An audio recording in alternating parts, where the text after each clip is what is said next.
Yo, yo, yo, back again with a little bit of Planescape. Yup. I actually really enjoyed this game so far. I think the story is very intriguing. Finding out so early that our character has died thousands of times and has like an ancient tomb, and there's like some entity chasing after him, that shit is cool, bro. I'm into it. I would love to keep on playing Esoteric Ebb. It's actually really cool, but I'm not gonna be reading all of that. I'm sorry. I'm sorry, bro. But I will be playing that on the side, like on my day off on the weekend or something. I'll probably keep playing that on my own time. It's pretty cool. I've also planned out the next 2 games after Gothic. After Gothic, I'm gonna play Armored Core 6. Yeah, I've had that game downloaded and sitting in my library for like a minute. I want to do a playthrough of that. I never beat it. I've only gotten to like the 6th or 7th mission, and apparently there's like New Game Plus shit, and the story keeps on going. Like, one of my buddies at work was telling me about it. He was like, dude, you gotta play it, bro. It's so good. And so, yeah, I think I should play it. Also, I have Killer 7. Yeah, Killer 7. That's also going to be on the list as well. I think those are the next 2 big games that I'm gonna play. I also have Blood Money downloaded, but I'm so familiar with that game, I'll probably beat it in like a night. But yeah, those are the plans. Gothic 1 remake comes out on the 5th, so tomorrow, not tonight, but tomorrow. Not tomorrow, but tomorrow. Either way, let's get into it. Planescape Torment. I'm excited. This game's dope. We just became a mage. I think I'm also going to lower the combat difficulty because I'm primarily interested in the story. I don't really care about the combat, if I'm being honest. If it was like Pillars of Eternity levels of like good, I'd actually be like really into it, but the combat is just so basic, I actually don't even really care. But let's continue. Shit, this one, right? Yeah, apparently, like, the combat is just, like, not good. It's not good, bro, and I agree. I'm actually really, like, the combat is so basic. I really don't care for it. But maybe now that I'm a mage, things will change. Yeah, maybe now that I'm a mage, things will change. Let me see. How do I learn spells? Memorize known mage spells. Do I have those scrolls still? Yeah, can I learn this? How does that work? Do I have to be a higher mage to learn that? Is that like too high of a skill? Hey warriors, what's up, dude? Yeah, I don't know. Oh my god, I have so much shit, bro. This is not good. Well, it is good, but there's my eyeball. That video was screwed? Yeah, dude. Why'd you even post that? That was so nasty, bro. I hate that shit. It reminded me of the Nowak thing, and I'm not happy about it. Yeah, that sucks, bro. It's not cool. I mean, I actually don't get squeamish to videos like that, but it still sucks to see. It still sucks to see, bro. Alright, let me see. Yeah, I don't know. I don't know. Maybe the game will tell me later. Oh, maybe I have to level up as a mage once. Because, look, if we look at my statistics... Oh, wait, did I load the... I might have loaded the wrong save. Hold up, I think I loaded the wrong save. 21. Yeah, see, look, that's 23 right there. It's probably that save. Yeah, I think it's this save. So... No? Miram has a fish as usual. It's not that easy. I need something to carry the ink in. Maybe I didn't actually finish the quest. Hold up. You seen the guy drinking coffee? I was like, dude, it's running all the way across the street to record only. Well, bro, it's so commonplace now. People probably don't even really... You know what I mean? Oh, it's definitely this one, right? Oh, dude, I don't remember which save it is.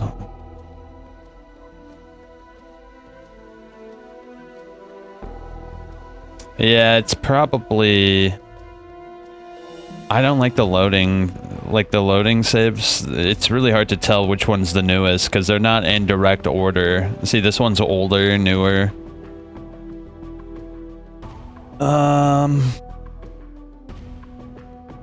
You know what? Let's just do this one. It's not that far from where we were. Oh, shit. Yeah, let's do this one. I'm gone. So I needed to get something for the ink, and I do know which one we need. I think it's her. It's her, right?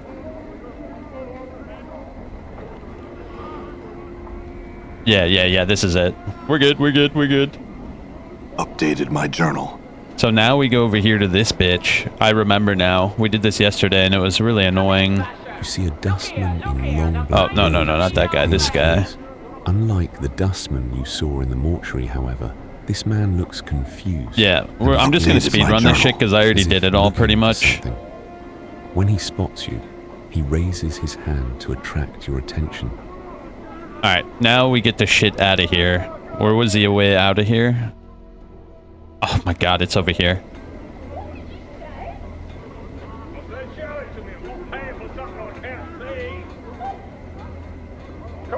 What's that movie you sent me about, bro? Yeah, I have it loaded up on my browser. I'll watch it. It was on my site. All right. Yeah, it was on my site, bro. Oh, speak of the devil, bro. Hold up, let me do this shit real quick. Ebeth is tugging at the mass of... Ebeth takes the tankard of ink. Ebeth smiles, then nods. Ebeth nods again. Ebeth is silent. We already did all this, so I'm just speedrunning this shit.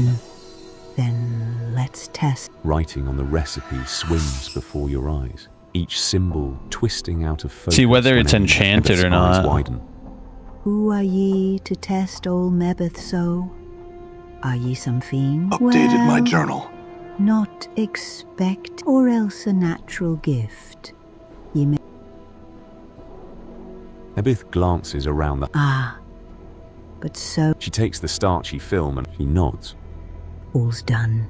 Yeah, we already did all this. Inside your spellbook are ye put them in your attic by studying a memo. Inside your spell, ye put them in your attic before ye... Updated my journal. Oh my god, dude, we got so much XP. All right, child. Don't tarry here, and you've got the I feel stronger. Done. Alright, so now I'm a mage, right? Yes. Huge. It's amazing, similar to Raid, but really bloody. Like Sifu mixed with Max Payne, mixed with Blood of Doom. Holy shit, bro. I love action movies, but after watching the Backrooms, I'm actually in a mood to watch, like, psychological horror.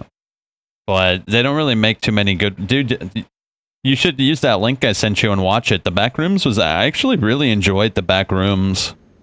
Yeah, I'm actually a big fan of that movie. It was far better than I expected, and I don't know why people are talking shit. I really enjoyed that movie. Alright, so now we're a mage.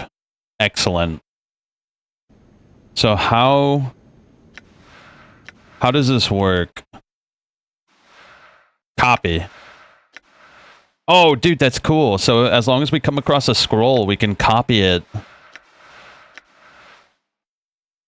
And then once I copy it, can I use the spell? Yeah, I gotta figure out how this works. Inventory map, mage spell book. Memorize mage spells. Known mage spells. Oh, it's a level 2.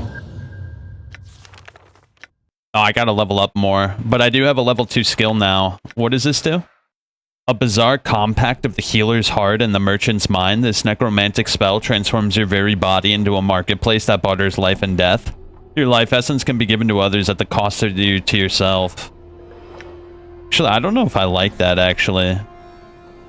We gotta go find someone who sells scrolls. I will. My nephew seems the back rune in theaters. He also liked it. He's 11. Right. Well, yeah, dude. An 11-year-old, like, seeing that movie's pretty grim, dude. Also, I like how esoteric it was, bro. It was actually like incredibly esoteric. I was surprised by that. I thought it was going to be more, but no, like there's a lot of like mysticism in that movie. It is actually very surprising. Iskall turns to you. Alright, I need to find somebody who sells Bows and spreads magic. his trembling, scarred hands. Yes, Carl.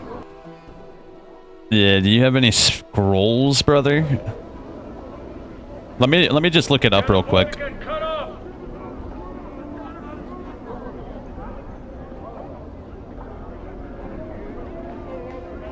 Oh wait, I gotta put Planescape first. See the shine on that? See the edge on it? I tell you what, Cutter, that'll do you your business. Several merchants throughout Sigil. Old Mebeth found in Rack. Oh, she sells it. Cinder's magic shop in the lower ward. Lady Thormcombe in the Civic Fest Hall. Vrishka's curiosity shop found in the clerk ward. Okay, so let's go to the Cinder's magic shop in the lower ward. Yeah, I want to get like good spells. Look here, the finest. Oh wait, where's the way out of here? Oh, it's right here. Yeah, I was really surprised. It was full of like mysticism and esoteric.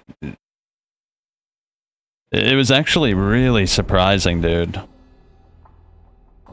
And I love that type of shit. The pawn shop. The coffin maker. Wait, where is it? It's in the lower ward. Cindy's what now? Wrecked house, marketplace, pawn shop. Maybe it's in the marketplace. Let me go over to the marketplace. I'm gone. It might be this building. Let me see.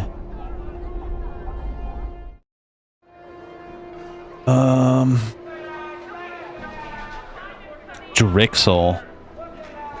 Analek. You see an older man. And to you as well, Cutter. He nods and glances about the market. Forgive me, Cutter, I only sell magical items. Ah. You should talk to Cinder. His What? stall is over by the furnace toward the exit. Oh, nice. Thanks, bro. He told me where it is. That's awesome. All right. By the Cinder.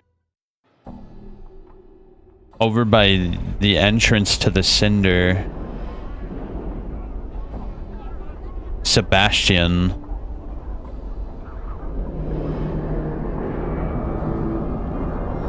By the entrance? The pawn shop? Hold up. What did he say? I could look at the dialogue, right? Where is it? Yeah, here it is. You should talk to Cinder. His stall is over by the furnace towards the exit. Okay, so we're looking for Cinder. Oh, does it say right here? Oh yeah, here he is. Nice. I'm gone. Hey, Venerable, what's up, You dude? see a large, bluster. He smiles at you. Greetings. I'd be pleased to answer your questions. He smiles. Excellent. Think I can Oh help? my gosh, bro, he's got Let so me many show you my wares. spells. Yo. What do we get? Magic missile. Easy. We're getting that. The scroll of blindness, that could be pretty good too. I don't have a lot of money though, so I should be a little bit wary. Ice knife sounds pretty dope. Scroll of blur. Cone of cold.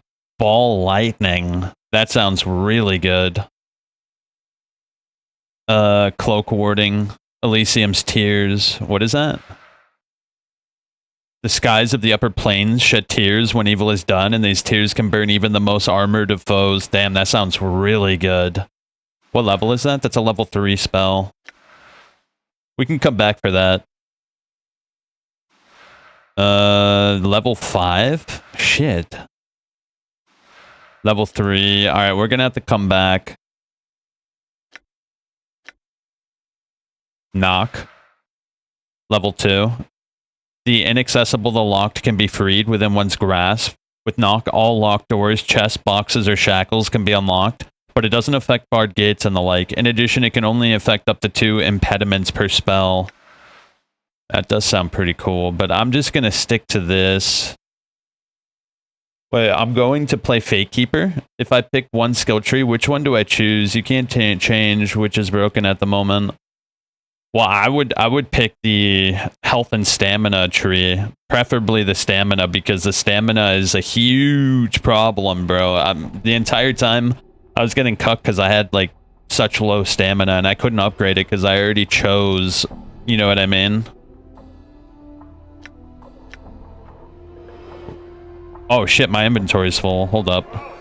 Let me sell some of the shit I have here, actually. Tinder smiles at you. He smiles. Think I can help ye? Have you seen the video in Discord, Giraffe?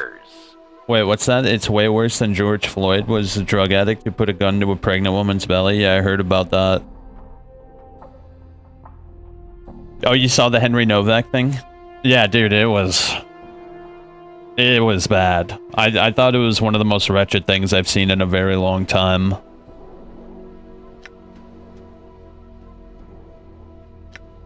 Woo! Yo, that's really good. I don't think I'm gonna sell that. I'm gonna wear that shit. Let's sell the bronze rings. We don't need that. Silver bracelet, gold ring. Yeah, there we go. Now we actually have money to work with. So I want... Oh wait, I think... Hold up. Yeah, I need that. I need that. He smiles. Yeah, I need the ice knife. Let me show you my wares. Let me show you my wares. Alright, cool. Now we actually have spells to work with. Let me see how this works. So, magic missile in slot 1. Ice knife in slot 2. I need one more level 1 spell. What should I get? Come again. Yeah, there's huge protests, right? He said he was stabbed 9 times and the police ignored it. Yeah, he said literally to the cops, I'm stabbed, and he was bleeding out on the ground, and I think the cop was like, I don't think so, mate. He literally just said no. Like, it's ridiculous, bro. Think I can help It's so wretched. Let me show you my wares. Blur. Cone of Cold. Damn, that's level 5. I do want Ball Lightning. I think that's going to be a pretty good spell. That's level 3. I need one level 1 Vampiric Touch. That's level 3 too. Force Missiles, level 4. Oh, we should go to Maribeth. Yeah, let's go to Maribeth. Oh wait, is there an armor shop, dude? I could really use some freaking armor, dude. Those cops are going to be fired. They should be arrested, dude. That was a gross, like, absolutely foul negligence. Grin. Reckon I gots the time. Glances at the furnace, gives you a toothless grin. Reckon I gots the time to give you the chant. Oh, hold up. This guy might be the armor guy. I need armor, bro. The merchant of magic. Good day, Cutter. It is Oh, nice we just went in a big old circle. to see you again. Is there nobody who sells armor? Hold up, let me look this up. Planescape. Where to buy armor? Let me see. You cannot buy body armor for the character because he cannot wear any standard chest armor. Oh, really? Why even have a chest slot if I can't wear anything on the chest? Can I at least get some pants? I'd like to get some pants, please. Alright, I guess we'll just keep an eye out, right? Yeah, I'm gonna learn that. That should be good. The cops are gonna be fired. They need to be in prison. They also took the attacker to get food after. Yeah, it's so gross, bro. Let's say Henry was like some wretched, like foul cretin. Nobody deserves to be treated like that. It's just simply too much. So what are we up to? What do we have here? Explore sigil, find a skull.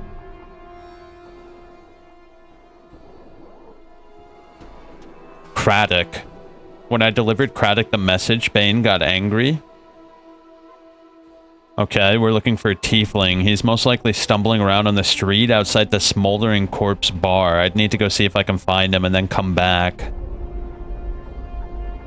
Alright, we gotta go to the Smoldering bar or whatever. I don't remember where that is, though.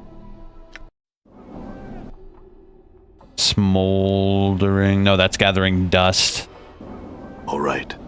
Oh, I think I know where it is. Isn't it at the marketplace?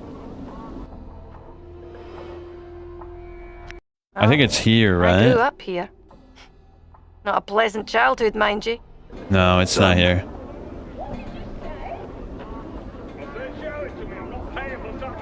Oh, let me go to Maribeth, actually, because apparently she sells spells as well. Done. Yeah, let me see if I can buy more spells. It's not illegal in the UK, it Ebeth is. turns as you enter and gives you a skeptical eye. Your path brings you back Oh, here, does it, child? yo, she sells a lot of stuff. Pacify? Violence is not always the best solution. This spell seeks to quell the boiling blood and anger and malice through peaceful means. Blood Bridge. No. Swarm Curse. Swarms shall be invited to dine on the victim of your choosing. Bring a swarm of insects to attack those in a wide area of effect. Brings a swarm of insects to attack all those in the area of effect. They inflict 1 to 4. That sounds really good. Let me get that. The Scroll of Swarm. That's a level 1 or a level 2 spell.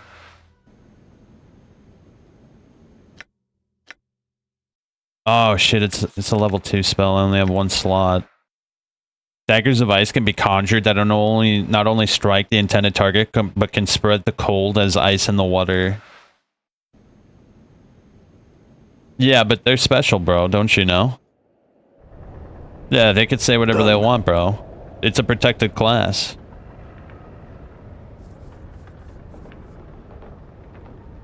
Alright, I still didn't find the Smoldering bar. Where is it? Is it over here, maybe?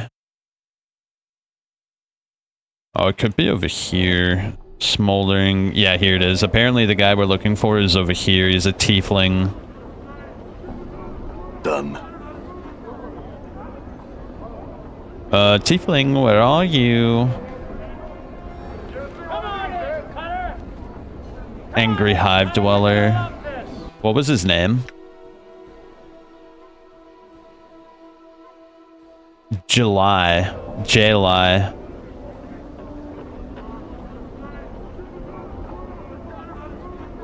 Oh, here he is. Hey, stop moving, bro. It's hard to talk to You see a thin you. man with stained clothes. A hooked DIs nose, in the police, and they two have stubby certain horns percentages of jutting from race his and women they forehead. need to often hold He is an stumbling interview. about, Oh, they don't muttering often to hold himself. interviews. He stinks of brine, It's dystopian. vomit, and cheap wine. Are you July? If so, Craddock needs you back at the marketplace. Man's eyes widen. Ah, Craddock, me Genres boss. Well, you can tell him this. He can! Pike off! And that he's a filthy dog. A cur of the lowest sort. Ooh. And Jeli's not a working for him any more! He jabs you with his finger. Tell him that! Okay. That's not gonna go over well. Yeah, I actually quite like this game so far. I think the story is really interesting. I don't know about these side quests, though. Giraffe, that videos in Discord is also messed up. Yeah, it's messed up, bro. I just don't like watching stuff like that, though. It's not very enjoyable. Right.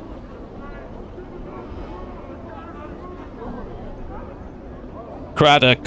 You see Craddock. His scowl has deepened since when you first saw him. It looks like it's about to crack his face in two. I found July. That right? Craddock glances around. Where is he then? You said to pike off and that you were a cur of the lowest sort and that he wasn't going to work for you any longer. Craddock's Updated my face journal. turns a bright red, and his face cracks into a snarl. Damn be his name! May all the evils of the plains hound his footsteps! A blistering stream of insults, threats, and speculation about July's family roots issues from Craddock's mouth. It's awe-inspiring. Okay. I'm in need of a day's work. I'll take his duties for a time in exchange for his pay. Craddock studies you for a moment. Yeah, ha! You couldn't! He suddenly falls silent. Well, mayhap ye can. It's hard work, and there's no drinking on my watch. Let's get Work started. is long, but at the end of the shift, you are not the least bit tired. Craddock grunts as you return. Ye did well enough. Here's your pay. Have you Tosses ever heard a of the handful bystander coins. effect? Now get. We've no more use for you. Here, look, I'll show you. This is the bystander effect. Effect. The bystander effect is a psychological phenomenon where people are less likely to help a victim when other people are present. Psychologists have identified two main reasons for this behavior. Diffusion of responsibility. People feel less personal pressure to act because they assume someone else in the crowd will step in or call for help. Social influence. People look at the reactions of others to judge how serious the situation is. If no one else is reacting, individuals assume it's not an emergency. A famous real-world example was heavily researched following 1964 murder of Kitty Genovese in New York. Dozens of neighbors reportedly heard or witnessed parts of the attack over an extended period, but failed to intervene or call the police immediately, each assuming someone had already done so. If you ever find yourself in an emergency and need help in a public place, you can break the bystander effect by being highly specific. Isolate one person, directly point to an individual, make eye contact, and establish a personal connection. Give them a direct command. Say what you need. You in the red jacket, call 911 right now. See? It's like an actual phenomenon. Craddock grunts, then reaches into his purse and counts off 10 commons, which he tosses to you. There's your Okay. pay. Now What a get. bitch. Did I get XP for that? Alright. Let me look this up real quick.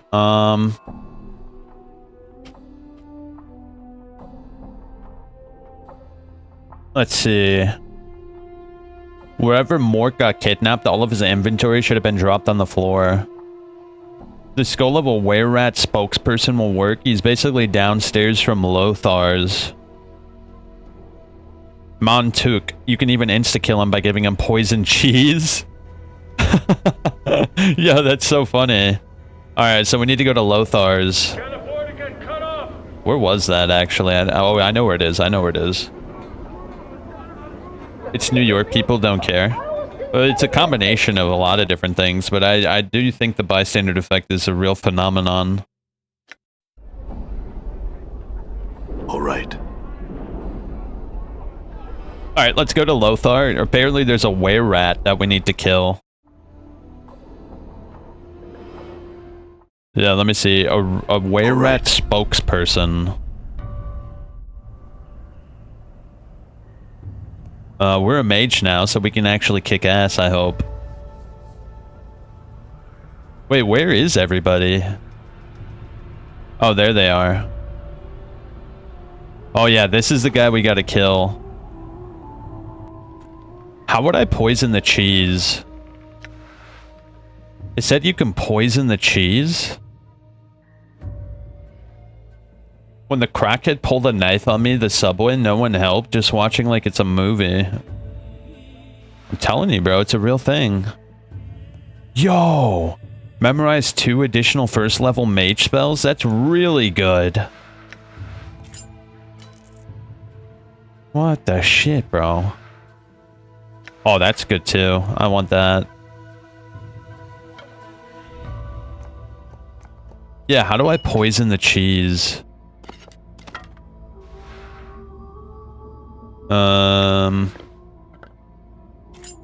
I love how I have my own eyeball in my inventory. That's actually hilarious. Hold up. Let me look that up. How do you poison the cheese?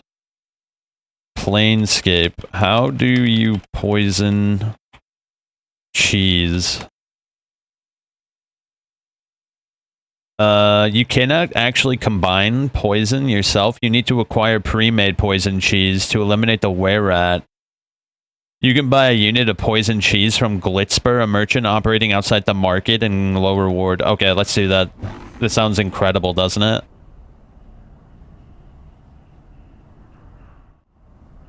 Bro, a crackhead pulled a knife on you? It's preposterous, bro. I've never heard of such a thing before. That's ridiculous, bro. Oh, speak of the devil, did we ever try fighting this guy? Maybe we could just kill his ass. What do you think?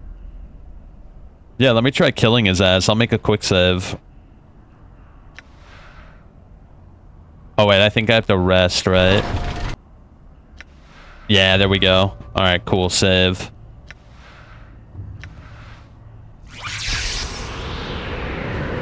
Did I just miss? Yo, I think I just missed. Don't let Oh it shit, he end killed like me instantly, bro.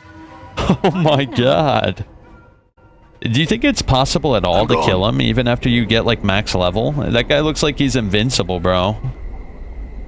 So... Guilt Spur. Oh, he's right here. That's so Kino. You see a florid, boisterous man. He's shouting and carrying on like there's a war that's about to come through. Like he's got something lodged in his intestines, like... well... like he's too excited about something to talk in a normal tone of voice. His rapid-fire delivery makes it difficult to understand him. You, sir, you there! You look like you could use something! I'm not quite sure what it is yet, but give me time, and I'll have it figured out on the spot. You need rooms, I've got rooms. You need supplies, I've got supplies. Is there a healing spell? What does this do? Whatever its name, this spell grants a boost in luck for a short duration. Oh, what does luck do? Oh shit, it just makes all of your shit better.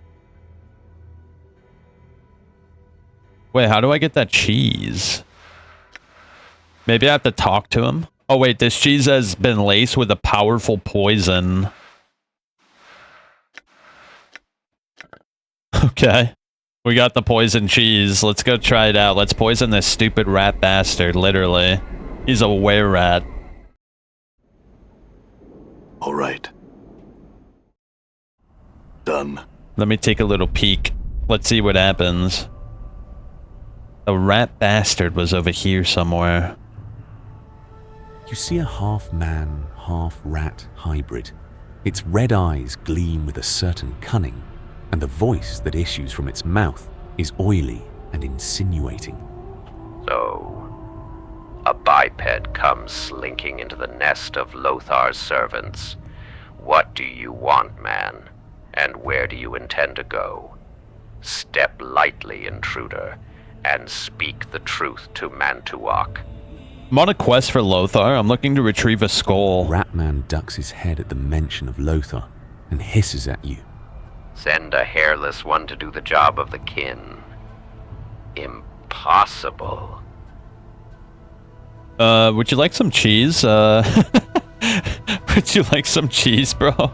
Ratman snatches the poison cheese from your outstretched hand and sniffs it carefully, eyeing you suspiciously. He devours it, and spasms shake his body. He falls to the ground, twitching, and a thin stream of bloody spittle drools from his mouth. Rot in hell, man. Took. I feel strong weapons not doing a damn thing. Yo, they're actually attacking me.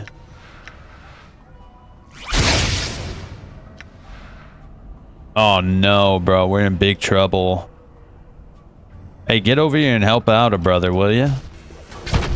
Weapons not doing a damn thing. Oh, I just killed him. Weapons not doing a damn thing. Hold up. Let me use my dagger, please. Yeah, just kill their asses, bro. What are we doing?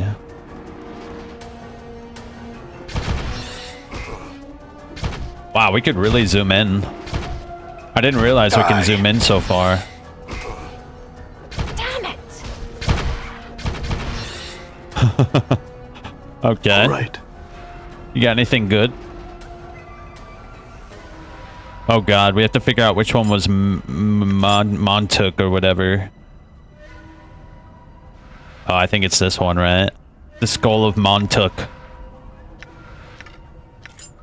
The Grimoire of Pestilential Thought. That sounds incredible, bro. Can we learn spells from that? A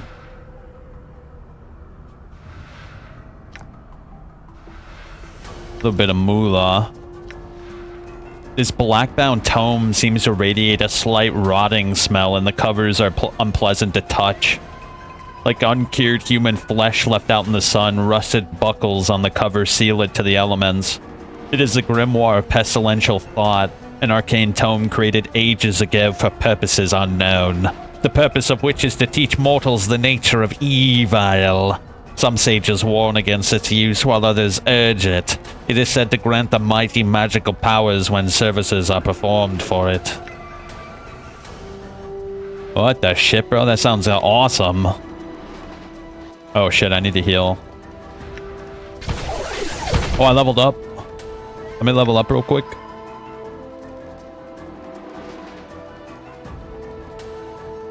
Nice. You will suffer. Suffer at my wretched hands of death. You will all suffer this. I'm hurt. Oh shit, I almost died. Hold up.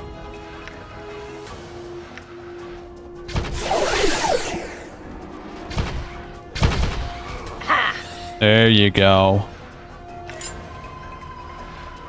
They all got a little bit of bronze, and I'm gonna take it all. Did I miss one? I think I missed one, didn't I? Nah, we're good. So how do I use this tome?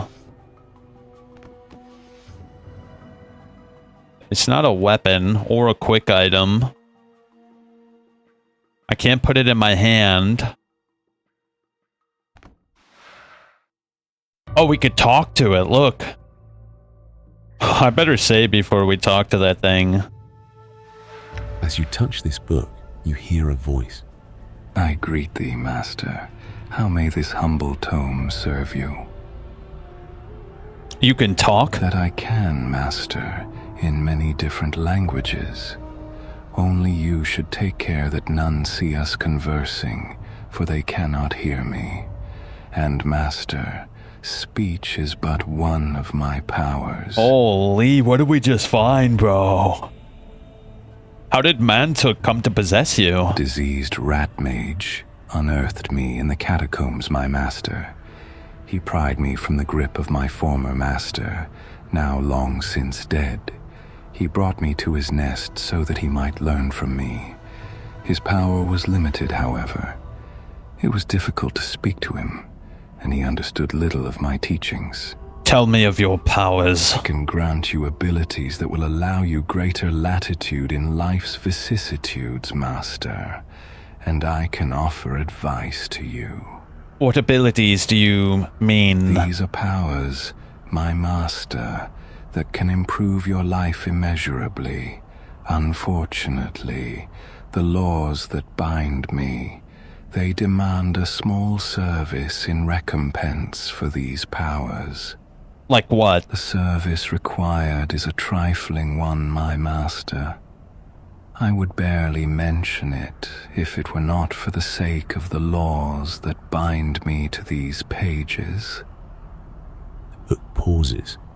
To unlock my power, you must sacrifice but a small bit of yourself, my master. You must spill blood upon the first of my pages.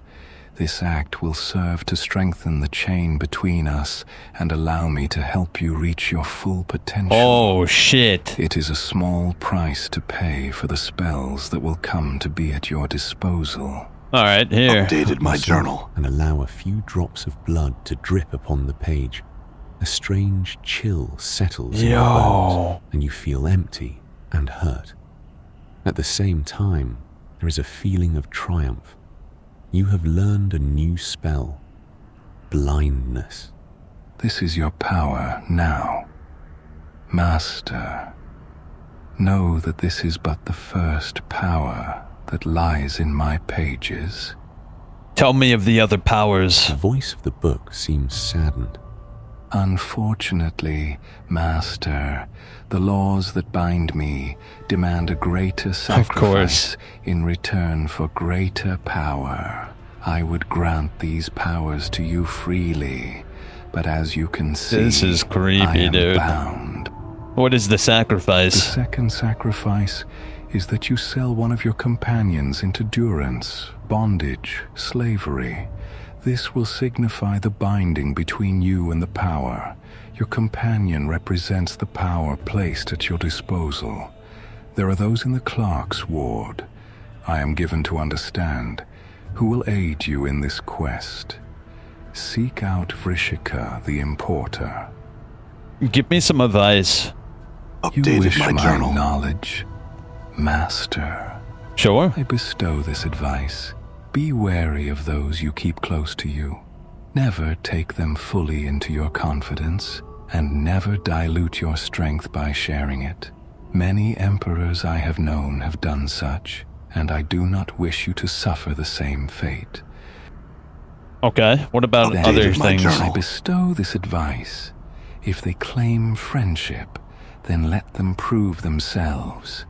Words carry little weight compared to action. If friends they be, then they should be willing to die for you. Oh shit, evil, give me more. Updated my Slight journal. tightening in your chest as the book speaks. Then I bestow this advice. Show no weakness. Do not admit error. Do not show hesitation. These things tell others that you are uncertain, a stone that is unbalanced and may be toppled. Okay. Updated Then I my bestow journal. this advice. Beware mercy. A turned back is no defense He's got a lot of advice. against an assassin's knife. Then I Updated my bestow journal. this advice. Beware the common view of love. Love must often be cruel in order so that it may rise above the merely sentimental. Updated my Faint journal. sneer curl up the corner of your mouth. You quickly repress it. Holy shit. Then We're changing. I bestow this advice. Separate yourself from small-minded fools and the weak by recognizing that you have a destiny. This alone gives you authority to tread where others would fear to go. Updated Then my journal. I bestow this advice. How many? There are 2 secrets to becoming great. One is never to reveal all that you know. More. Updated my I journal. bestow this advice. To become powerful, you must be willing to sacrifice, whether it is parts of yourself. Updated How my many of journal. these are there? Sluggishly within your veins as the book speaks. Then I bestow this advice. Honor and virtue are concepts that kill men and kill the spirit. They are only abstracts that drive men to strangeness and death. Be true to yourself and obey only your own will. Updated Then my journal. Updated my I journal. bestow Another this one. advice. Updated my journal. I bestow this advice. Know the meaning of mercy. Use it to your advantage. But do not practice it. Updated my journal. Updated my journal. As the Updated book my journal. speaks these words, you feel a chill weight You feel settle on tainted? your heart. You feel somehow tainted. These are my last words of advice. Weigh them carefully. Remember that you can expunge anything you find undesirable. You need only have the will. Updated I my regret journal. that I can speak no more words of wisdom to You've you. received an You have education. received an education in the phrases I have given you. Reflect on them. Other You questions. require answers. The second sacrifice, you Updated wish my my journal. knowledge. I regret that I can speak no. You require answers. Tell me about yourself. I am power, master, and I can teach you more. You require answers. Okay. Bro, my journal got absolutely filled to the brim with his education. Okay, hold up. I wanted to see the book advised me. The book offered me another spell in exchange for selling one of my companions into slavery. I'm to seek out Varishka, the importer, in the clerk's ward if I wish to see this power. Wait, what was that? What quarter was it?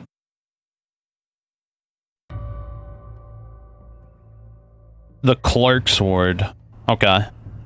Well, who should we sell, though? It looks like we can have 6 companions. I don't know who we should sell. Who should we sell, bro? Maybe we should sell the skull into slavery. Wouldn't that be funny? Apparently, you know what was interesting about the skull? When we were in our crypt, one of the epitaphs specifically said not to trust the skull. So maybe we should sell the skull into slavery, right?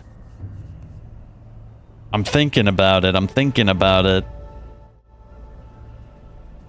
You have returned, I see. And do you have a skull for me? I have the skull of Mantok. Lothar's eyes flash angrily. Slay my servants, will you? Hand me his skull. He examines the skull carefully and pronounces, I can smell his treachery through his bone. A careful skulker he was, but not careful enough, eh? I shall have his secrets from him, never fear, and I shall know his duplicity. His fingers twist through an arcane gesture. Your friend will be waiting for you above ground where you came in. Have your answers from me. I have many questions. Keep it quick, scarred one. I cannot tarry all day. Why have I lost my memory? It is a side effect of losing your mortality. What do you mean? Your mortality, your soul, if you will, that which allows you to live and die, is gone from you. It was stripped from you by magical means, by the night hag, Ravel Puzzlewell. Your mortality is the key to your existence. When you find it, you will find your answers. Tell me more about this Ravel. Ravel Puzzlewell is an enigma, even among the night hags. Some would call her balmy. Others say she plays a deeper game than any can see through. She is evil, through and through, making the fiends you'll see in the area seem positively divine when compared Damn, that's our enemy. She is out of the reach of men now, thank the powers, for she was mazed by the Lady of Pain. Oh, how do I find her? Mazes are like pocket dimensions, small places between places. To reach one, you need to find a portal and a key. I do not know where the door or the key are. Perhaps you should seek some of your old acquaintances. You've certainly left a trail of them behind. They will find you, no doubt. Pray they mean you well. Perhaps you should visit the Civic Fest Hall. They have many answers there. My thanks. Updated my journal. Stronger. Oh, I leveled up. Okay. Does that mean I can use level 3 spells now? Let me see. Ooh, huge. Oh my god, bro. Oh, I can equip them like that? I can equip multiple, so now I can cast 6 magic missiles. And I have the ability to cast a level 3 spell. So, as if from the depths of Batar, torment shall be brought upon your enemies, and with time its strength will only grow. The spell summons a mystical giant battle axe. It strikes a specified individual for 1 to 8 points of damage. In addition, the final blow will cause a magical effect to occur. Dang, bro, that's really good.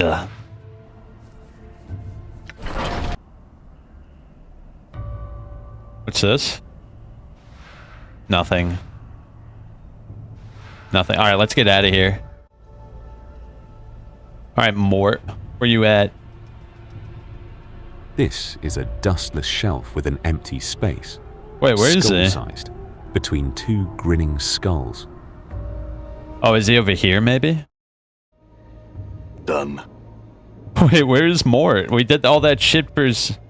We did that shit to get Mort back. And I don't see him anywhere. This skull's voice is low and raspy. The sound of flint and steel. Is he over here? I think I've seen you before, stranger. Okay. We have to find more, bro.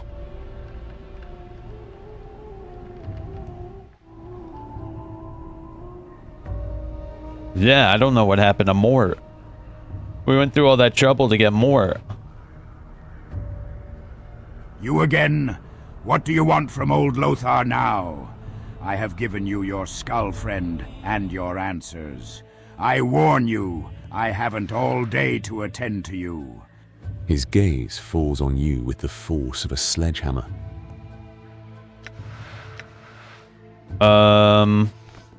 He's not in my inventory either. How do I... Oh, you can get pre-spells too. I didn't even realize you can become a cleric. It's actually kind of cool.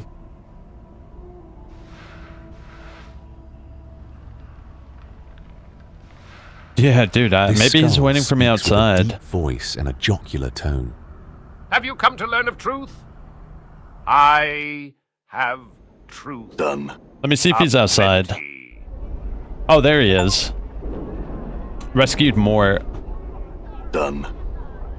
So let's go to that where was it? Maybe it's over here. Let me check over here. You know, it wouldn't kill you to say a few words to me, Fiendling. Or hug me. Oh, you want to talk? Hey, what's eating you, Chief?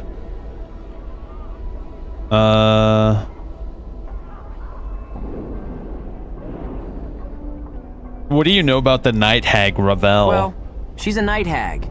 And she was definitely barmy enough to make you immortal, of all people. I mean, she could have chosen me. Otto rolls his eyes. Still, anyone addled enough to lock blades with the Lady of Pain isn't someone we really want to find. Alright. I'm gonna sell Mort into slavery if I can. Yeah, I'm gonna sell Mort into slavery, bro. So where did it say it was? I think it said in the clerk ward, right?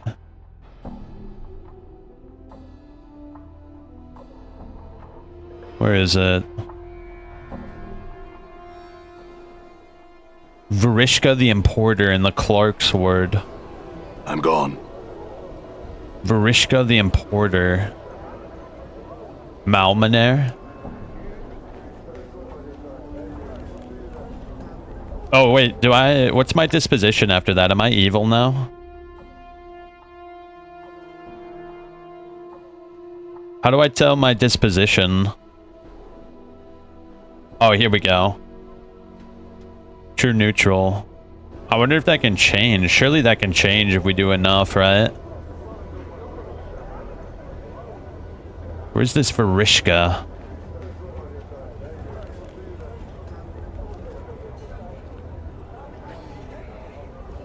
Could be over on this side of things. Barkeeper, Namel. Man, this area is big. Lots of shit to go and explore in this area. Oh my god.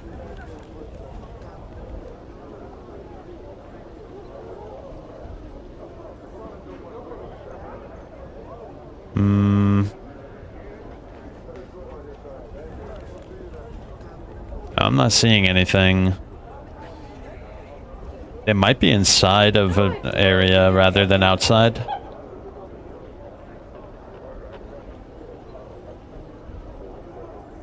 Let me see. The brothel of slating intellectual lusts. The tailor. The curiosity shop. The apothecary. Wait, didn't it say we can get spells at the curiosity shop? Let me go check real quick. I'm actually kind of curious. I'd like more level 1 spells. We could use those the most.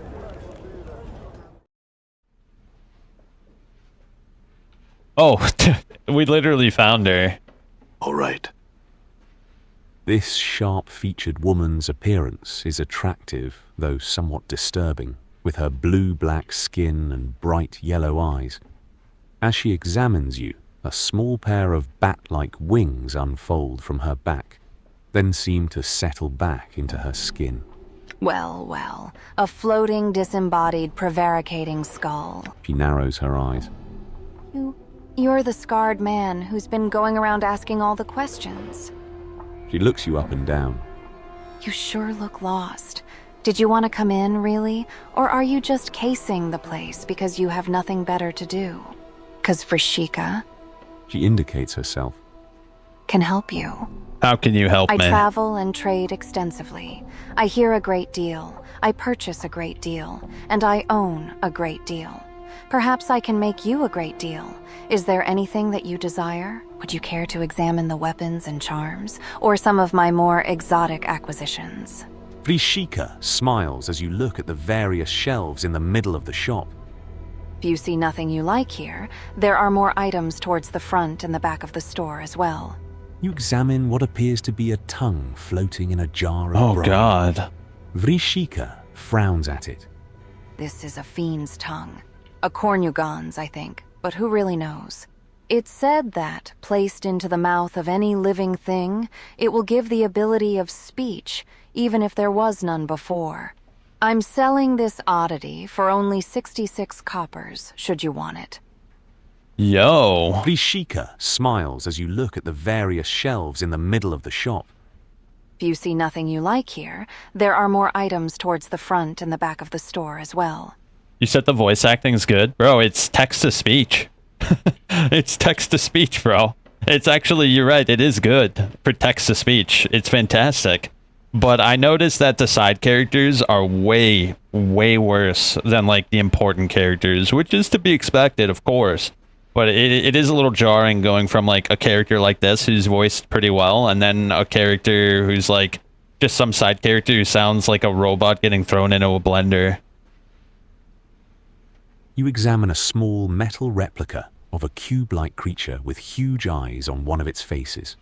The toy has 2 legs, 2 arms, 2 folding wings, and at least 18 points of articulation. Vrishika smiles as you pick it up. A collector's item, perhaps, or a piece of artwork. Who knows? But I like it. If you do buy it, ask around. Someone might know more about it than I. You can have it for only 1,500 copper coins. Yeah, I'll show you. I'll show you real quick. Yeah, so it's one of the most text-rich RPGs ever made, with over 800,000 words of dialogue, but almost none of it's voiced. This mod changes that. It adds an AI-generated voice acting to the game using modern text-to-speech technology. Every line of dialogue, narrator description, whispered threat in the hive, spoken aloud with a unique voice crafted for each character. This is a free fan project made for the love of the game. No monetization, no paywalls, just a mod for anyone who wants to experience Sigil in the Plains with full voice acting. So each character's voice is manually crafted using the portrait painted by the narrator's description. Their appearance, mannerisms, and personality is revealed through the dialogue. A sarcastic floating skull sounds different from a stoic Githral warrior, which sounds different from a succubus philosopher. All dialogue lines are extracted from the game's compiled script files and cross-referenced with a string table. PST dialogue mixes spoken words with narrator descriptions. All audio is normalized. Each segment is sent to 11 labs for text-to-speech synthesis. Then the segments are recombined into a single WAV file. The original Planescape Torment has a small number of voice lines. We cannot legally clone those voice actors' performances, so every voice in this mod is new, original interpretation.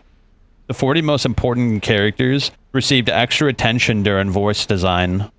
Multiple voice iterations and A/B comparisons. Fine-tuned speed, stability, and expressiveness per character. There's a manual review of output quality across hundreds of lines. The remaining 490 characters use carefully designed voices, but with fewer refinement passes. That's good, bro. You know that this guy did it for the love of the game, and it actually is pretty good. Vrishika smiles as you look at the various shelves in the middle of the shop. If you see nothing you like here, there are more items towards the front and the back of the... You look at the various shelves towards Baby the oil? front of Vrishika's shop. Wait, is Diddy around? You know a guy named Diddy by any chance? You examine a number of small bottles, each labeled as baby oil. Vrishika picks one up and presents it to you. Interested? It's the real thing, of course. Thousands of mewling mortal babies went into the making of the stuff. Wait, are you telling me that the baby oil is made from actual babies? Thousands of mewling mortal babies went into making this oil. Let me see the other stuff. Various shelves towards the front of Vrishika's shop. Wait, elixir of horrific separation? What is that? You examine a bottle labeled as elixir of horrific separation. Vrishika presents it to you. This stuff was compounded by a scholar who'd found she possessed a darker half, a side of her which took control at times and bade her do awful things. This potion was to have split the darker half away from her, creating two separate beings. Mercy killers, however, found and executed her for a string of depraved murders before she could use it. I'd charge you only 200 copper commons for the elixir. You look at the various shelves towards the front of Vrishika's I'm looking shop. for something that gives me more inventory space. You examine a rather unassuming book, held closed by a tiny brass lock. That? Who's Vrishika? It's the Codex of the Inconceivable. I'll only say that it's just... well, I cannot explain it. Mere words simply won't suffice. You can own it yourself for a mere 1,000 copper commons. Damn, I do want it, but I don't have the money. Well worth it. I only have 500. You look at the various shelves towards the... Vrishika smiles as you look at the various shelves towards the front. You look at the various shelves towards the back of Vrishika's shop. Surely there's like a bag of holding, right? I'm hoping there's a bag of holding somewhere.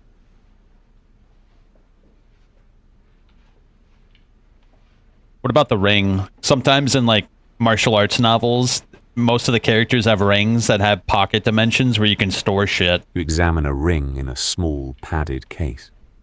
Vrishika holds it up so that you can see it more closely. This is Yevra's ring of almost invisibility. It makes its wearer invisible. Well, almost. I will part with it for the meager sum of 349 copper commons. You look at the various shelves towards the back of Vrishika's Let me look shop. at the weapons and charms. The teeth of a fire drake. 1 to 6 slashing, enchanted. 3 to 8 fire damage and immunity to fire. That could potentially be really good if we fight a dragon. Dread Bond. Cloud Kill. Dude, Cloud Kill is really good in most other CRPGs. It's a level 5 skill too. Does it hurt our companions though? That's one of the things you gotta think about. It will slay any creature with fewer than 4, but yeah, dude, that's why it's so good. Once they pass a threshold, they just die instantly.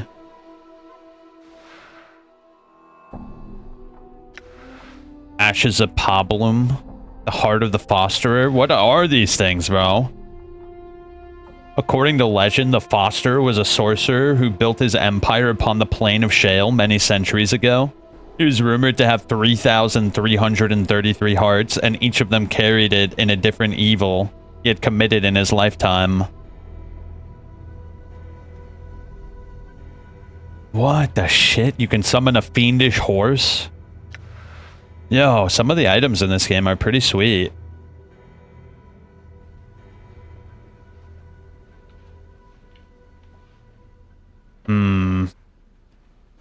Hold up. We actually gotta ask her a question. Quick half bow. Welcome. I'll entertain any questions about the merchandise. Here we but go. I'm not going to be drawn into one of your famous 20 questions about anything around the spire. Understood. Are you interested in purchasing a slave or a servant? Ishika's full black lips curl into a smile. I'm always interested in acquiring more help. Standish, the lazy dullard, helps me around the store, but I could use another body for my manor. Who are you offering? I'll pay 5,000 coins if they're decent. Yo, let's sell more. I feel kind of bad, but... Whoa, whoa, whoa. You've got to be kidding, right? You can't be serious, Chief. I am. Will you take him? Ishika narrows her eyes at Mortar. He could prove You'll never useful, see him yes. again. So long as you understand that you'll never see him again. I'll pay 5,000 copper coins for him.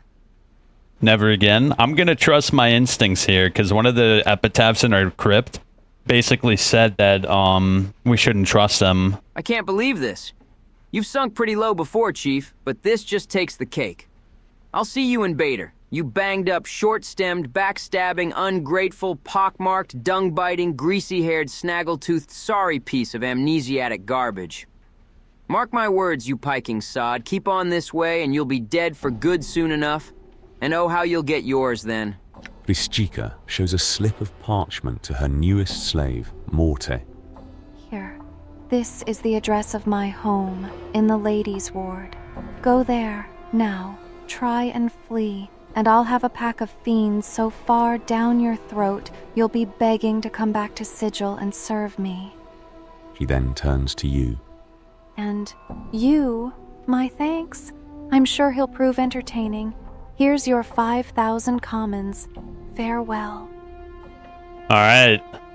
That was pretty wretched, I'll be honest. That was a little much.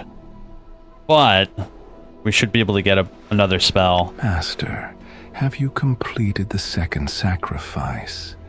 There is an air about you that says you have. You have done well.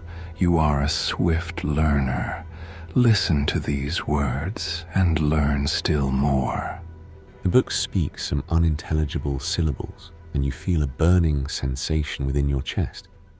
You now know the spell Adder's Kiss. Ooh, that sounds potent. Do you have more to teach me, book? Updated my journal. In time. You must have patience.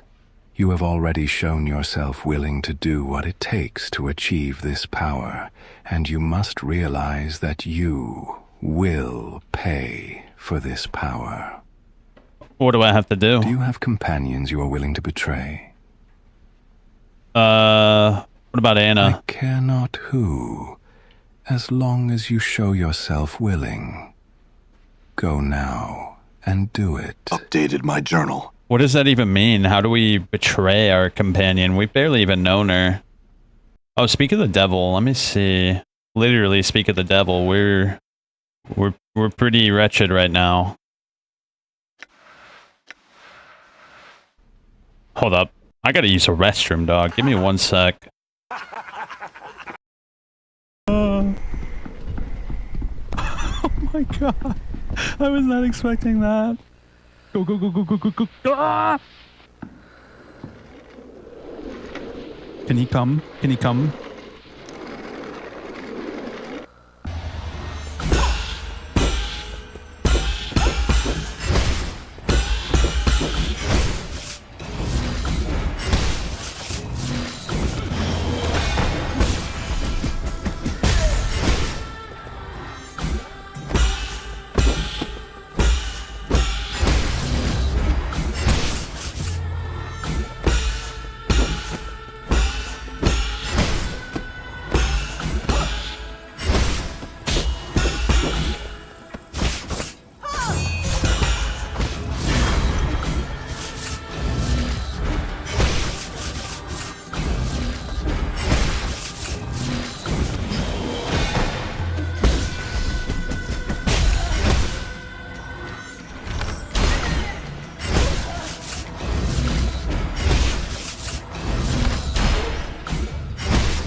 Alright.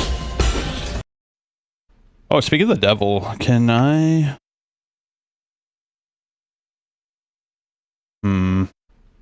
Let me make a hard save real quick and see what happens if we betray her. If it's too hard...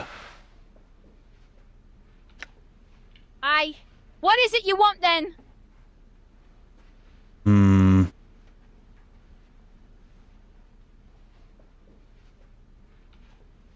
How do we betray her?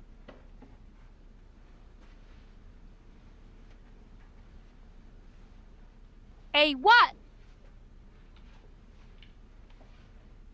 Anna shrugs. Zana speaks. You feel it. There must be something in your tone. I dunno. I just did. And lucky for ye, Same crawling sensation as before worms up the back of your skull. And with it comes another realization. Anna's lying.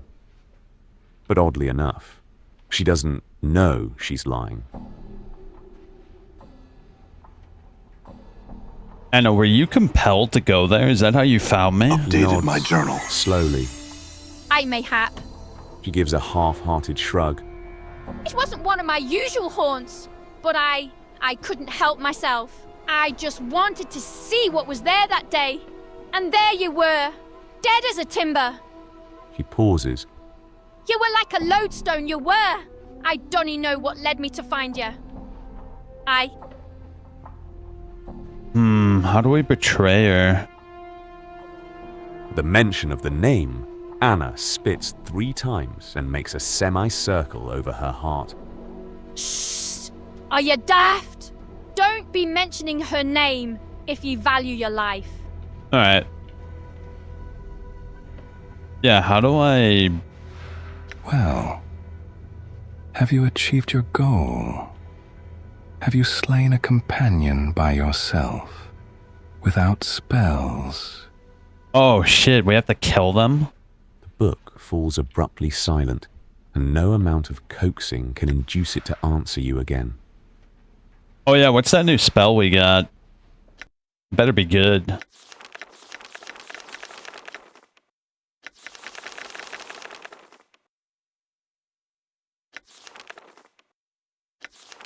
Wait, where is it? Bloodbridge Ice Knife. Hold up, did he give it to me? Oh yeah, here it is.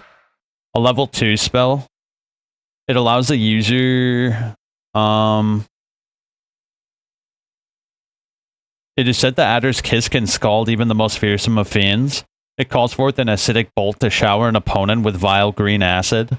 If the caster is skilled enough, the Adder's Kiss lingers after the initial strike, continuing to sink into the opponent's skin with acidic teeth. 2 to 8 hit points of acid damage, and for every 3 levels, the acid lasts 5 seconds longer. Dude, that's really good. Oh my god. Let me copy it. I'm gonna get rid of both of these. Get 2 Adder's Kisses, that's ridiculous. Okay, let me save again. And then let's kill her and see what happens.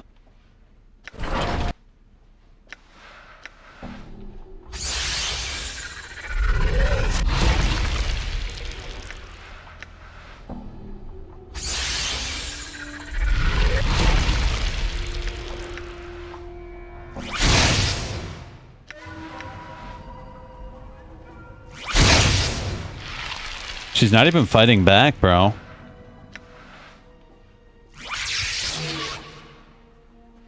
Did that work? I don't know what that did. Let me just attack her with my dagger. Bro, she doesn't even care. Damn. Why isn't she? She's not even fighting back.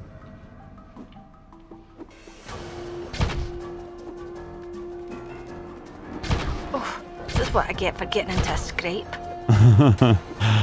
I want to see what the book will do. This is what I get for getting into a scrape.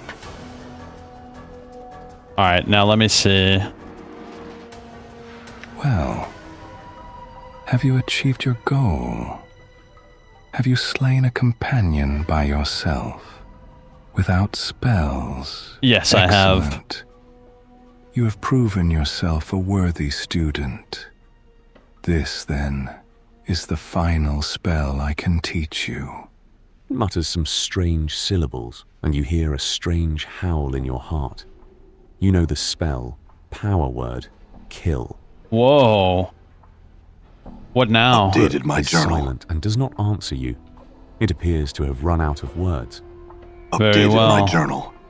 Reach evil alignment.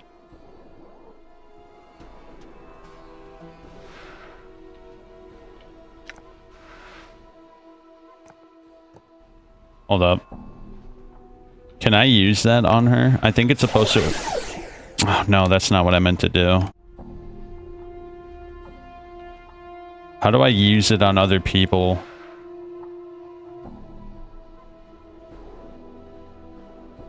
Oh, wait, that's not what I thought it was. I'm gone.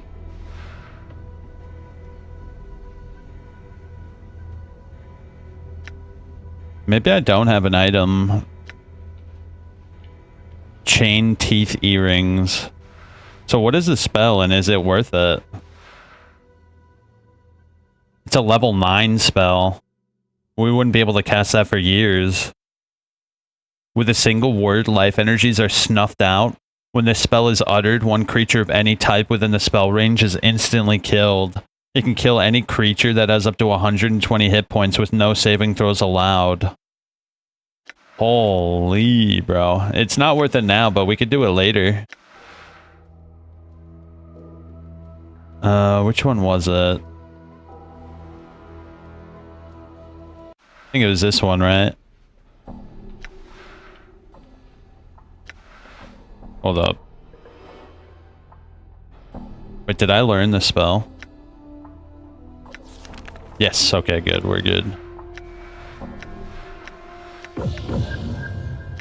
There you go. That's a bit better.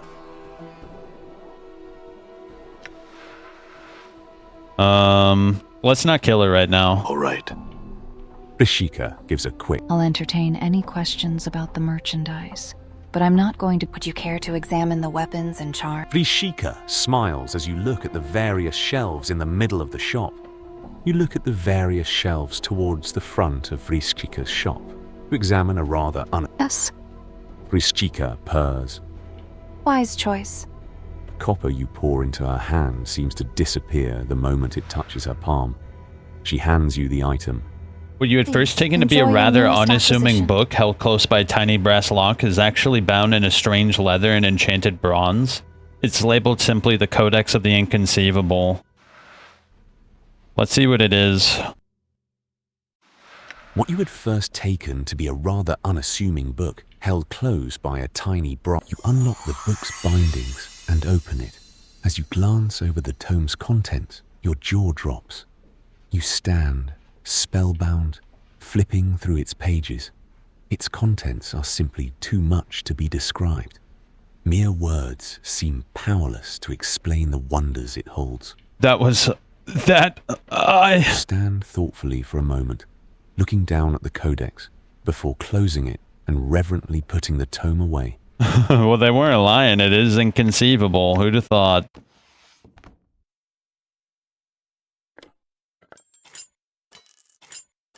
What other shit can we get from her? Rishika gives a quick half bow.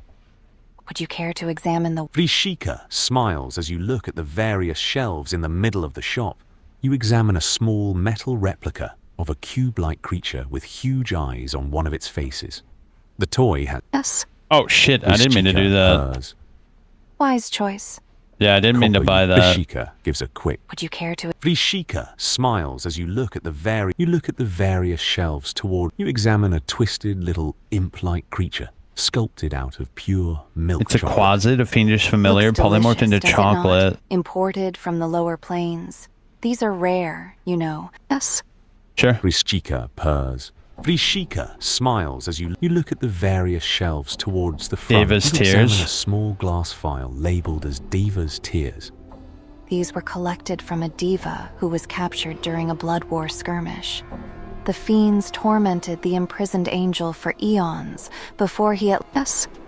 What else? What else? Come on. Smiles as you look at the various shelves towards the front of Vrishchika's shop. Baby oil.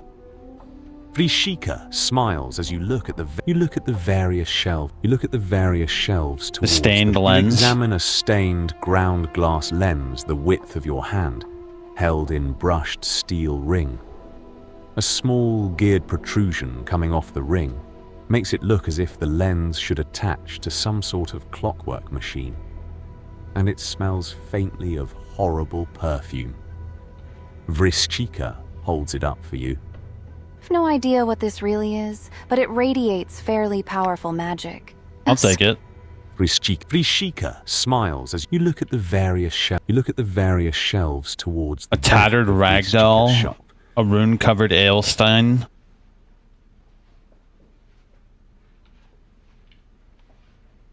What is this ring? A ring in a small padded case. Oh yeah, it makes the wearer invisible. Holds it up so that you can see it more closely. This is Yevra's ring of almost invisibility. Ear goggles intoxicates the wearer. Immunity to panic, well, -1 to damage, +10 to base hit points. I will part with it for the meager sum of 349 It's usable only by Modrons. Wait, a Modron? You foolishly asked a wizard what it's like to be intoxicated, and these goggles were fashioned. The wearer becomes braver and stronger, but can't see targets too well. That's interesting.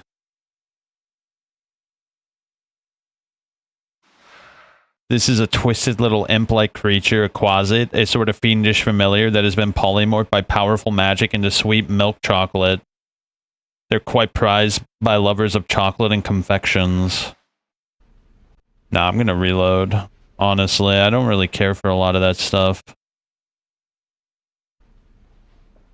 Let me sell some of my things to her. Would you care to examine the weapons and charms, or some of my more exotic acquisitions?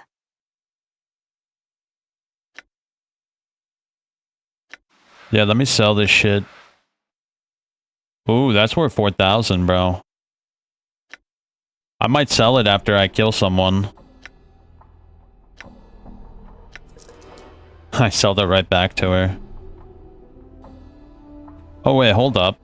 Did I even look at it after I reloaded? What you had first taken, you unlock the stand. Okay, yeah, there we go. That's what I thought. Look, Vrishchika gives a... Would you care to examine the weapons and charms, or some of my more exotic acquisitions?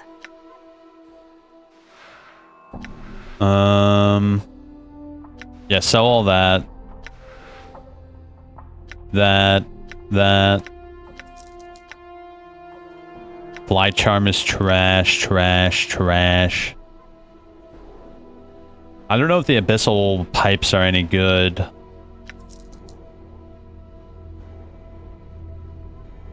Okay. And what's this ragged note from Farod? Did I look at that? I don't know if I even looked at that. Beware of the shadows. Beware places where the night lives. They wait. There is no natural darkness, only shadows. Okay. Good to know. Oh yeah, we should sell that hammer too. Would you care to examine the weapons and charms, or some of my more exotic acquisitions? Oh, maybe we shouldn't. It might actually be useful.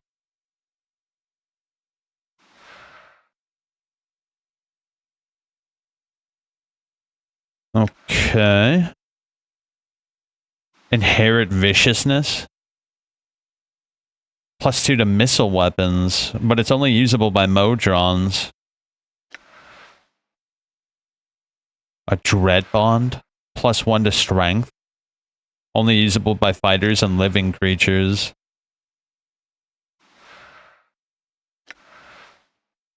I'm gonna get the cloud kill scroll, because eventually we're gonna get there, and it would be good. +10 to base hit points, -1 intelligence and wisdom, only usable by thieves. That's really good. I'm gonna get that. Summons Trellons. According to their expedition logs, they traveled to the plane of Shale. One needs to stir them with the index finger in the left hand and sprinkle a pinch on the ashes. No one knows where the Traylons originated? Okay, I don't really think we should do that. So what does this do for us? It is said that gripping the heart and wishing harm upon another will cause them to appear. The Somayan will answer the user's calls and then fade into the mist from which they came. That's really cool, but we can't use it. We're not evil yet. Yet.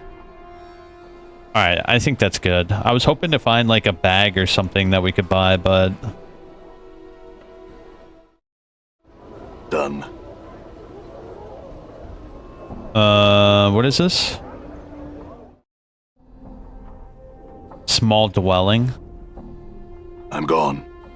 This short, scholarly man, a tight, nervous frown on his face, looks you up and down. Greetings. I am Phenom.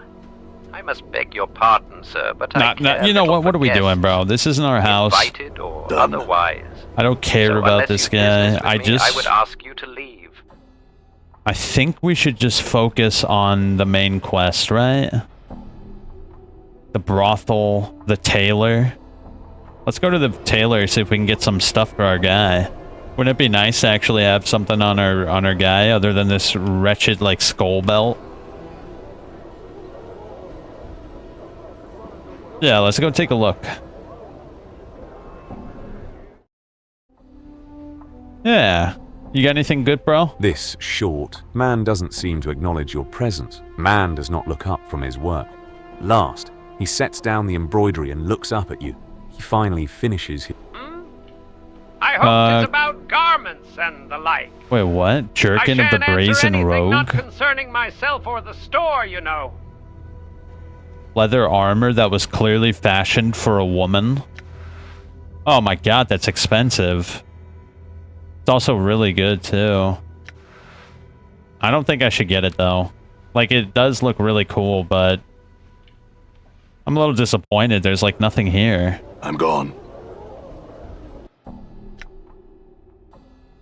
So, find the Night Hag and Puzzle Well. Civic Fest Hall. Alright, let's go look for the Civic Fest Hall.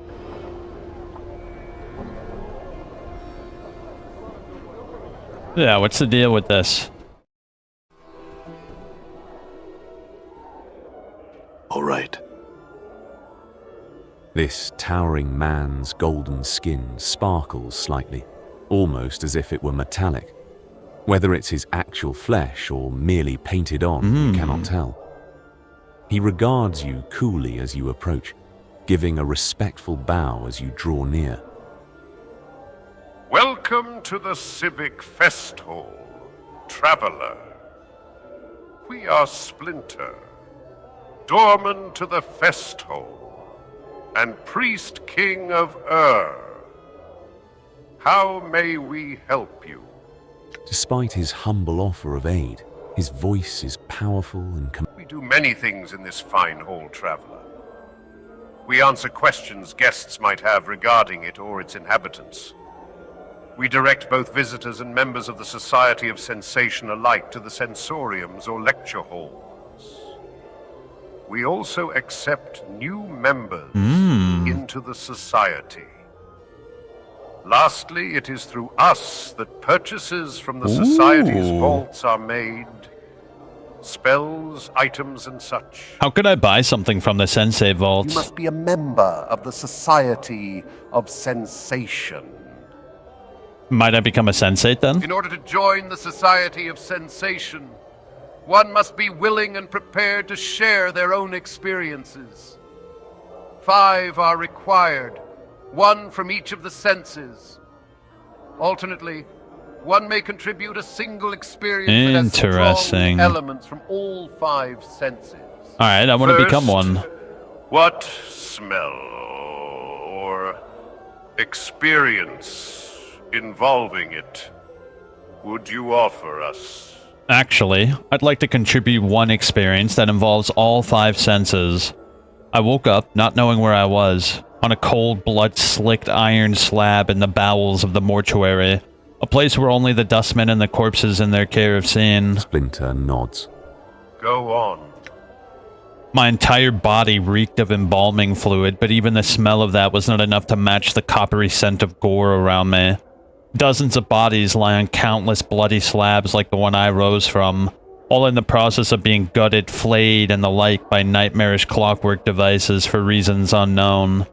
The only sounds were the squeals of labored metal and the unsteady tread of undead workers as they pushed the slabs about on the mortuary in rusted iron tracks. He nods.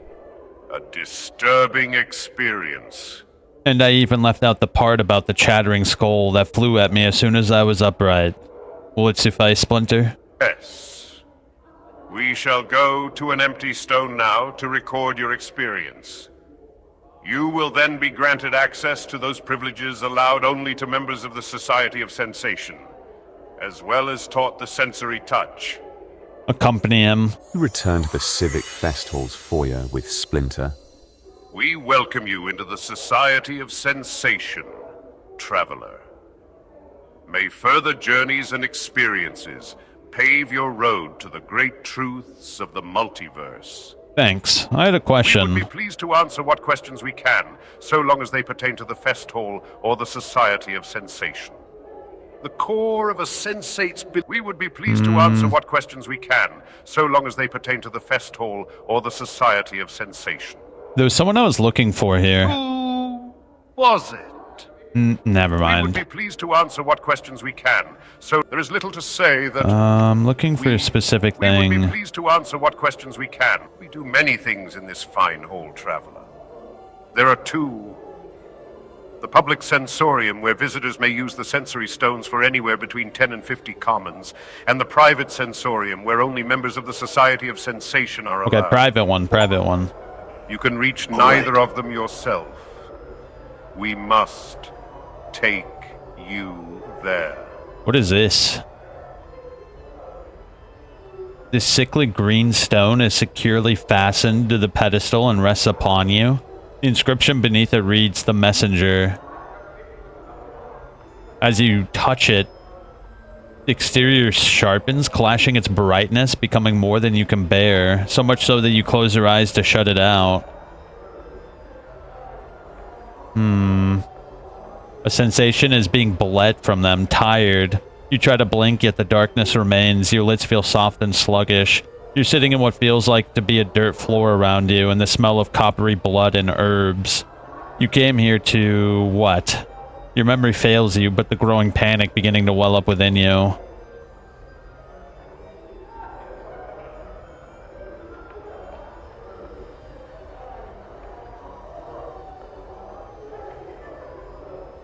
The week-long hunting trek across the forests of Arborea. Didn't he say we could buy stuff? This older man is chewing without so much as looking at you. The man frowns and waves. Man smirks, bites his thumb at you, then abruptly pauses. His cheeks swell, and with a violent gag, he spits up a large black fly which begins to buzz around the chamber. Minerosian candies be damned! He cries, shaking his fist at the insect. He whirls on you. What do you know of Ravel Puzzlewell? Pops a small red candy into his mouth. Do you always traipse about molesting puissant mages with your ignorant prattle? Babbling, blathering, chittering, chattering! Pick it up and eat it. Candy shoots from his mouth on chattering, flying in a high arc to land on the floor with a wet plip. He stares at it sadly. Eat it. Snatch up the candy and pop it in your mouth. Its taste is sweet and tangy. The mage's jaw drops. My delectably scrumptious Bitopian fruit candy. I just need some questions. Not, you yeasty beef-witted pignut! His eyes bulge out. He jabs his finger at you. Now, off with you! Updated my journal. With you! And do not return without being prepared to show the proper respect. Come bearing tribute. Alright, let's get the shit out of here. He said we can do something with the vaults. From the side of his mouth. Yeah, how do I get to the vaults? Nice. I want to buy, like, the good shit. Mind you. Bring something exotic. This squat, hunched old man still has the broad shoulders and scarred, calloused hands of a worker or warrior. An aura of weary despair seems to hang about him. He appears to be giving a lecture at the moment. Oh, man. Yeah, how do I get to the vaults? He said we can buy stuff. Ah, look at that. There's a spell here. It's a level 4 spell. Not bad. Quisai. This is a life-sized granite statue of a gentleman standing with his arms at his sides, eyes closed. It is of excellent craftsmanship, exquisitely detailed and incredibly lifelike. So much so, in fact, that you find yourself wondering if it's really a statue at all. Warrior in training. Interesting. I'm gonna find where those vaults are, bro.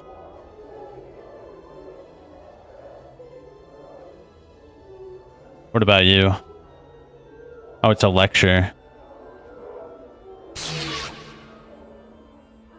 Thief in training? Oh, wow. It looks like this is the place to be if you want to change classes.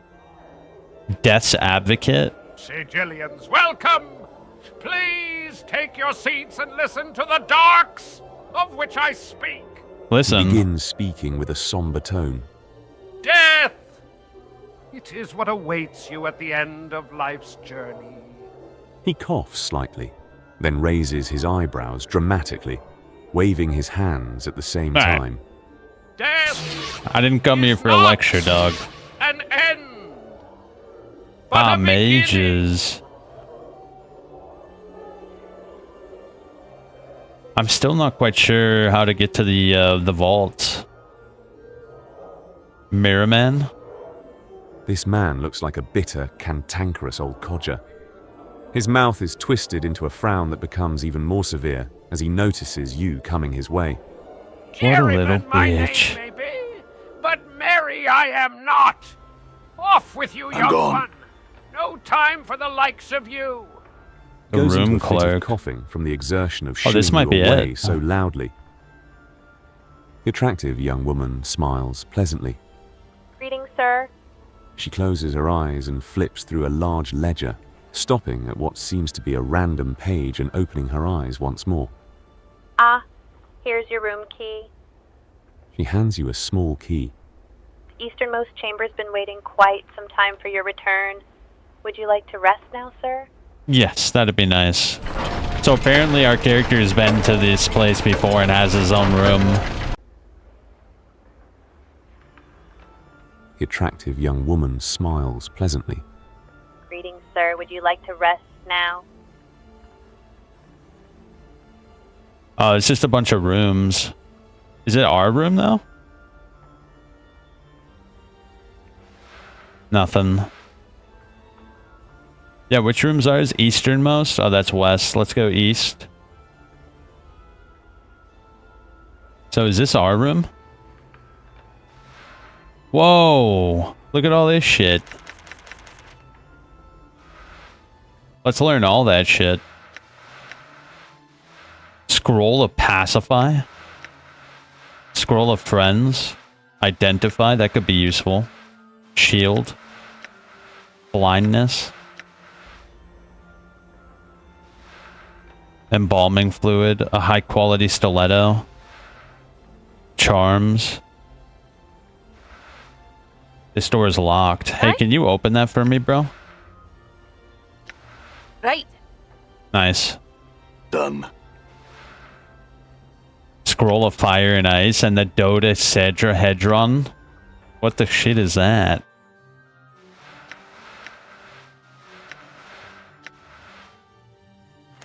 I'll probably sell that. This heavy dodecahedron is about the size of your fist ball together.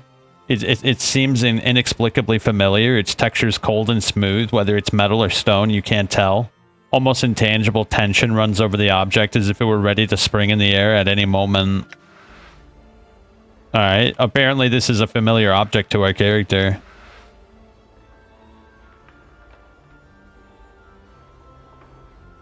Upon closer examination, you realize that each side is a plate that can be twisted clockwise or counterclockwise.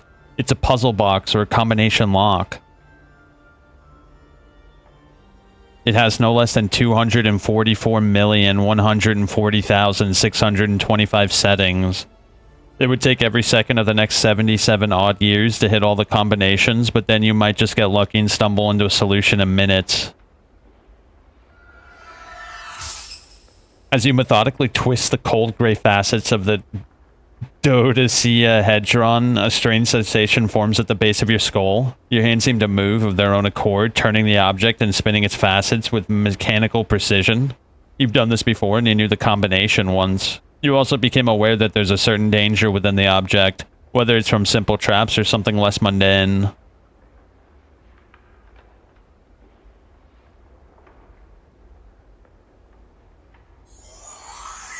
You circumvent the poisonous gas trap and begin your work on the final facet positions.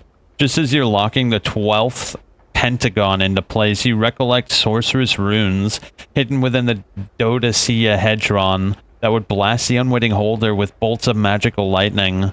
After disarming the trap with the correct number of facet rotations, it clicks and begins to open.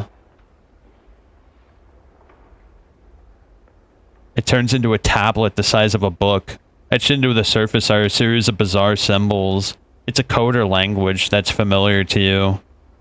Further examination reveals that by twisting the facets that are now upon the underside of the tablet, different pages may be displayed across the tablet's face. You finally recognize that it's a tome or a journal. Updated my journal. I feel stronger. Ooh, level up. Excellent. Interesting.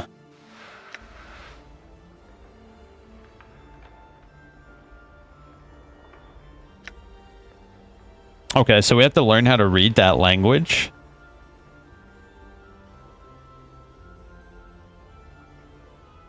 So this was our room. Interesting. Truly fascinating. Our character's been here before. He's laid like little breadcrumbs for us to follow. I'm gone. Done. Wait, what? Oh, wait. I'm so confused. Didn't I just come from here? I'm gone. Did they both lead to the same area? Yeah, they both lead to the same area, apparently. How do I get to the vault? Done. It said when we joined the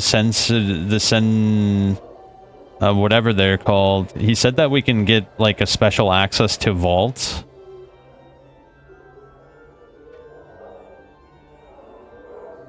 Joel me. Who's this? Stern-looking older woman seems to be looking for someone. Her eyes fix upon your face as you approach her. You there. Might I have a word with you? What do you want? My name is Yolmi, a noble woman of the House Sirma. I am seeking a certain man that I have been told cannot die. A terribly scarred man for whom death is nothing but the most trivial of annoyances. What bits of a description I have gathered match you quite well. Are you this man? Yes, I am. Updated my journal. To meet you then. She gives a slight bow. I would make you a somewhat unusual proposal. Though you must admit you are an unusual man. I will give you 1,000 copper commons for your permission to kill you. Are you open to discussion on the matter? Why? Tommy doesn't bat an eyelash. Why not? I thought it might be an interesting experience, paying someone for the privilege of murdering them. When I first heard rumors of your existence, how could I resist? So, what is your answer? Where did you hear these rumors? Tommy frowns. One hears all sorts of things in the fest hall. Get out of here, bitch. 1,000? That's chump change. What am I, a little bitch to you, bro? Again, I No. ask, will you consider I'm not gonna let you my kill me. proposal? That's ridiculous. Maybe I have to talk to this guy. Splinter regards you coolly as ever as you... We would be pleased to answer what questions we can, so long as they pertain to the Fest Hall or the Society of Sensation. Is there a linguist or scholar here who can help me with the language of this dodecahedron? How do you say that? Dodecahedron? Dodecahedron. I don't know. We know of one such man who might help you. Phenom. Where would I find him? Phenom is currently not lecturing here, so your best chance to find him would be at his home. Walk south of the Fest Hall entrance between Ivana's Galleria and the Apothecary. You will see it on your right, a small five-sided home, west of the Curiosity Shop. Thanks. We would be pleased to answer what questions we can, so long as they pertain to the Fest Hall or the Society of Sensation. We do many things in this fine hall, traveler. We answer questions guests might have regarding it or its inhabitants. Wait. We direct both visitors and members of the Society of Sensation alike to the Society's sensoriums vaults. or lecture. There are two. The public sensorium, where visitors may use the sensory stones for anywhere between 10 and 50 commons, and the private sensorium, where only members of the Society of Sensation are allowed. Maybe it's you can there. reach neither of them yourself. Yeah, maybe We there's a must guy here I can talk to buy like those items and such. It's not this guy. Mage's expression. I care not, you yeasty beef-witted pignut. What His a little eyes bulge prick. out. He jabs his finger at you. Now, off with you! Off with you! No. Do not return without being prepared to show the proper respect. Yeah, I'm not seeing anything here. Bearing tributes. A gift. Maybe it's in the He suddenly public. draws close and whispers from the side of his mouth. Yeah, it might be in the public sensorium. Let me check. But nothing. Splinter regards you coolly as... We do many things in this fight. There are two. The public sensorium, where visitors may use the sensory stones for anywhere between 10 and 50 commons. Look at this. And the private sensorium, where only members of the Society of Sensation are allowed. You can I reach like that they're neither like of them yourself. trading sensations We must like it's a commodity. It's actually really interesting, a novel. Lady Thorncom. This comely, middle-aged woman is wandering about dreamily, absent-mindedly chewing on her thumbnail. Her eyes seem focused on nothing in particular. She is dressed in elegant yet disheveled finery, and her hair is slightly tousled. Greetings. She takes her thumb from her mouth, smoothing back a strand of hair that had fallen in front of her eyes. I have some questions. Very well. Ask what you wish. As you begin to ask your question, you realize she's not looking at you, let alone paying you any attention. Hello, I had a question. Very well.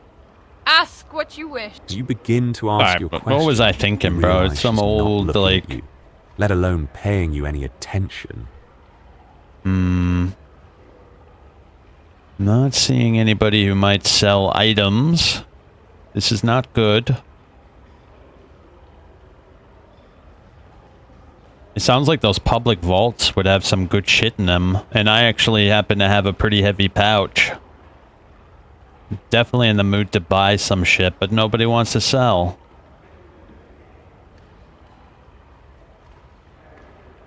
Are you here to use one of the sensory stones?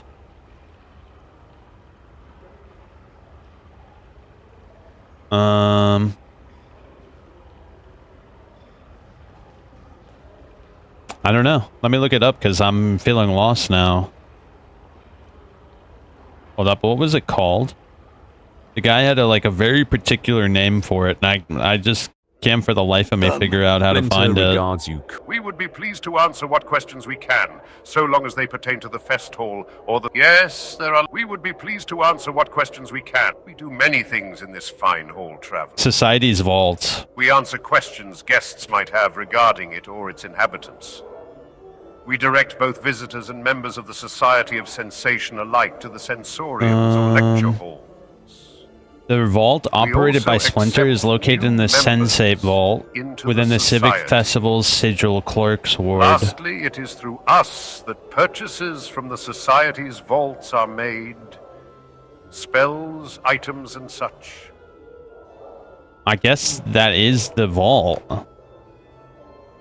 Yeah, but look, he specifically says it is through us that the purchases from Society's vaults are made. Maybe I'm just, like, not understanding. Oh, wait, here we go. It's literally right here. I'd like to buy something from the vaults. I'm such a buffoon, bro. I just had to scroll down a little bit. Level 8 wizard spell. How do I become a wizard? Would my stats better lend to being a wizard, actually? Because we can switch classes freely. I'm gonna be real, these are incredibly unimpressive. I'm gonna be quite frank, these are very unimpressive vaults. Highly unimpressive, bro. Oh wait, what was that?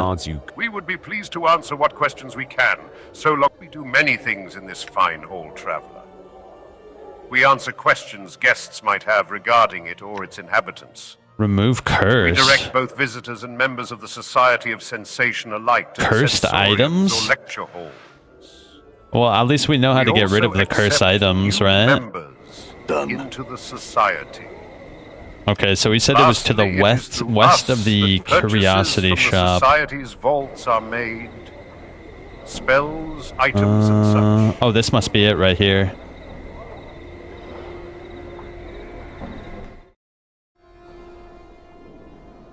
Oh yeah, this is him. Inam glances your way. I would have you know that I am a scholar and a linguist, sir. While I shall happily entertain any questions regarding my field of study, language, and the like, I can be of no help to you in other matters. Unfold the dodecahedron to a page with writing on it and ask if he can translate it. He takes the unfolded dodecahedron in his hand and examines it closely. This language is a long dead one, known to virtually no one. I believe my father, a linguist like myself, knew this language, and may well have been the only man in Sigil at the time that could understand it. I recognize it from his notes, but I cannot translate it. Do you have the notes still? Phenom shakes his head. They'll be of no use to you if you're looking to translate anything. And the few actual books he had pertaining to that language disappeared around the time of his murder, I believe. I'd very much like to see them just the same. Phenom gives an annoyed sigh. I'm not certain where they are just now, and I'm looking for something else at the moment. My research journal. Perhaps when I've recovered it, I could spare the time to find those notes for you. Alright, I'll find it. Where'd you last have it? My journal. Well, I'm not certain. It might be at... Well, perhaps it's somehow found its way into the brothel of slating intellectual lusts. But how that could have come to pass, I do not know. It's a mystery. Clears his throat and looks away from you. Alright, I'll look there. You said your father was murdered? Phenom nods. Strangled he was. He had left to tutor someone. He taught various languages to supplement his research income, and was discovered dead in a side chamber of the Civic Fest Hall. The killer was never found. This was perhaps 50 years ago now. I was but a child. He knew the language and could teach it? Surely he did and could. Were he alive today? My father was said to be a great teacher. Phenom sighs sadly. Have his skill with language, but not his patience for others, sadly. Is he interred at the mortuary? Updated my journal. His ashes are kept here. Points to a bronze urn sitting atop a cabinet beside a bouquet of purple flowers. Why? Wry smile crosses Phenom's lips. Necroscope, are you? Speak with the dead? He suddenly frowns. I have no wish to speak of these things any longer. Alright, You'll sorry, have to bro. Excuse me, sir. Farewell. Oh, this container's locked? Maybe his ashes are in there and we can speak to him. An unremarkable handkerchief. Well, let me get her to pick that lock real quick. It's not like people care when you pick locks. Yeah, let me see. All right.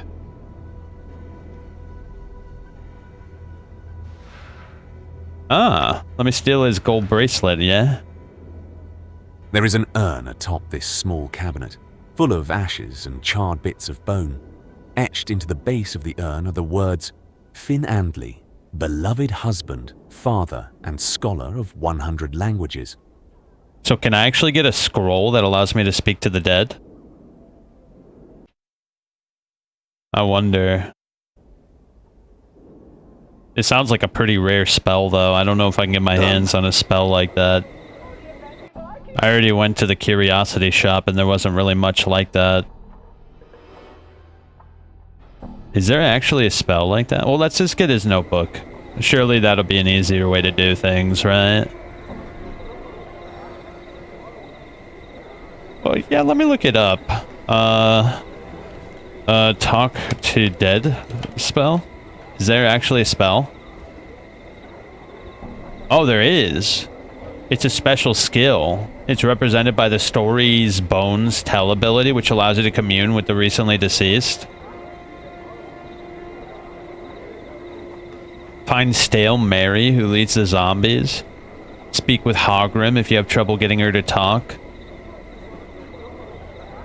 You need an intelligence of 15 or 16. You can boost your intelligence. Oh, dude, that's cool. We should do that. How many other opportunities would we get to talk to the dead? That could be incredibly useful. I know exactly where that is, too. Here? Yeah. Let's go over there. Excellent. All the way down here in the Dead Nations. Ooh. Let's see if it works with the ashes. I really don't know. What do you want this time? Can you open the gate? He looks at you and swings the gates open without a word. Thank you. Alright. So the Dead Nations are right over here. Do you think? Nah, I don't know. Are we powerful enough to kill all the zombies? I don't think so. Not yet, at least. Yeah, not yet. Not yet. We will be coming back, though. And we will kill every single zombie. So what was the name? Stale Mary.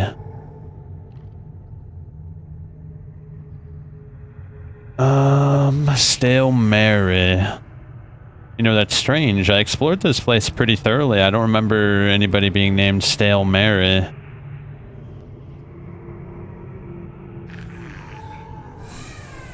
Stale Mary. Where the shit would that be?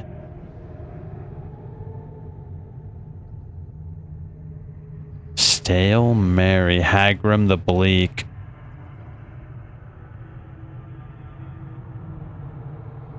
Nah, it ain't over here. Oh, it might be over here? In this room?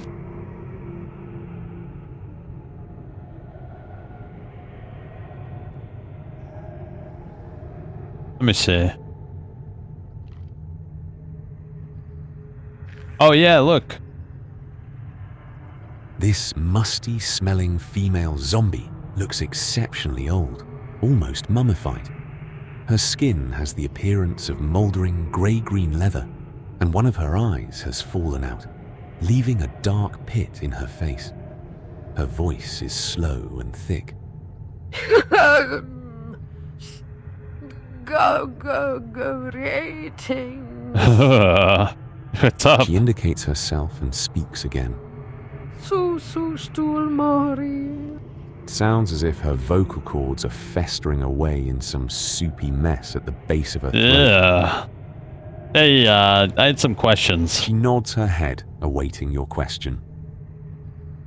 How is it that you speak to other zombies? I can't understand them as I can you. Corpse takes a step towards you, reaching her arm out to touch you. What are you doing? She only moans softly in reply, reaching out once more to touch your arm. Despite the ravages of time, there is still some vestige of humanity left in her gaze. You can see she means you no harm. Alright. A nearly fleshless hand brushes gently against your forearm, and she speaks. Loosen. Listen. How is it that I can understand you? He touches you once more.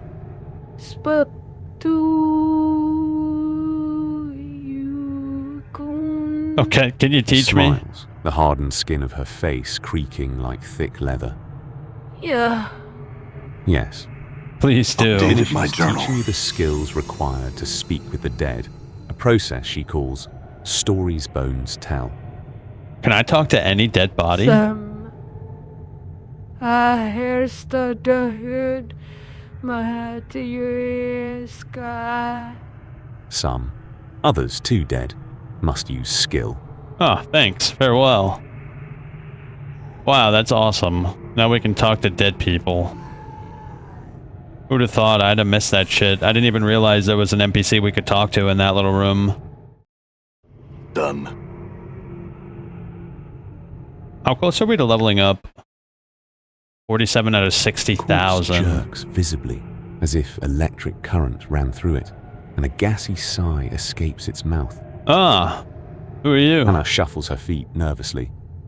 'Tis best not to muck with the dead. Brings bad luck, so it does.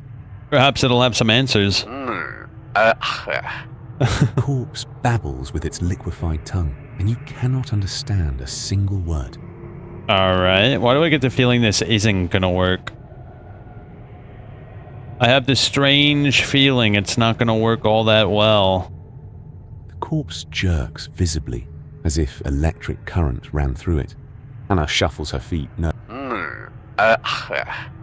corpse babbles with its liquefied tongue. Yeah, it's not working quite like I expected. Speak with the dead? Oh, is there actually a spell?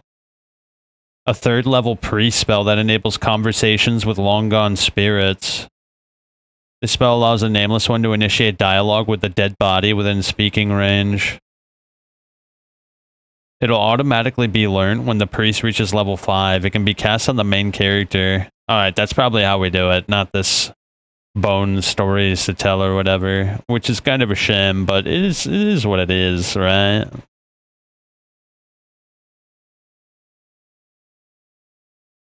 You would need to cast Speak with the Dead or a comparable spell from Dead Nations. Wait, hold up. Is there more? Hold up. Is there a wizard spell that we can get? Oh shit, look what we got here. Damn. Safa.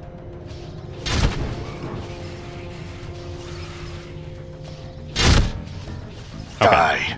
We good.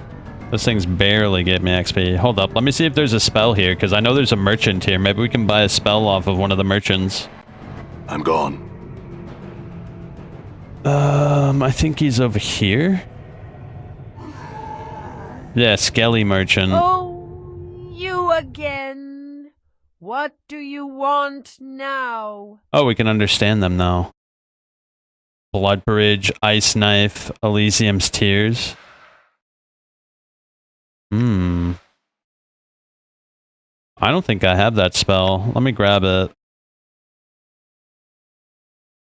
Damn, maybe only the priest can use it, though.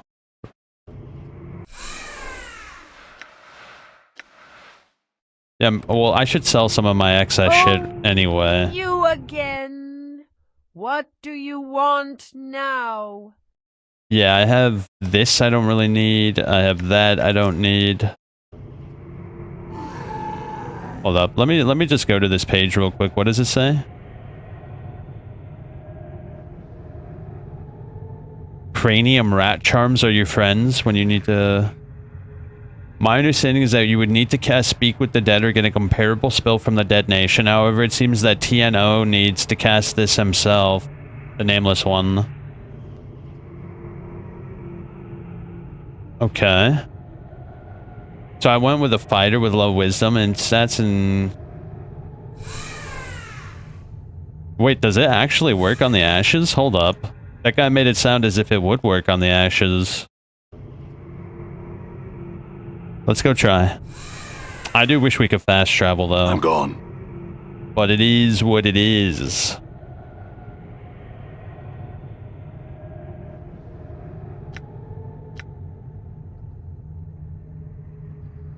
Yeah, let's go over there and see. Maybe it will work with the ashes. Who knows? Gone.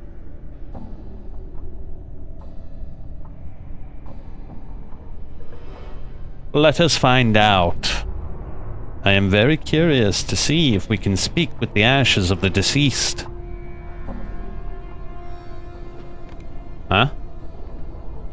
Oh my god, I forgot the gates closed. What a little bitch, bro. Guard straightened slightly. You got the money for you? 50 coin. Whatever, just let me through. Bad. Guard straightened slightly. You for you. 50 coin. Smile wreathes his ugly face. That's good enough. He hefts it, coins spilling through his fingers, and says, Interesting. Feels like enough. He opens. Why is there a toll now? I'm gonna kill that guy. Can we kill that guy? Bar? Yeah, let's kill this guy. What the shit? A toll? Damn. What the shit just happened? Why is there a guy over here? Wait, what are you doing, bro? Get over here. Yeah, I'm gonna kill Bar. He's a little bitch boy.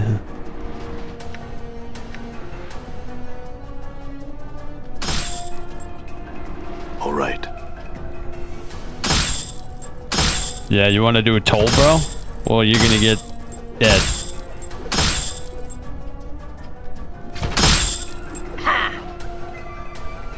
Alright. Now give me my money back.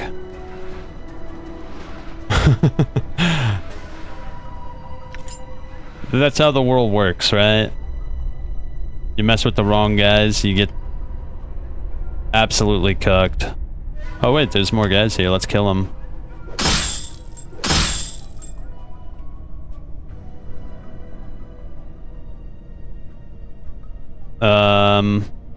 I'm gonna leave. I'm not gonna chase this guy. Oh, maybe we will.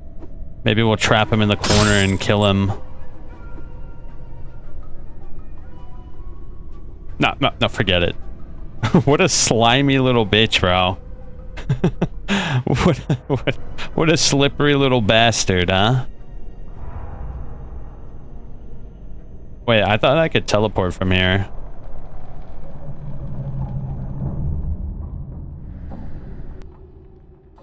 No? It's weird. I was able to teleport here, but now what? Oh, dude, that sucks. I'm gone. Maybe I can teleport from here. Yeah, because I teleported here. Why can't I teleport out? Hopefully I can.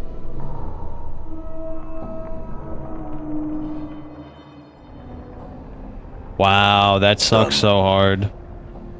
Let's never come back here ever again.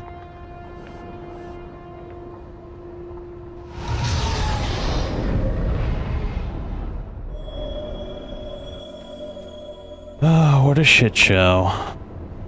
Yeah, there's a toll. There's 2 tolls. We had to pay 1 toll and now another one. You need junk to get through that doorway, that portal. If you don't have junk, you're stuck. I wonder if you can soft lock yourself there.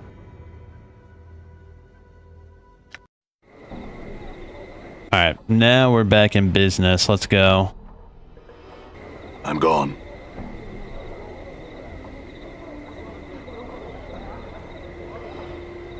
Yep, let's go take a peek and see if we can talk. Maybe this is all pointless. All right. There is an urn atop this small cabinet, full of ashes and charred bits of bone. Use stories bones tell on the remains. The ashes seem to stir faintly, as if moved by your breath. A faraway voice whispers up from within the Ooh, urn. it worked. Why have I been summoned to these ashes? Cold and gray as the heart of a hag. Wait, what? Were you killed by the main villain? To answer questions, Spirit. Ask then, so that I might return to my most quiet thoughts. Describe to him the writing from the folding dodecahedron? Yes. I know that tongue. I was a linguist and scholar, you see. I was murdered. Murdered. By a student of mine. Murdered so that I could not teach another the language that I taught him. The tongue of the Uyo it was. One of the rarest in the multiverse. I knew of none who spoke it, save myself, and that one damnable, murderous student. Can you help me learn this dead language? I could teach you this language, yes. It would please me to do so, in fact. If only to spite that bloody-handed student of long ago. First, tell me what languages you do speak. Learn what you can from the Spirit. As the Spirit speaks to you of the lost language of the Uyo, there is a throbbing sensation in your temples as a memory begins to surface. Memories of this language. You recall letters, words, phrases, until, like a spire wind blowing away the blanket of poisonous smog over the great foundry, the language is once more revealed to you in its entirety. Updated my journal. Memory, though, bubbling to the surface. A darker one. Its presence troubles you somehow, fills you with unease and unexplained pangs of guilt. Allow the memory to surface. Updated my journal. You recall Finandli himself. You remember his gentle voice, his kind manner, his schooling you in the ancient language of the Uyo. You also remember your scarred, gnarled hand wrapped around his frail throat, crushing his larynx. Wait, we're the ones who killed him? That the secret contents of your journal, hidden and thrice trapped in a dodecahedral puzzle box and penned in the obscure language of the Uyo, would be forever safe from prying eyes. Dude, that's messed up. So we killed him to have only one language we know to hide our... It was like a cryptographic, like, you know what I mean? So we killed him, and then we roused him from his slumber of death to teach us the language again. That's messed up, bro. I think I understand enough of the language now. Thanks, Finn, and farewell. I feel stronger. Ooh, boy. Level up.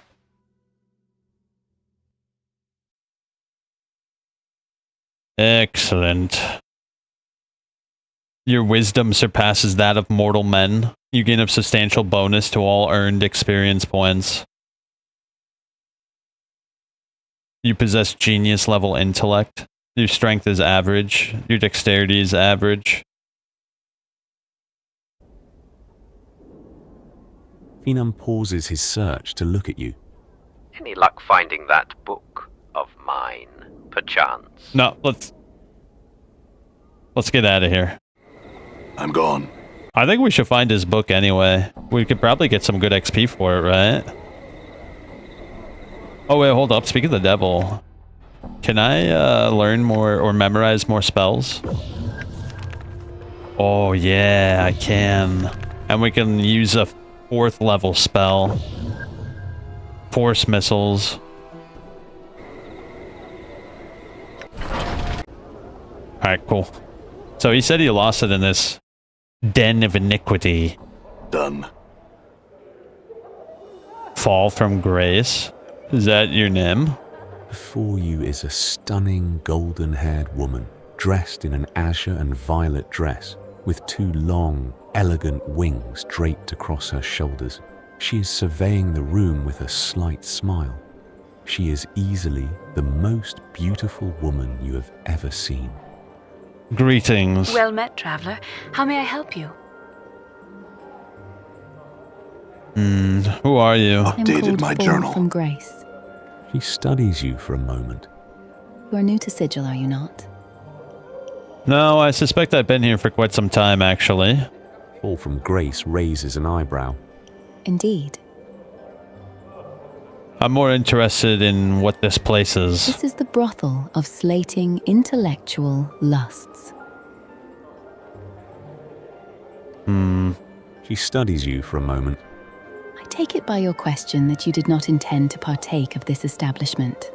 What kind of brothel is I this? established this brothel to give those lustful fevers that strike the mind more avenues of expression rather than the simply carnal. Much pleasure can be had in conversation and engaging in the verbal arts with others. Can I ask you some other questions? Yes.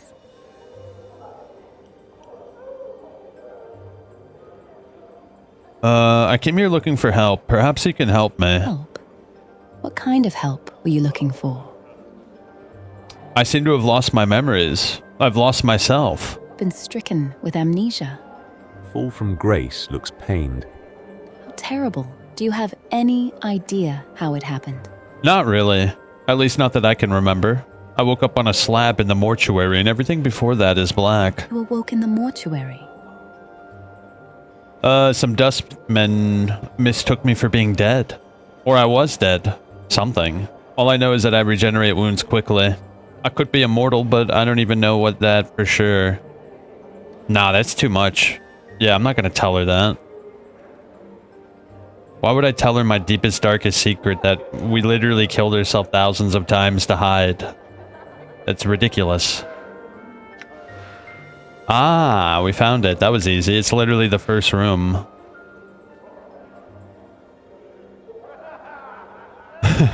The jubilation, the laughter. This place is a den of iniquities. Nenny Nine Eyes? This petite, attractive young woman is smiling blissfully and humming to herself. Her wide, pale blue eyes seem to constantly drink in her surroundings as she looks about. Nah, I ain't even gonna open that can of worms. Echo? This striking young woman has skin the color of burnished copper, a translucent white dress held precariously by golden clasp. It doesn't look like there's much else here. Shapely form. I like the music here. Kasai Saris.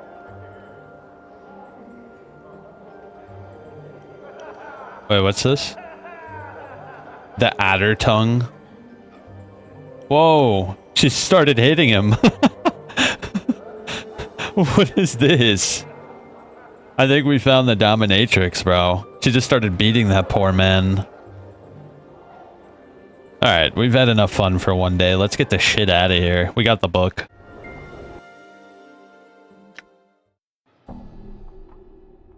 I'm gone.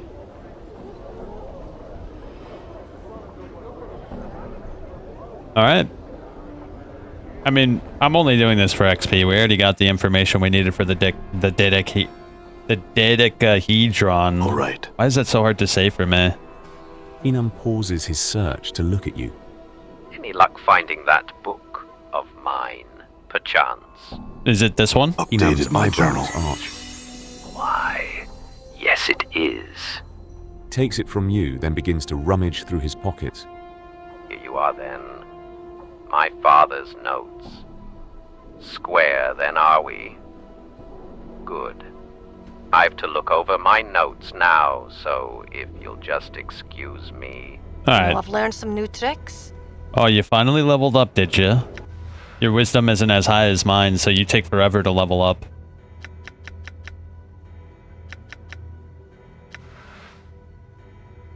Yeah. She's got 10 wisdom and I have 20. So we get like quintuple the XP she does. I leveled up 4 times before she did. Alright. Okay. So now I should be able to read the dodecahedron. These are the notes of the deceased linguist Finn Andli. They are composed of his research into the language of the Uyo, Oh, do you think I can sell it for money? Yeah, let me see. Can I sell that shit? Would you care to examine the weapons and charms, or some of my more exotic acquisitions? Nah, I can't sell it. What a shame. I'll sell some of the junk, though.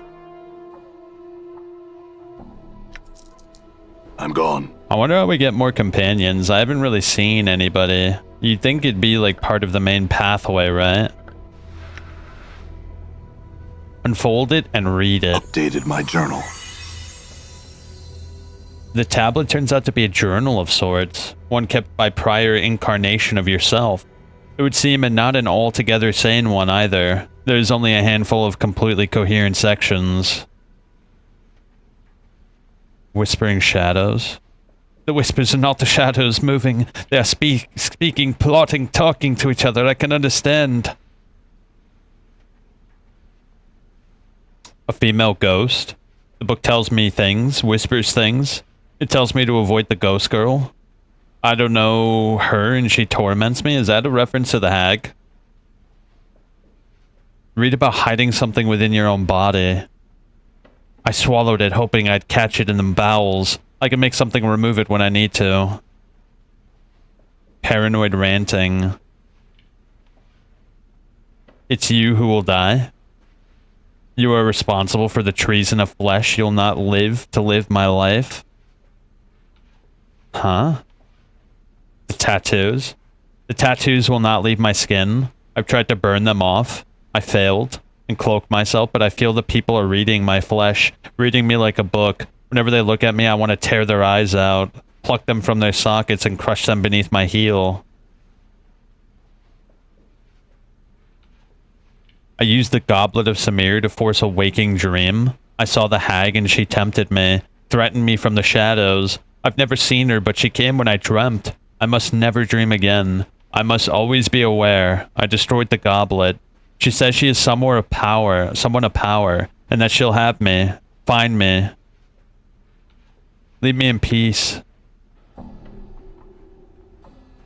Her voice reeked of evil talons like spiders that burrowed into the gray matter. She was a myth, a fairy tale who alone challenged the Lady of Pain. How can one fight someone who is a myth? I don't have the weapons. I need weapons that will kill her should she find me. I need a strategy.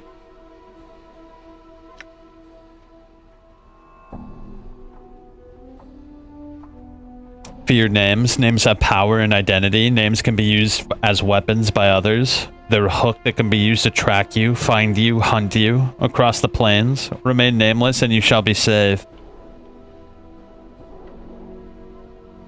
I went to the fest hall looking for a path of my false self. So glaring was it that those who did not know, the false ones, welcomed me into their confidence and treated me as a friend. Showed my room attendees to my needs. I had to restrain myself from launching out against them. That would have been premature. I need to protect my identity. I found one who knew the exclusive language of the Uyo, learned it as I could, and then killed him. Then I went to the sensorium and prepared to end the matter. Interesting. Lothar suggested that the next stage of my journey might be the journey to the Civic Fest Hall, where someone may be able to tell me more about the hag Ravel Puzzlewell from Lothar believes she stole my mortality from me. Done. Interesting that our main character is trying to die, but he can't quite die.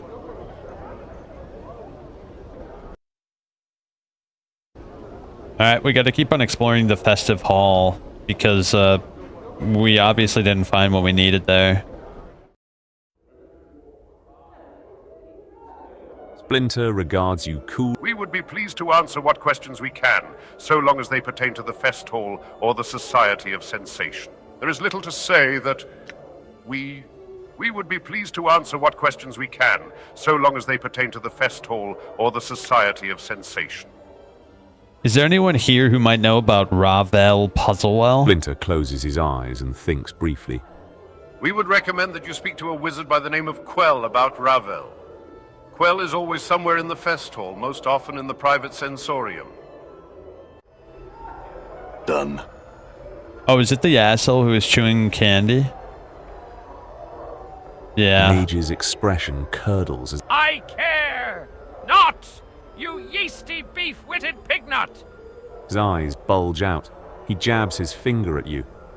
Now, off with you! Off with you! And do not return without being prepared. Oh, I know what to do. Proper respect. I know exactly what to do. He wants chocolate. I know how to get the most rare chocolate in all the lands. And whispers from the side of his mouth. Candies or chocolate would be nice, but nothing common, mind you. Bring something exotic. Now be gone! Yeah, she sells chocolate.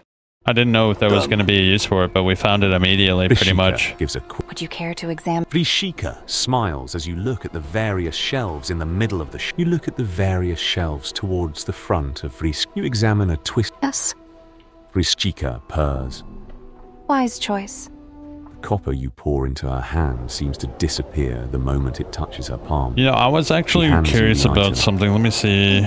Enjoy your newest acquisition.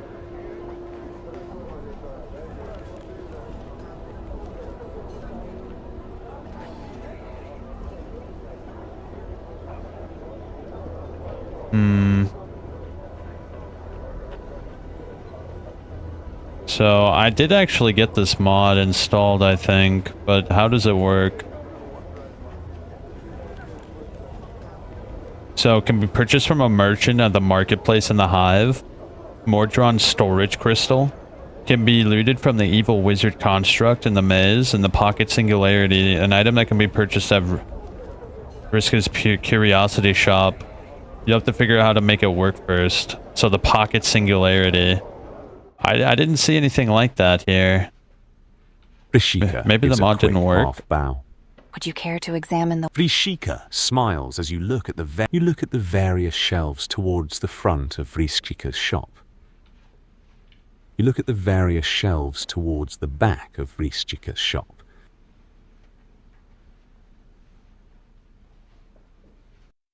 Is it in the store, maybe? Pocket singularity. Yeah, I don't see anything here. Maybe the mod didn't work properly.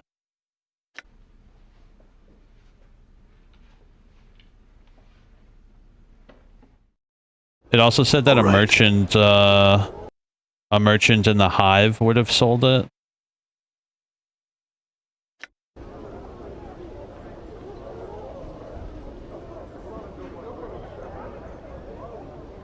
Can be purchased from a merchant at the marketplace in the Hive.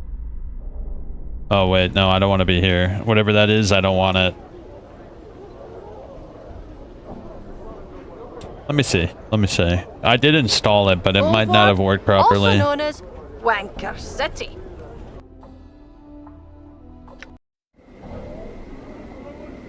Alright, so let me see. It's called the Imp Leather Bag.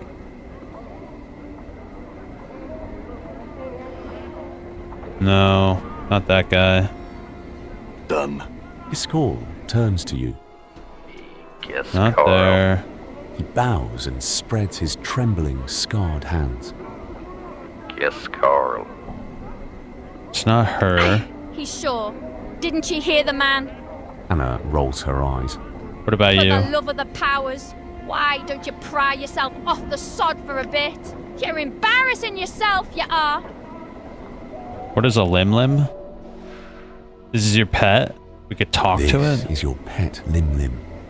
Noticing it Your has your Lim-Lim? attention, it chirps up at you. Oh. Lim-Lim squirms about merrily, its wings buzzing. It seems to enjoy the Yo, we have our own Lim-Lim. Gauhar flashes you his disturbing, sharp-toothed grin. You're to play you are, yes? I guess the mod didn't install properly because I don't see anything here. Return later, and we might play again. The Imp Leather Bag. I guess I didn't install it properly because I'm not seeing anything here. Unless there's another merchant around here. Raskin's Kip, Hive Dwelling, the marketplace. Ah shit, dude. I gotta use the restroom real quick. Give me 1 sec. And what over? The time device. The crystals. What are you talking about? Don't play dumb with me, Crow. I know everything.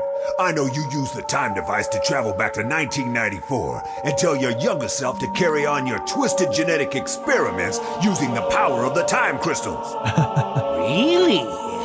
Really? Well, yeah. And exactly where do I get this time device? Don't be alarmed. It's me, your younger self. I've come from the past to give you this time device. You must take it and... I think I know the rest. Well, okay then. It's the red button. So stupid. Ta-ta! I'm off to live forever!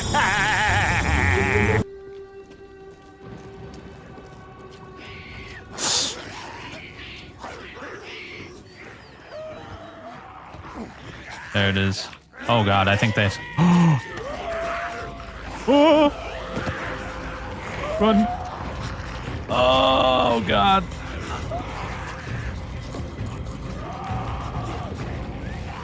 Run, run, run, run, run, run, run, run.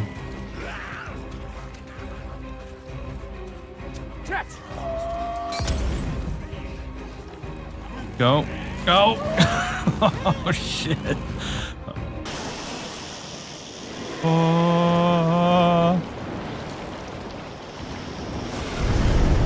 Oh my gosh, if I was just a little bit to the left.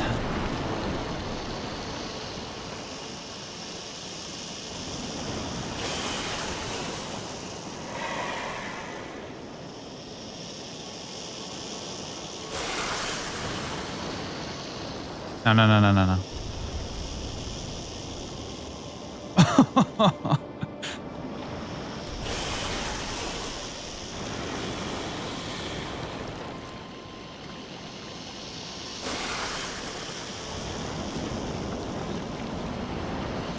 Oh!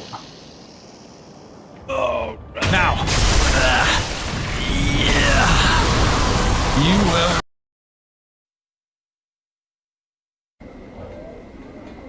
Hold up. You know what I'm gonna try to do? I'm gonna install it real quick. Yeah, give me a sec, I'll install it real quick. I could have sworn I installed it, but I guess maybe I didn't. Yeah, give me a sec. Shouldn't take but like a minute. Planescape Torment Bag Mod. Bags of Torment.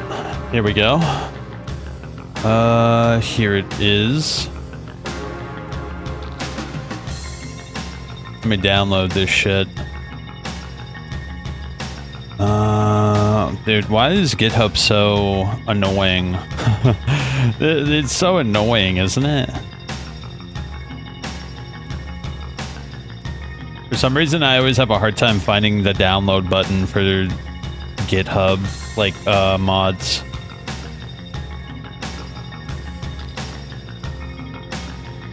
Alright, here we go. I figured it out. Alright, and then let me open up. Here it is. Slide this in there. How do I install? Wait, where is it? It adds containers to the game. It also triggers a small quest. Oh, one of the containers triggers a small quest. So how do I install it? The README did not say. I guess I didn't install it.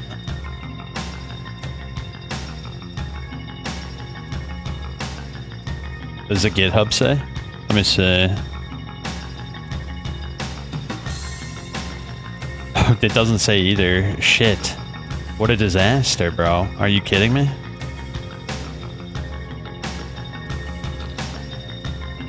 Do I just drag and drop? Is that it?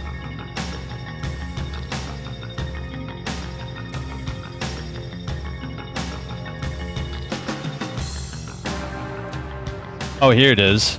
It's a WeDo mod. That means it's very easy to install. Unpack the downloaded archive into your game directory and run setup bag of torment exe. Okay, it's simple enough.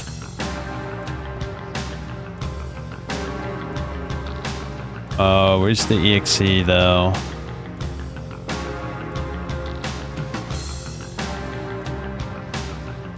Wait, where is the exe? Oh, is that it right there?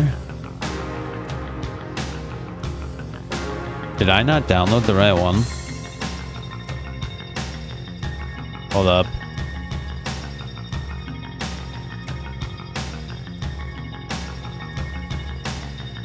Alright, here we go. So drag and drop into here. There we go. Is this it? No. What the shit, bro? It should have an exe in it, but I don't see the exe anywhere here.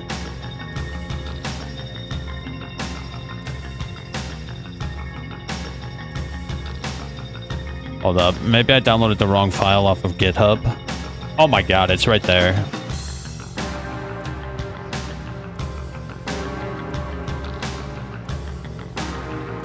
Yeah, here we go. I found it. We're good, we're good, we're good.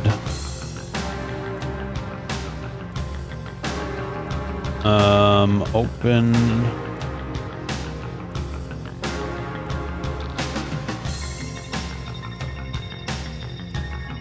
Wait, what? Is that not it? What the shit, bro? Oh, here it is. Dear God, bro, I hate GitHub with a passion. Whoever designed GitHub is like an actual piece of shit. It's such a, like, a shittily designed website.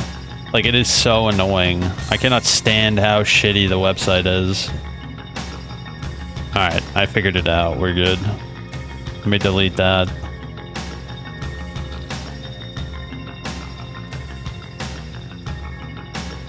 Alright, here we go. We good, we good, we good. We got it. Install. Alright, cool. Now it's installed. Look at that. Let's go back into the game and see how that looks. Why do I have so many downloads? What the shit? Alright. Yeah, let's get back in. Golly. That was way harder than it needed to be, primarily because GitHub is just such a incomprehensible website sometimes. Is this the file? Okay, yeah, this is it. So, first things first, let me see if the merchant has it now. The imp bag. Who might have it, though? What about you? Do you have it? Whispering Flask? What the shit is that? Githzerai? I don't know what the hell that is. What about you? Do you have it? These spices, sir. Oh, you can just taste them all over here. Sea plum, shift spice. No, it doesn't look like.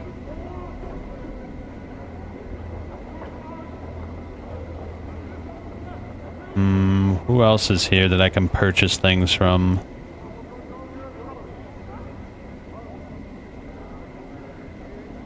Oh, what about you? Wait, what?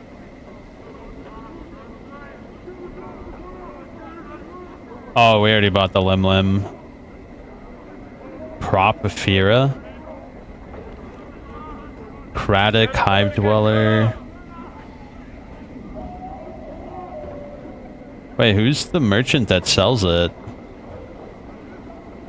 Iron Knolls? Who the shit is that? This broad-shouldered woman. She straightens up. Here it. Fare you well too, then, Cutter. Hold up, maybe it's a merchant in another area? Hive Thug, Hive Thub, Crier. Streams of tears. Man stops his frenzied chanting. Nope, that ain't happening. His tear-rimmed eyes. He opens his parched mouth to speak. Let me look it up. But all he can manage is a withered. Planescape Torment. Bags of Torment. Imp bag location. The merchant at the main marketplace in the Hive. The specific shopkeeper that sells the bag is highlighted in blue on the marketplace map. Highlighted in blue? On the map? I'm not seeing shit, bro.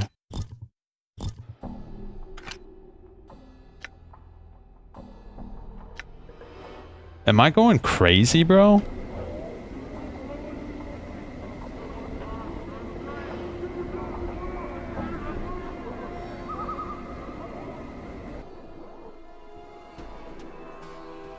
You know what? There's another way to check if it's actually working. Being watched? Yeah. The imp leather bag can be purchased from a merchant at the marketplace in the Hive. You know what? Let's check this way. This way would be an easier way to check because there is apparently at the curio shop in the clerk's ward. So let me see if that worked. I'm gone. Yeah, let me see. Because there was apparently one here at the curio shop as well.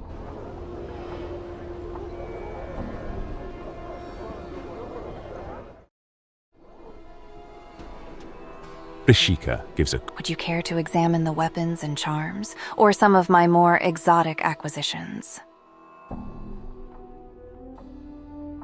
No, there's nothing there either. What the Rishika shit? gives a quick half bow. I'll entertain any questions about the merchandise, but I'm not going... Would you care to examine... Rishika smiles as you look at the various shelves in the middle of the shop.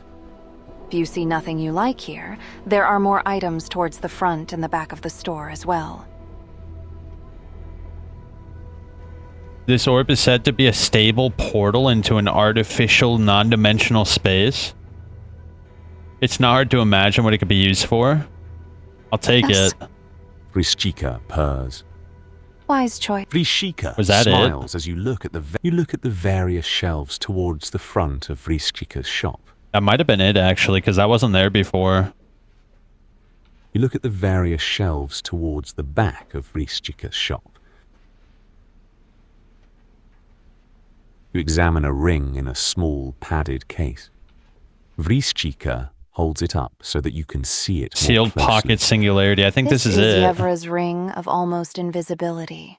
It makes its wearer invisible. Oh, I think this is it, bro. Well, Hold up. Almost. I will part with it for the meager sum of 349 copper commons. It's a transportable portal into a non-dimensional space. It appears to be dormant or sealed.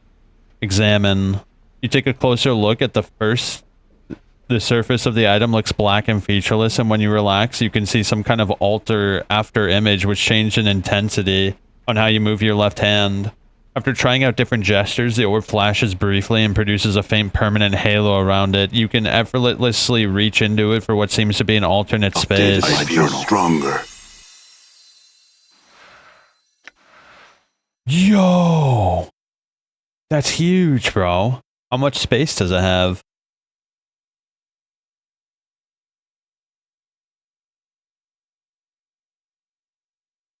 Well, let's put our Lim Lim in there. This is a cool mod, bro. That's really cool.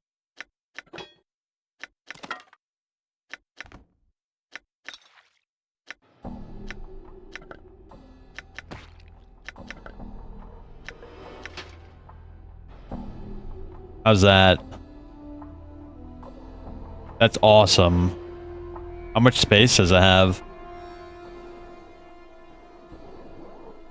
Maybe it has infinite space. I don't know. Does it say on the mod? Oh, wait. Let me show you the GitHub page and you'll see why it took me so long to figure it out. Look at this. Can you make sense of this, bro? So what I did is I picked on this. And then it brought me to this. And I was like, oh shit, bro, what do I download? And then I just downloaded the what do you call it? The zip. So I clicked this and downloaded the zip like that, but that wasn't it. And then I realized that you had to click on this, and then that gave me the download I needed. It is just needlessly complicated. Oh, look. It can store up to 500 items. Dude, that's a lot of space. It's the biggest one, too. Look, the imp leather bag can hold up to 50 items. The Modron storage crystal can store up to 200 items, but the Curiosity Shop Singularity... The Pocket Singularity can hold up to 500 items. Interesting, right? I'm a little upset we never found that imp bag, though. It's probably there somewhere, but I just couldn't figure out where we could get it. But for now, we'll use the Pocket Singularity, and when that's full, we'll switch back over and see if we can find the imp bag, if this does ever fill up with 500 items.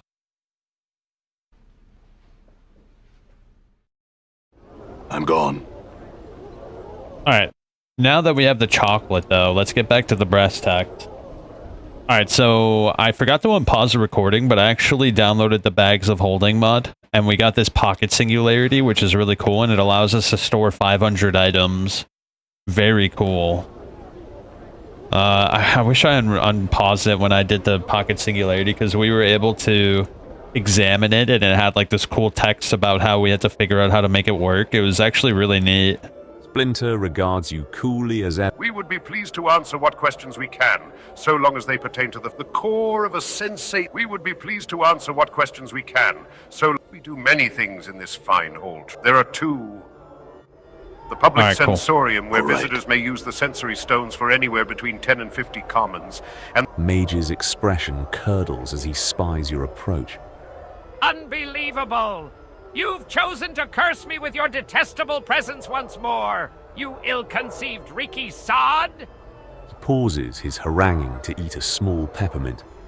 I pray you've learned yourself some manners! I brought you some imported chocolate as a gift. Oh!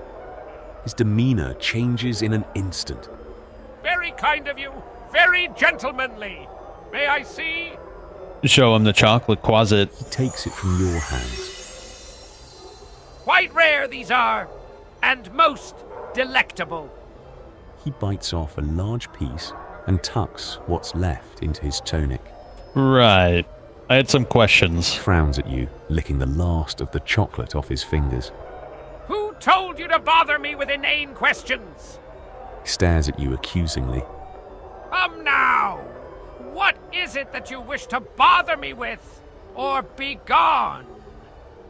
Fishes a malt ball from his sleeve and eats it. What do you know of Ravel Puzzlewell? The mention of her name, he swallows the candy he's sucking on with a loud gulp, wincing in pain. What to tell? Why tell at all? Such things, such tales are best left in dusty books and in the attics of old men's minds. Evil! Evil! Such a name, and such dark tales swarm about it like flies on a corpse. Please, I need you to tell me. He rolls his eyes, plopping another candy into his mouth. She's a night hag, my boy, who came to Sigil. All evil and cackles she was, alive with her shadow magic, ready to butt heads with the Lady of Pain. Barmy, old hag, only succeeding in getting herself mazed. She's likely dead by now. Mazed? How might I find her? No, mazed? Nods grimly. The Lady of Pain, she rules the city of Sigil, keeps the powers out and such. One of the punishments she reserves for those who cross her is mazing. She breaks off a piece of sigil, twisting it about and banishing it to who knows where. The offender trapped inside. Gone! Gone! Gone they are to the plains then. Wait, so let me get this straight. If you piss her off, you get sent to a maze? So doesn't that mean we have to piss her off in order to find this lady, or the hag? How can I find her? How might you... What? His candy rolls right out of his mouth and onto the tiles. Before you can so much as look at it, he snatches it up and pops it back in his mouth, giving you a dirty look. Yeah, because we ripped it off the floor and ate it last time. Why would you ask such a thing? Are you mad? What could you possibly want with such an evil creature? She knows something about my past. Doubtful! She was mazed many centuries ago. Gone! Penned in the dead book she is. And even if she were somehow still clutching to life with her black and bloody talons, what could she possibly know about you? If she wasn't the spitting image of cackling evil, that is, and was even willing to help you. I'll just have to hope she's alive and will help me. My Lesh's 6 teats and her swollen tummy. What a flickering candle of hope hurled into the howling winds of pandemonium that is. Flicker, flicker, whoosh. Don't be any more the fool than you need be. Yeah, this guy's good. I like this guy. Very well written. I still need to seek her out, whether she's dead or alive. So, if she's dead, as she most likely is, then what is your plan, may I ask? You have everything all figured out, do you? Quail is just blowing words out of his pits. Nonsense, nothing. What do you plan to do if she's in the dead book, eh? What do you think I should do? The first brilliant question you've asked! I think you should give up this clueless idea of entering mazes and chatting with night hags and lope back into whatever crypt you crawled out of. Makes far more sense than fishing for the lady's anger, it does. Can you tell me how to get into her maze? Bad man! Addle Cove! Have you not listened to a word I've said? She's imprisoned in an interdimensional maze for trying to best the Lady of Pain. That means she's at least 10 times as barmy as you, and at least 100 times more powerful. She's also most likely dead, thrice dead, and if by some happenstance she isn't, she'll make you dead. I understand, but I really need your help. Can you tell me how to reach her or not? Quail goes quiet, chewing on his lip. After a moment, he fishes around in his tunic for a mint, then plops it into his mouth. You're serious? Serious now? Why so serious, so baiter bent, so mule stubborn? He sighs. Well, born clueless, die clueless. Yes. Updated my journal. Have portals, this much I know to be true. A way in, a way out. This is how the lady fashions them. I do not know the portal, its location, or even its form, but I am told its key is a piece of Ravel. Wait, really? A piece of Ravel? But if Ravel is mazed, then how am I supposed to? You'll have to make do. Find something that has Ravel's taint in it. Mayhap. That is all I know. All. Bother me no more about it. If you want to go pestering someone about something like that, go to the brothel of slating intellectual lust. One of the ladies there is bound to have met someone or knows something that'll help. My thanks for your help. Updated my journal. Look at that. Now we have a lead. We have multiple leads. A mage named Quell told me the key to the portal which would lead to Ravel's maze was oddly enough a piece of Ravel. Alright, so it looks like we have to go to the brothel and ask around and see if we can maybe catch a glimpse of maybe someone who would know. Alright.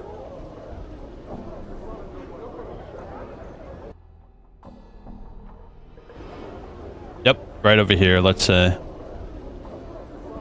Let us take a glance. Alright. What about you? How may I help you? I had some questions. I came here looking for help. Can you help? Help? What kind of help were you looking for? No. Yes. Have you ever heard of a night hag named Ravel? I'm familiar with the name. Paul from Grace pauses and thinks for a moment. Rumours cluster thickly about that name, and most tend to discount her as myth. But I suspect that she did exist, and that she made quite an impression in the cage during her stay here. She looks puzzled. Why do you ask? Well, I intend to seek her out. Grace raises an eyebrow. Truly, I find myself compelled to ask why. I need information that she has. Is this information available from no one else? I suspect that only Ravel possesses the knowledge I need. Updated my journal. Lightly on your arm. Consider this. If Ravel does indeed exist, then she is extremely powerful and cunning. If a fraction of the stories of her activities are true, then she is a creature that has discovered new meanings of evil. To search for her is not a quest to be undertaken lightly. I realize it, but do you know anything else? She was said to be one of the hags of the Grey Waste, and that she was believed to possess powers and a cunning far beyond those of her sisters.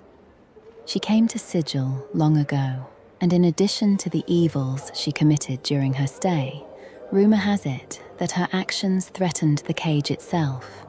Now she primarily exists only as fiction, a figure in children's stories. Grace pauses. I imagine the Lady of Pain dealt with her as all threats to Sigil are dealt with. Oh. Updated my journal. Was most likely sent to a maze. One of the Lady's prisons. What's the Grey Waste? A blighted plain that lies effectively between Bata and the Abyss. It is frequently a battleground in the Blood War. So, what happened to Ravel? Ravel was most likely sent. Updated my journal. Her hands together, thumbs and fingers touching, forming a rough circle. The lady is said to have the power to take pieces of Sigil.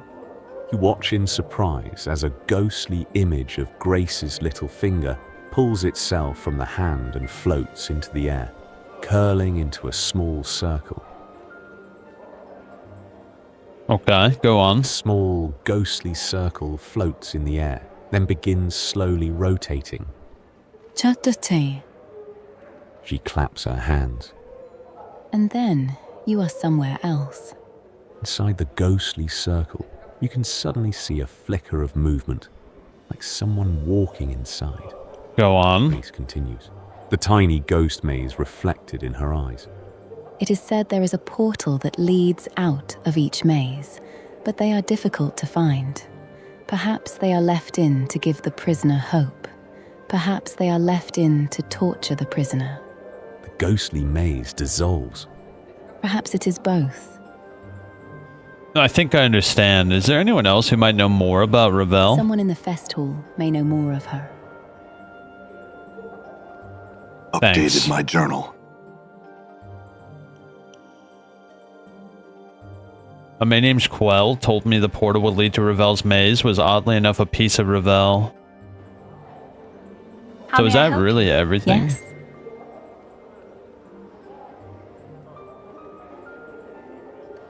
Would you like to join me on my travels? Anna stiffens, then starts muttering under her breath.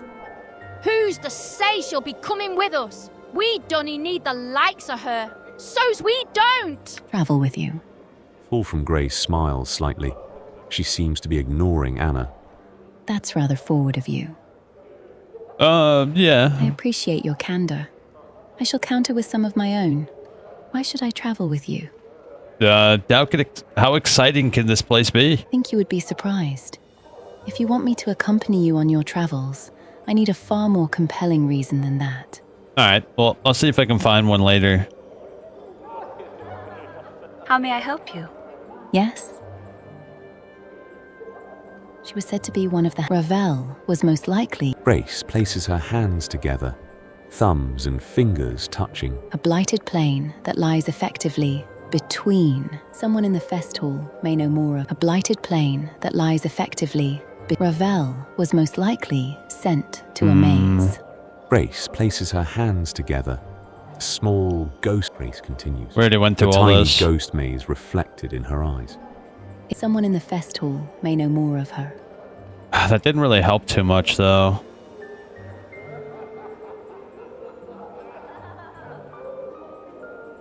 This fetching... Greetings. I am Eves. Eve nods.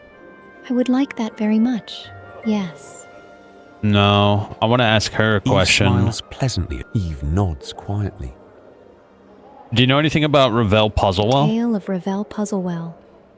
frightener of children, begins and ends with a question.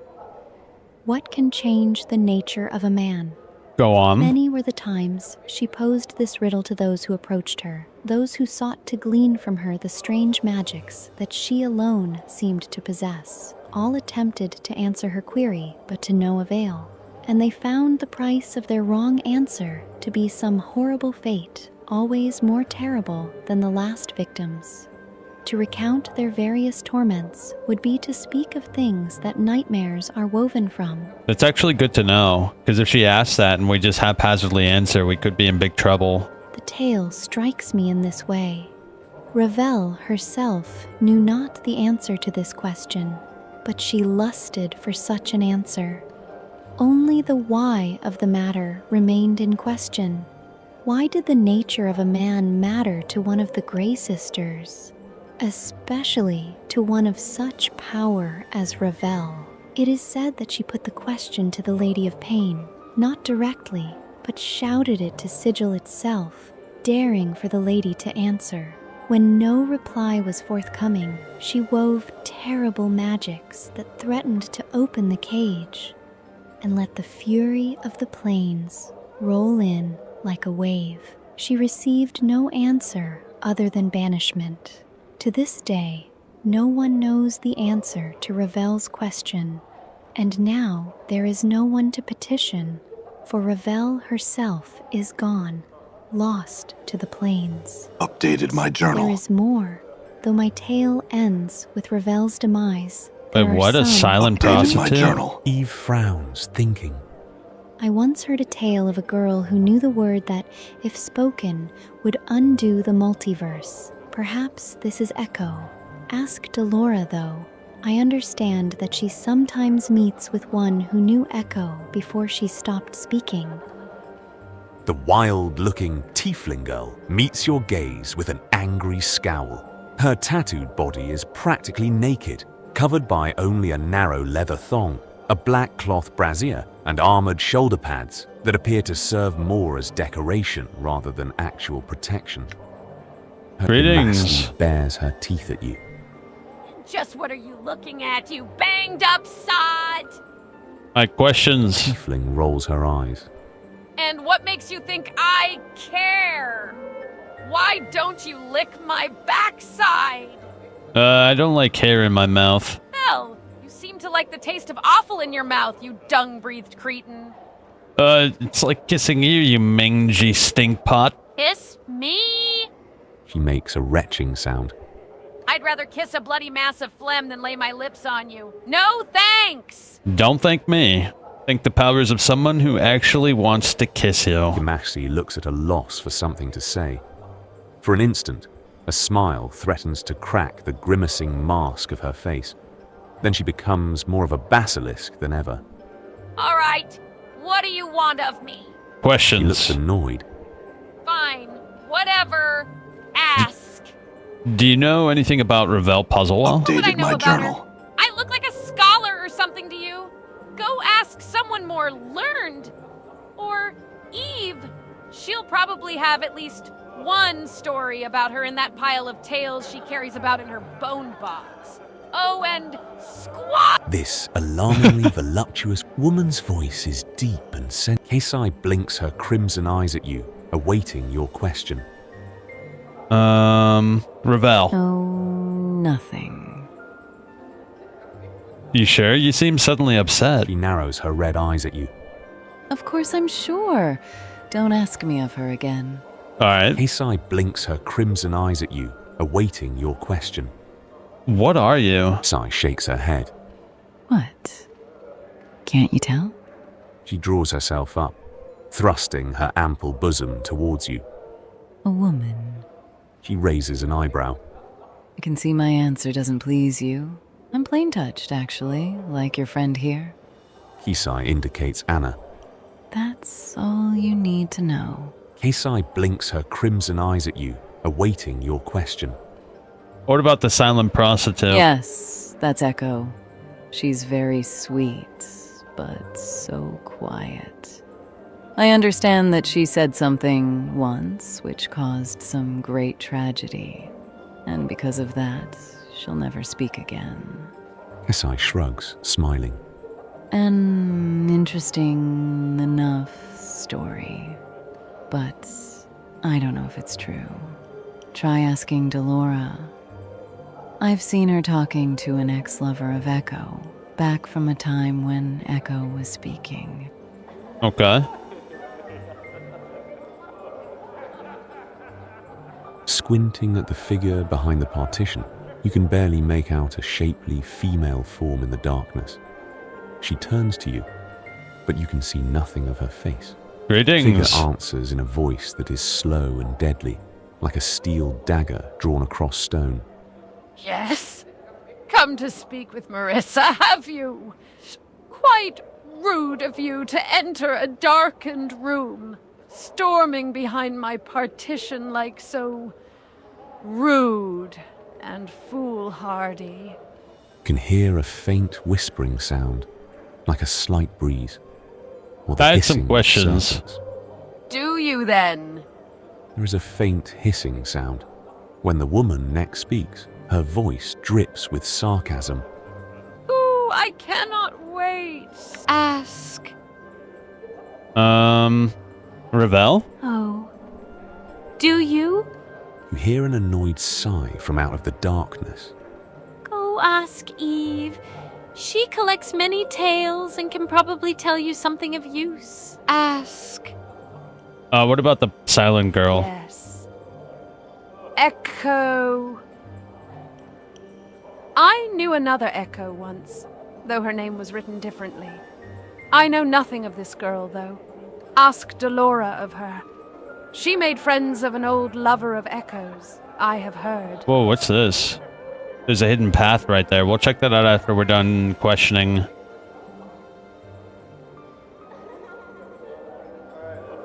Echo. This striking young woman has skin the color of burnished copper. A translucent white dress, held precariously by golden clasps, is draped carefully over her shapely form. Greetings. The woman nods and smiles briefly. The scent of her hair, sweetly perfumed, fills your nostrils. Questions? You nod.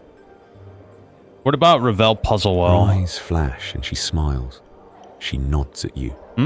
What do you know? Updated my Looks journal. at you. Why can't you communicate? She sighs softly and nods. Do you know the word that will undo the multiverse if it's spoken? Her eyes widen in surprise. Then she gives you a beaming smile, rolling her eyes and shaking her head. She nods. Alright, we're not gonna get anything out of her. Nenny Nine Eyes. This petite, attractive young woman, smiling young woman curtsies gracefully and looks up to you, smiling. Well met, good sir. I'm Nenny, and how are you this fine? She suddenly notices your scars and places a gloved hand over her mouth. Oh my, you're hurt. She blinks. All over. Paid no mind, I had questions. Please ask. What about smiles Ravel giddily. Puzzlewell? Oh, sorry, that's a great name though, huh? I'll bet she's a really interesting person. Hey, you should ask Eve about her. Please ask. What about the silent prostitute? Oh, Echo. Yes, she's a mysterious one. Isn't she? Do you know that she never speaks?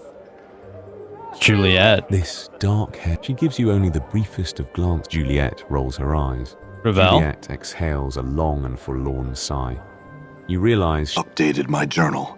Oh, I was not truly listening. My apologies. But certainly thou hast not come simply to deliver a litany of questions on my life of tedium and my tedious doings. Juliet rolls her eyes. Juliet exhales a long and forlorn Alright, forget sigh. her. She's a bitch. You realize she's not even really looking at you. Anon? Oh wait, no. Done. So are we done? Oh wait, what about Vivian? This tall, she looks you over. Arch, she nods imperiously. Ravel. Historical figure, I can't quite recall. Who is she? The hag from Sigil's past, I I think. hope she stays in the past. Then, Night hags are foul creatures, besmirching all femininity everywhere in the plains. She nods imperiously. Silent prostitute? Echo. She's a dear. Quiet. Vivian frowns. That may be part of the charm. There is all manner of speculation as to why she is silent, but I think it was that her heart was... This strange, cubic voice has a metallic, reverberating quality to it. Identify yourself to us. I'm not sure who I am. You would know why this is so. I don't know myself. All things should have a name.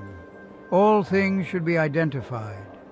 We find your answer on... The subject is free to ask a question. Ravel? We know nothing of any being or object possessing such an appellation. Okay. The subject is free to ask a question. Alright, these guys ain't gonna know shit. So they told me to ask Yvette? Or Eve's. We already asked her, so we're good on that front. Ah, but our...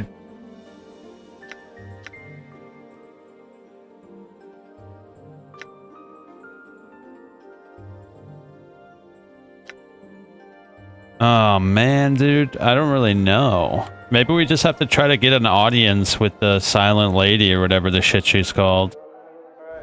All right. Where would we get an audience with her though? The tailor. She's not here though, right?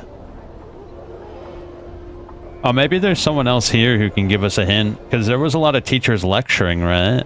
All right.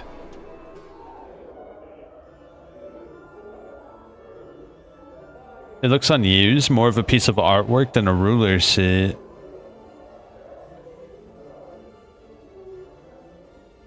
Is there anybody around that we could talk to? What about you? Statue still statue makes you touch the statue and find that while the clothes that a statue remains as impassive as ever to your as you make to strike the statue, its eyes flash open and it catches your fist in an iron-hard grip. Narrowing its cold grey eyes, it speaks with a voice like two boulders grinding together. Why would you strike Quisai? I'm only meant to see if you were truly a statue. Nods slowly, frowning. You are forgiven. However, one feels... Yes, I am. I'm lacking it. Patience. The statue remains as there is still no few minutes pass. The statue's eyes open. He Ravel. Okay, let's get out of here. What are we talking to a statue for? I think there was the things over here, right? Gis the Crooked. Squat, hunched old. Right. Now, the man suddenly throws a... Because this is no... Speaker becomes bears. Well, skip through this. I'll tell you this, though. The only thing... actually sounds pretty interesting. What's your question? Cutter?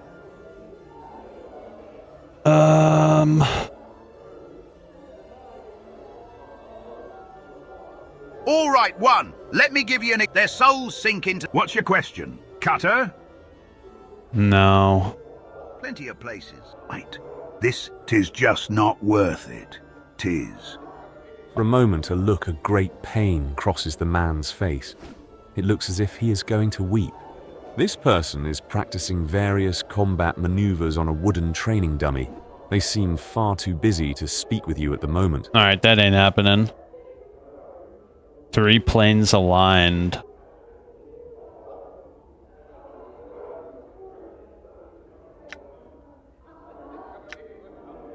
Damn.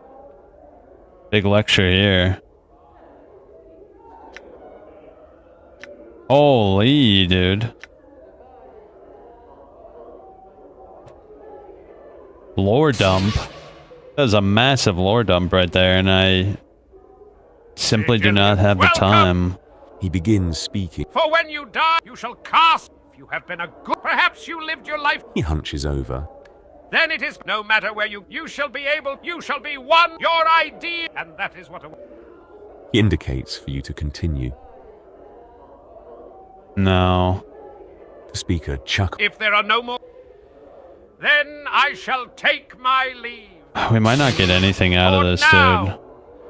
I shall continue to lecture here at the hall, and perhaps in years hence, I shall meet you I think we're screwed, bro. I don't know where to go. beyond death's door. Dude, we are so boned, bro. Where can I go? Our one lead was to go to the brothel, but it didn't really give us, like, an idea of where to go. Wait, who's this? Murder Sense? This short, balding, the man gives an exaggerated jumble, yawns and looks away, drumming on his belly with the Forget palms that of his asshole. hands. Let me ask him again. We would be pleased to answer what questions we can, so long as they pertain to the fest hall or the Society of Who was it? Yeah, I'm at a loss, bro. How do I talk to the main head honcho here? The tailor, the lower ward, apothecary. Ah, dude, I'm not seeing nothing. You think she's in the under ward or whatever? All right. Oh God, what is that?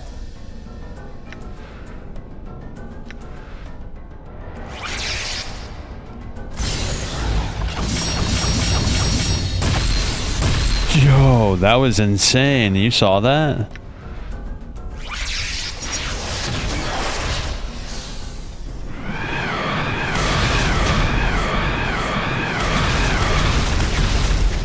The damage is abysmal, though.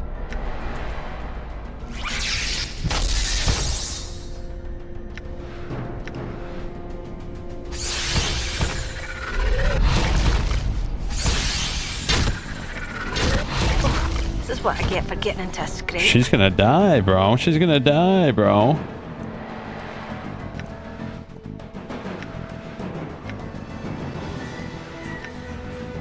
No. Give it to her.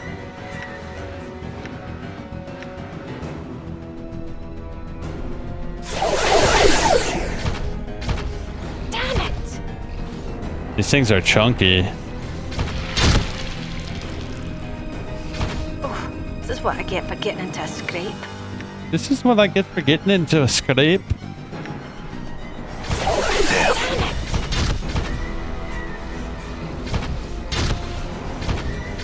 Bro, ow, hey, dude, these things are chunked up.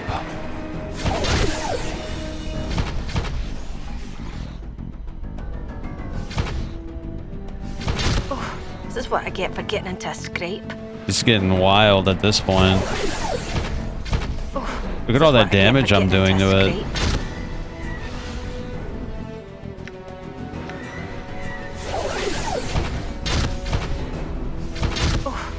It won't die, bro. What the shit?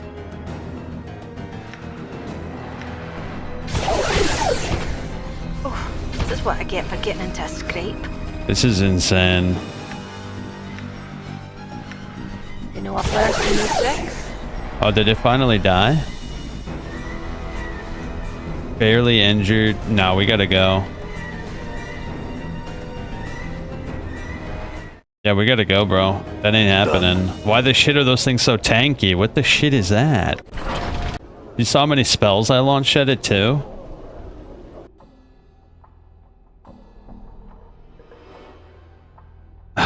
Dude, I'm at a loss of what to do.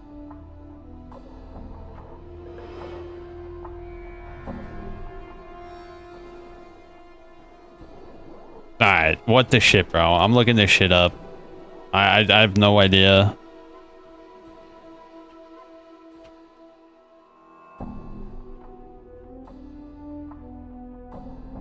Alright, let's see.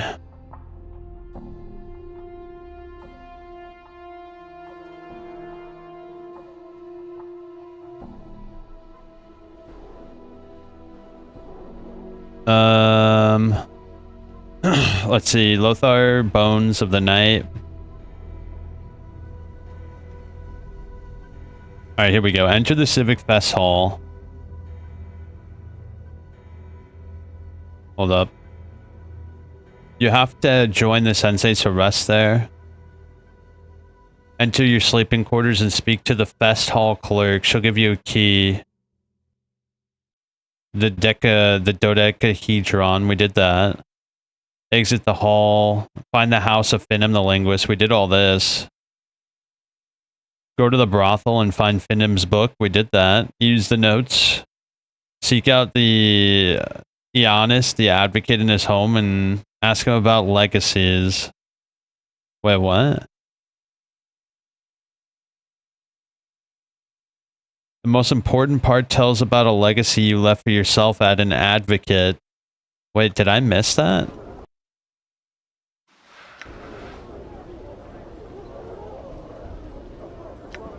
Oh, yeah, I did. Look at this.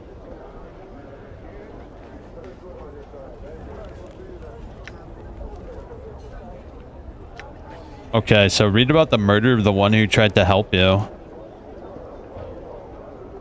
There's nothing he can do. Memories are gone. He says never return. He says lies and tells this what he's told me, lies. He says my mind is weakening from every death. He says that only after 3 more deaths, 3 more lives will I gain the benefit of keeping my memories.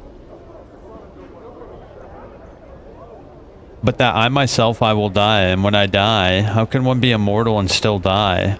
He could not answer, so he was of no use. I butchered him so that no other incarnation will ever benefit from his uselessness.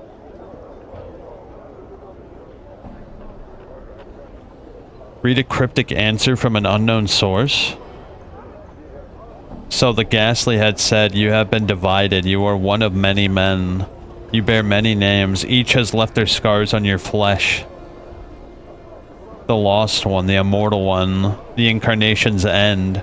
The man of 1,000 deaths, the one doomed to life. Restless one, one of many, the one whom life holds prisoner, the bringer of shadows, the wounded one, the misery bringer, Yemeth. You are slivered glass that is cracked and the pieces scattered across history. Only one piece is of import. Regain that and your life will be yours again. There will be a price. The price will buy you a chance. And without the chance, you're doomed. You've lost that which is never meant to be separated from man. Your mortality's been stripped from you. You must find it before your mind is lost.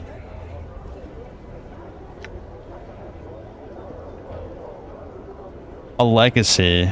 Forget not to collect your legacy, and a small code scratched beside it, 51AA. A trap, no doubt, set by yet another of my false selves.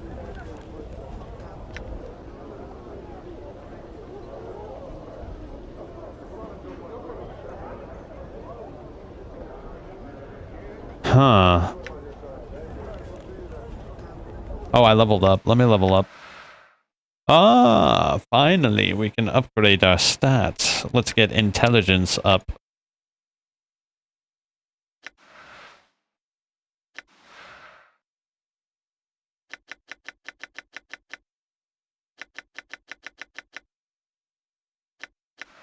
There we go.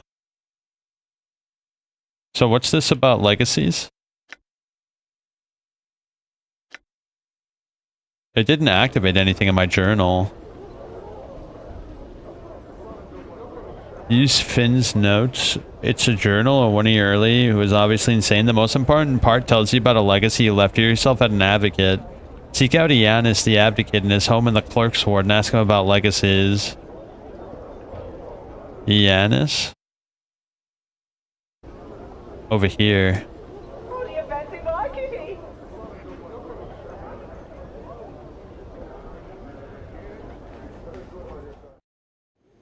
All right. The advocate's home.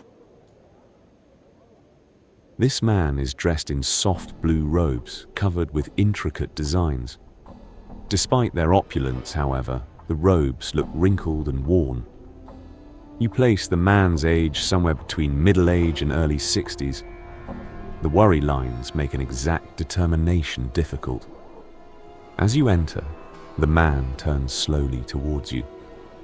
As he does, you are suddenly struck with the terrible sense that you know this man, or did at one time. Greetings. Man squints as if trying to place you. Yes. Is there something that I can help you with? Who are you? Updated my journal. He studies you and frowns. You looking for me? I don't know. What is this place? I am an advocate. These are my offices. Gannis's voice takes on an irritated edge. Do you seek counsel? If not, perhaps you had best test your curiosity elsewhere. An advocate? What is that? Gannis's frown deepens. An advocate provides counsel, helps others navigate the labyrinths of Sigil's legal system, arranges legacies for citizens to ensure that their property is divided as they choose upon death, defends those in Sigil's courts who have been wrongly accused. He pauses. Did you need help in any of these areas? Actually, I believe you have a legacy for me. Indeed? Very well. Do you remember the legacy in question? The legacy number is 51AA, I believe. He looks at you in surprise as you name the legacy.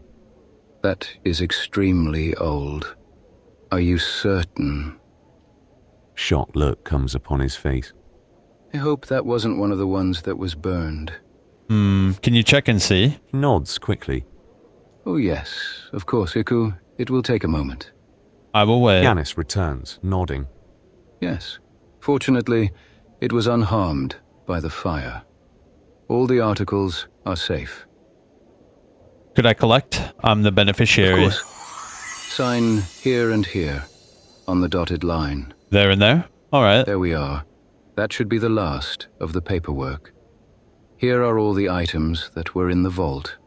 One looks like a foundry receipt, though quite an old one to be sure. Did the deceased have something commissioned at the foundry? I don't really know. I'm beginning to think about anything as possible. Updated my journal. In the lower ward. It is past the Great Gate. Look for a number of Godsman guards at a gate, and you should be in the right place. All right. Perhaps there's something else you can help me with. What is it I can help you with? Have we met before? Man studies you for a moment, frowning in thought. The wrinkles on his face become more pronounced as he does so, and you are again struck by the toll that age seems to have placed on him. No. Yet, you seem familiar. Yeah? He continues to study your features, then shakes his head. I will concede that there is something familiar about you, sir, and I apologize for any insult my failing memory may be giving you at this moment. I have been preoccupied for some time now. Have we met before? I think so, but I can't really remember myself.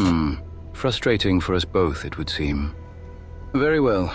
What is it I can help you with? Alright, let's go to the forge. The kaleidoscopic eye. Usable only by good creatures.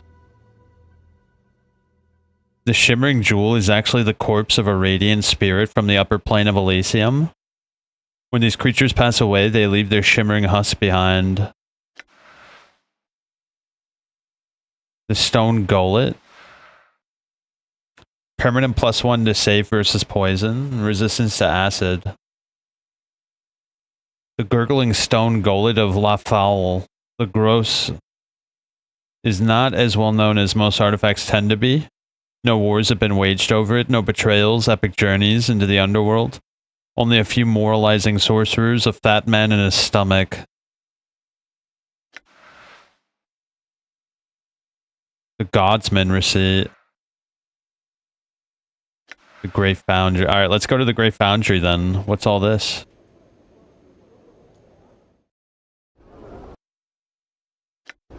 Done. The Great Foundry. Maybe they'll have an ancient artifact for us. I'm gone.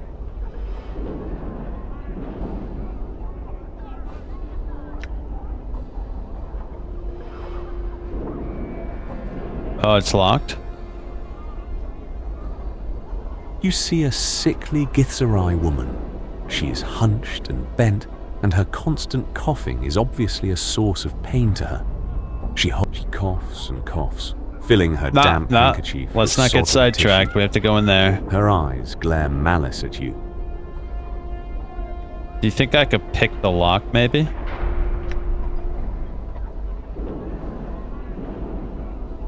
We could try. Let me see. Right. The mechanism operates, does not have conventional... You see a burly, bored-looking guard. I'm here to pick up an order. Yes.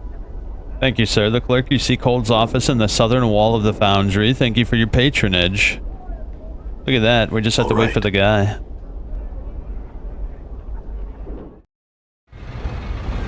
All right. Oh shit, look at this place.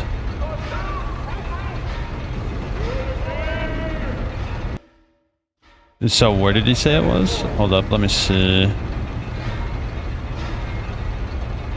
Office on the southern wall. Alright. Let's look around.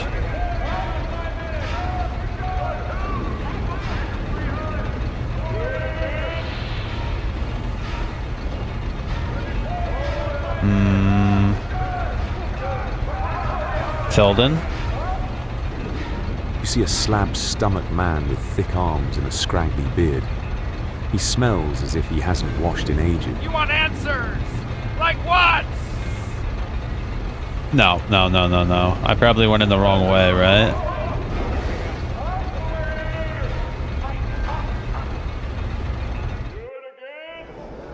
The Godsman Hall. This could be it. Sarosa? You see a young woman. As you approach her, her eyes stare directly into yours. What answers do you seek, half-man? Nope. Let's not get caught in the sauce. We're trying to do something here. Keldor. You see a sturdy man who looks like he's just bursting with vitality. What did you want to know? I'd like to see the secret project if I could. He smiles. Friend, I can't give that to you until you prove yourself a friend of the Godsman.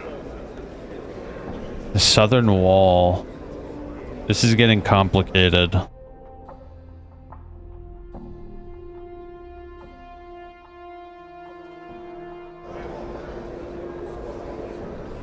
I don't even know where to begin to look, bro. You see a bushy-haired man, clad in the height of fashion, if you consider fashion to have died 50 years ago. Emil Xander, great-grandson of the artificer Zero Xander, engineer, dreamer, creator. And I have finished. It is both machine and ritual. It is a state of mind and a construct of steam, and because my great-grandfather, it was stolen from me a year ago, but I need to begin the final stages of the Dream Builder. Is a piece of your skin immersed in your blood, so the machine can Small frown of concentration creases his already wrinkled forehead. Would you like to know? Take the receipt to the foundry and hand it to the clerk, Nadilin. Okay, this is not the right area, is it? Nadilin? Nadilin. Did I just miss this shit, bro?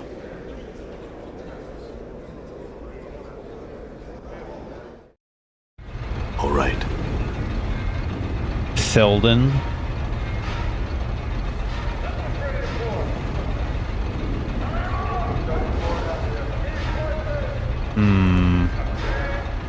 What's over here?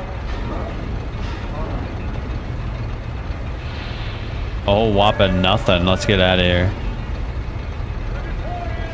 Maybe he's outside. Done. No, there ain't shit over here. Nadilin.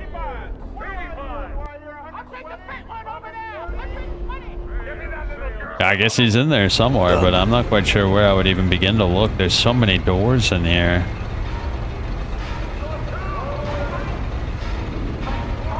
It's got to be over here somewhere. Done.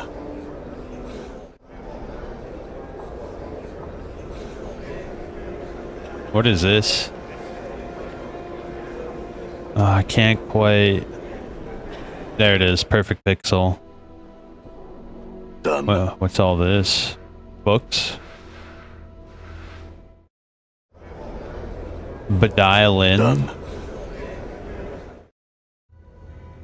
No, nothing there. I'm suspecting these rooms are all empty, aren't they? I'm gone. Sorrows.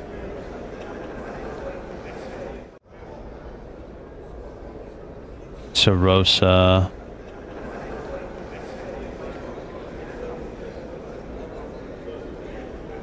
I'm going crazy, bro. It can't be that hard. Maybe it's up here. Done.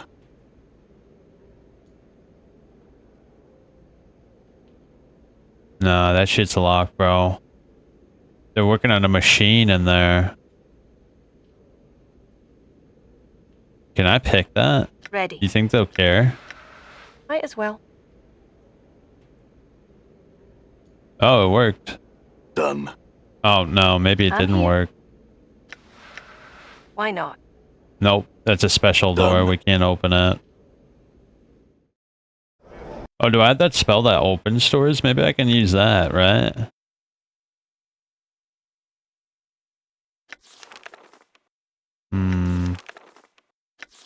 Oh, I don't think I ever got that spell to begin with. I'm gone.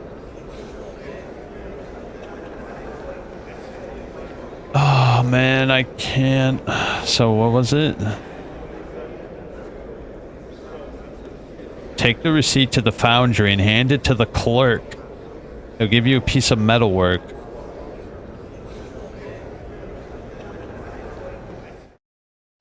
Done. The clerk. What the shit, bro? I don't see a single damn clerk here.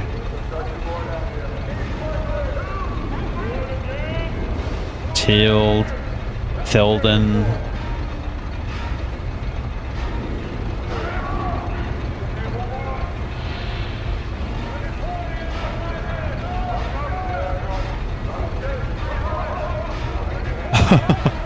Where the shit is this bastard, bro?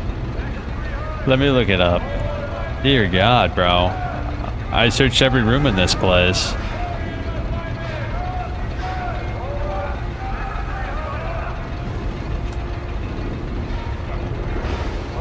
A wizened old man.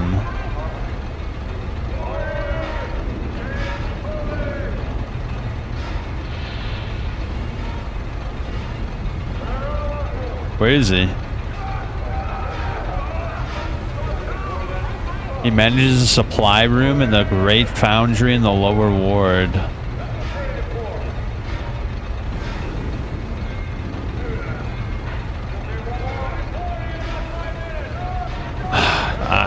I don't know, bro. I can't find him.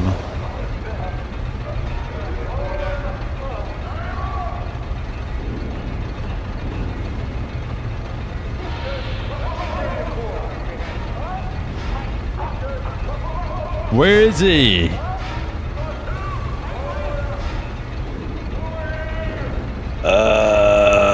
Storage and desk area. A storage and desk area. Oh my God, he's here. In a hidden room on the right. Dear God.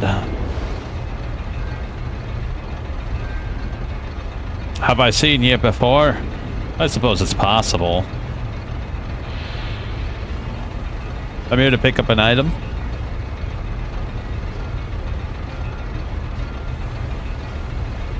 I left it for myself, but I got busy.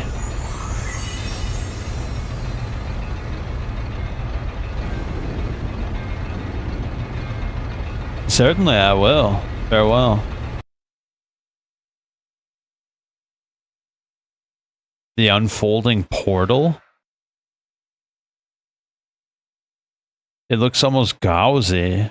Sharp edges protrude from it. You have no idea where it goes right now, but it must be important if you commissioned it for yourself. All you need to do is activate it, is find the proper key. You unfold the shimmering metal. It seems strangely quiescent. You get the feeling that it's lying dormant until the portal key is near it. Alright.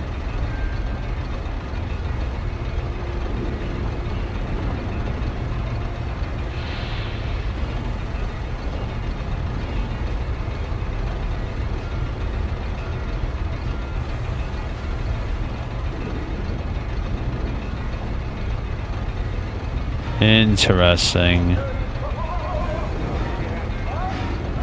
It said that we should go back to the brothel.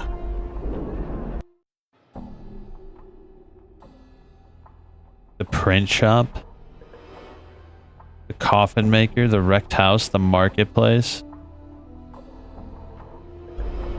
What do you think's at the pawn shop? Let me go take a little peek and see.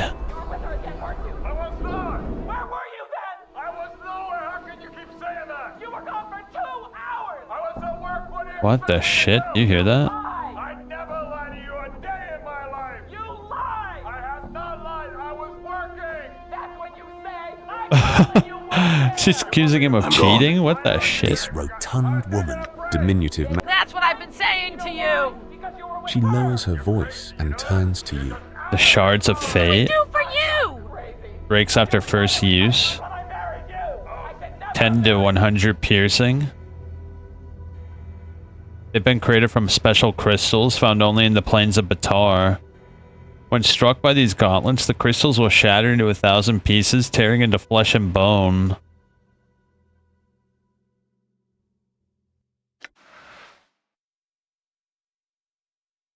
Shit.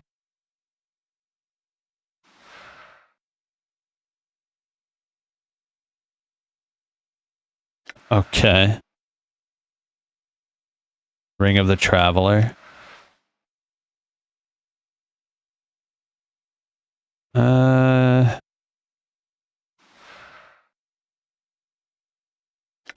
gonna sell that shit, dude. 4,000 right there. Baby mode. I could actually use some more healing items, actually. Her customer! I have eyes. Can I not see? Oh, it's the same. Him. I see her customer. I have eyes. Can I not see? I see him. I see him. Stop pestering me, you wizened old bag of bones. All right. She turns to you and modulates her voice. What can old Micah do for you? What's the print shop? Let me go take a look and see what wares they might have. What do you go for me, laddie? Oh, we got a special on slaves. Use them for whatever you will. They're right over here. Step right up.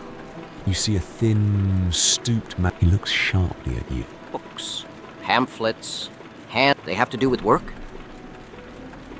Books, pamphlets, handbills, words, letters, whatever.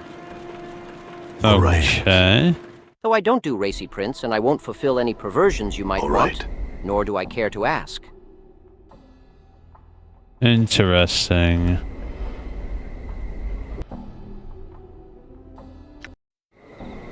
All right. Back to the old brothel. So it said we should talk to Laura. I'm gone.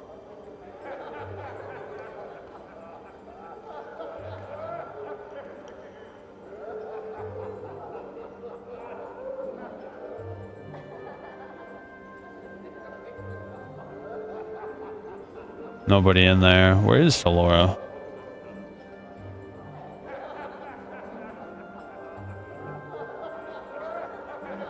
That's Marissa.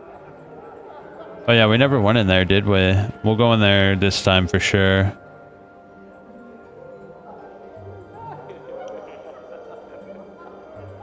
Echo. Nenny. Juliet. Damn, of course we went the worst way. Oh, there she is. This dark-haired woman's voice is soft, calm, and without it, Laura casts her eyes to the floor with a sound. She looks Updated up my from journal. the floor and into your eyes.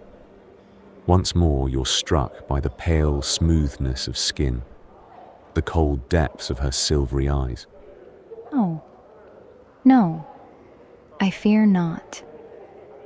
My troubles are a matter of the heart. In time, I think, all things shall be resolved. Nothing I could do? Certain? Laura pauses as if thinking. No, I am not. My first love, Merriman, possesses still the keys to my heart. So long as he has them, I shan't be free to love another. This is the cause of my melancholy. Why don't you seek him out? Laura shakes her head. I may not leave this place. The reasons why are deeply personal and not to be shared with strangers, even ones who might bestow a kindness upon me. But suffice to say that I cannot I can seek find out. him for I the price. possess little save for a few pieces of jewelry I once received as gifts. Should those suffice, I would be willing to reward you with them. Merriman is a member of the Society of Sensation, so you may wish to ask for him at the Civic Fest Hall. Sure. Let's go. Apparently this is important, so let's go do it.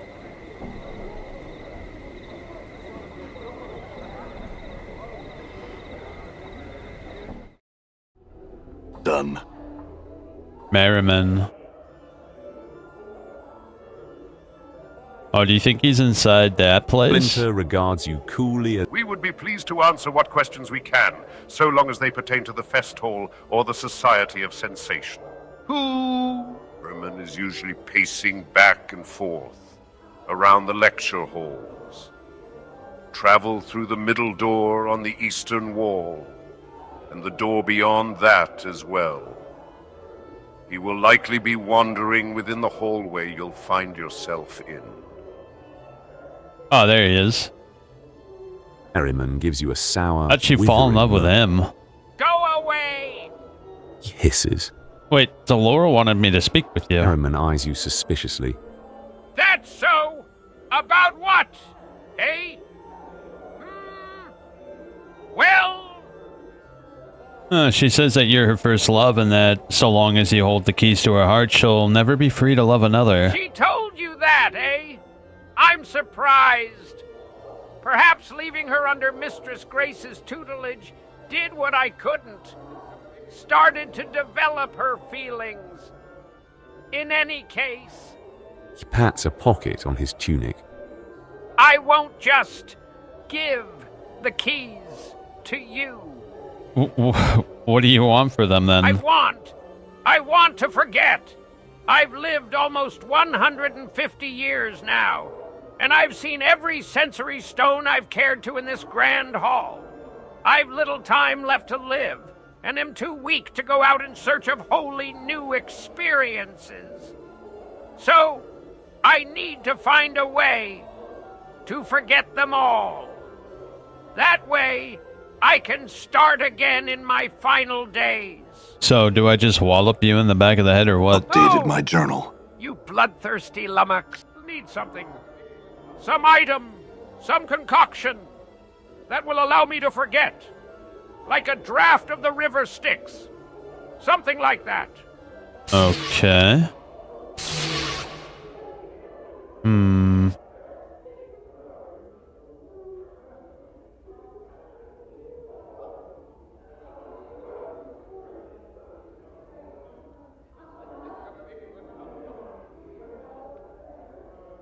Huh?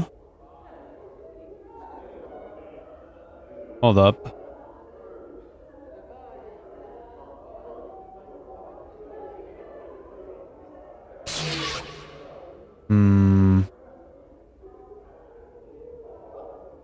Speak with the Delora. She'll want you to speak with Merriman, who has the keys to her heart, while at the brothel, speak to Juliet. She's bored with the relationship and wants you to spice up the relationship.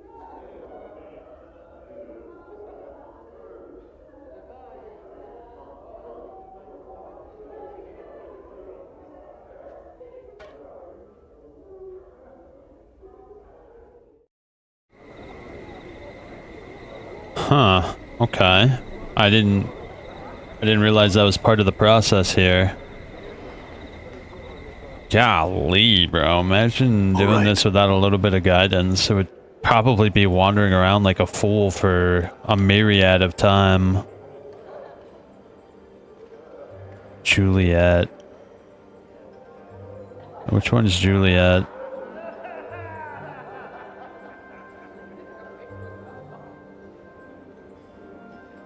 You see sad Juliet. What's wrong? Nothing at all.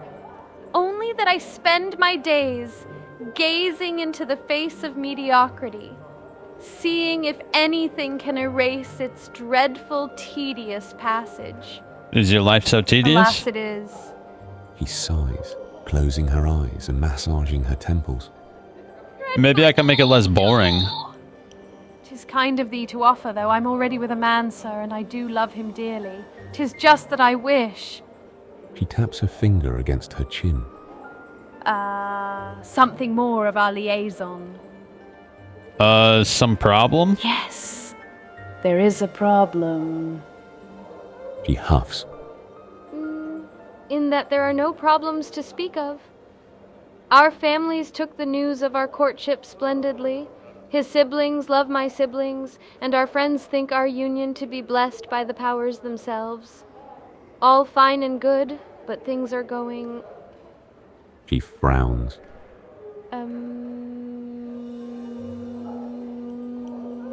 Alright. Dost thou not? Hast thou ever had such a courtship? She glances briefly at you. 'Twould seem that thy life is filled with a variety of problems, judging by the pallor of thy skin. I can't remember. 'Tis just that all my friends have such interesting relationships. One's fraught with turmoil, feuding families, daggers at one another's backs, poison, mad siblings, and irate fathers with large swords. So what do you have in mind? Some element of danger or jealousy. Why don't you make up some fake love letters from a hidden affair? Juliet's eyes brighten. Excellent notion. Most excellent. She suddenly frowns. But he knows my handwriting. I can find some. Updated my journal. When thou dost find some, please give them to my love Montague. He may be found within the Civic Fest Hall. As for the letters, please try Scofflaw Pen. He runs a print shop in the lower ward. I thank thee. Okay. What? Right. All right. Oh. Look at that. Juliet looks to you, hopefully. Well, anything yet?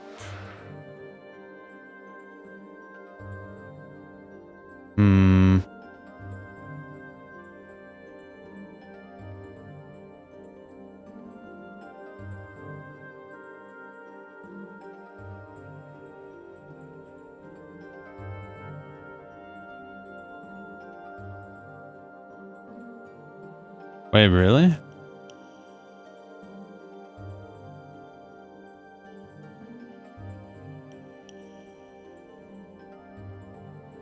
What the shit?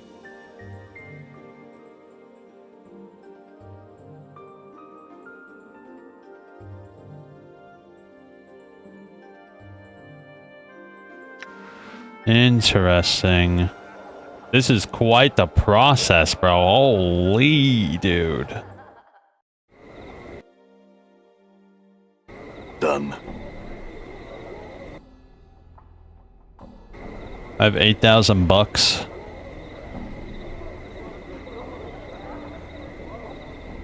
Apparently we need to buy a few things from this place. I'm gone.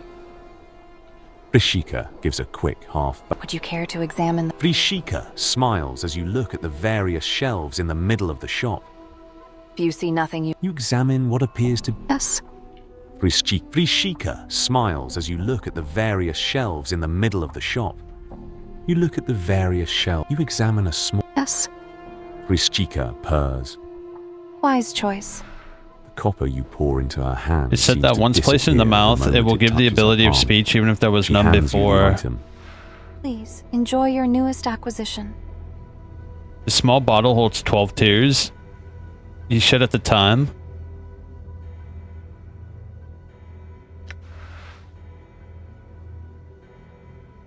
Chocolate quasi? Didn't I already buy that? Vrishika gives a Would you care to examine? Vrishika smiles as you look at the various shelves towards the front of Vrishika's shop.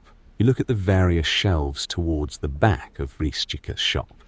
You look at the various shelves. Vrishika smiles as you yeah, look I can't buy the chocolate quasi again. You look at the various shelves towards the back of Vrishika's shop. Oh, I should buy health items, shouldn't I? Would you care to examine the weapons and charms, or some of my more exotic acquisitions? Nah, that ain't happening. Heal 27 hit points, reduce fatigue. Damn, that's good, but if I bought a bunch of those, I'd just waste all my money.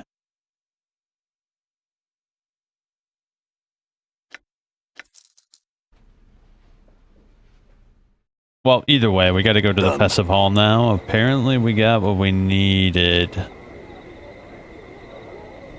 Oh, man. This is quite the quest, bro. You'd have to do a lot of investigations to really figure this shit out, and not the good kind, like the tedious kind. The frustratingly tedious kind.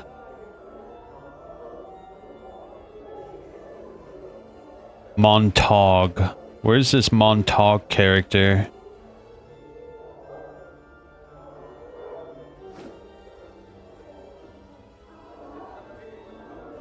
Montauk.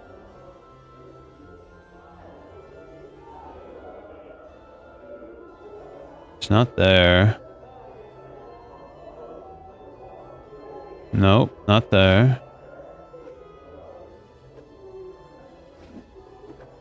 Shit, where is he? He could be in there, maybe. That's where the statue is, right? Oh no, he's right there. This handsome young man seems lost in thought, his brow furrowed and a slight frown upon his lips.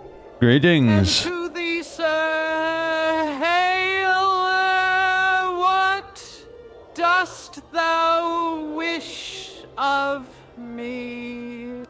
Are you Montauk? I need to speak with you about Juliet. Oh.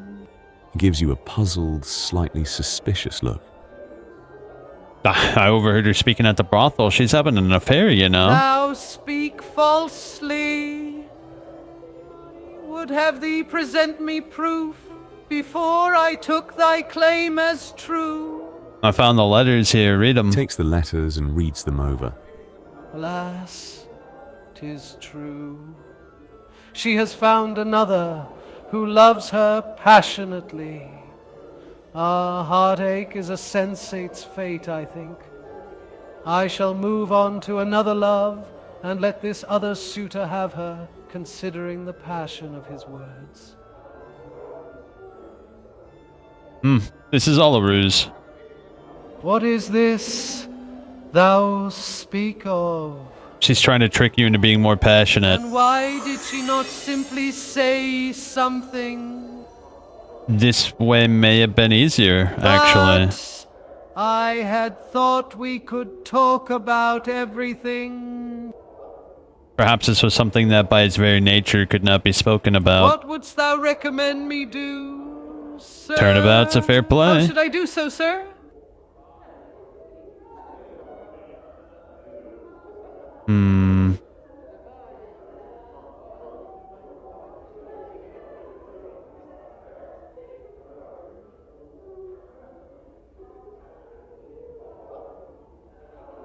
I don't know, say you're bored. Thou art saying that I should feign disinterest so as to pique her interest. Assuredly, that is irony. I shall agree to what thou suggest and observe the results. Alright, good luck, bro. A farewell to thee as well, sir. I feel stronger. Alright, we did that. Walk here, speak to Splinter, and ask if someone knows about Ravel. Splinter will suggest that you speak to Quell in his private informant. We did all this. sleeping quarters at the fest hall in the leftmost room. Speak to unfulfilled desire. And learn that she can remove desires? Hold up. My god, this is such a complex quest, dude. Holy. Splinter regards you cool. We would be pleased to answer what questions we can. We do many things in this fine hall, traveler. There are two. The public sensorium, where visitors may use the sensory stones for anywhere between 10 and 50 commons, and the private sensorium, where only members of the Society of Sensation are allowed. You can reach neither of them yourself. We must take you there. Alright. She's around here somewhere. We're looking for another character.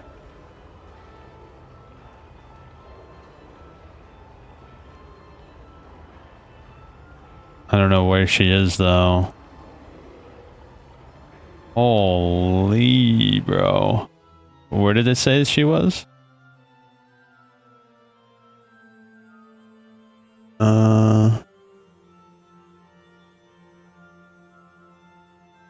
Okay, exit this, enter the sleeping quarters of the fest hall in the leftmost room. Oh, I know. I'm in the wrong area. The sleeping quarters, not this area.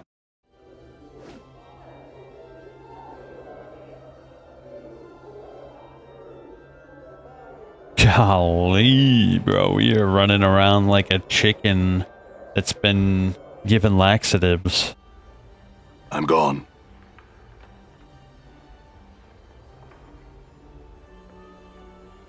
Over here? Oh yeah, this is it. The woman before you. You want something? Yeah. She hisses the yes, drawing it out slowly, sensually, from between her teeth. I can help. Name your desire and I shall provide it.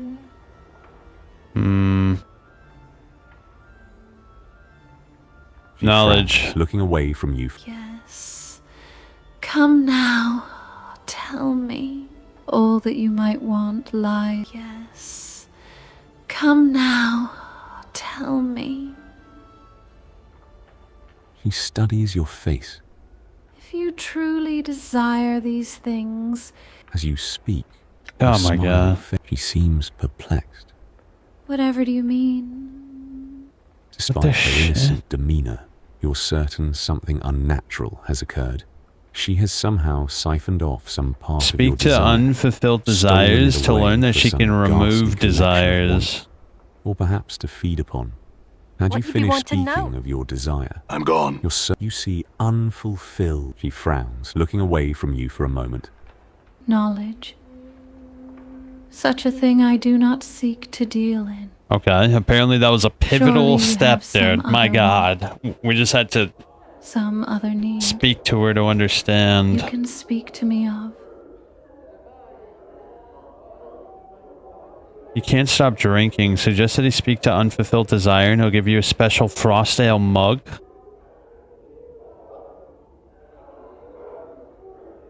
Okay, there's a drunk mage around here somewhere, apparently. Dude, this is a quest and a half, my god. Alright, apparently there's a drunken mage around here.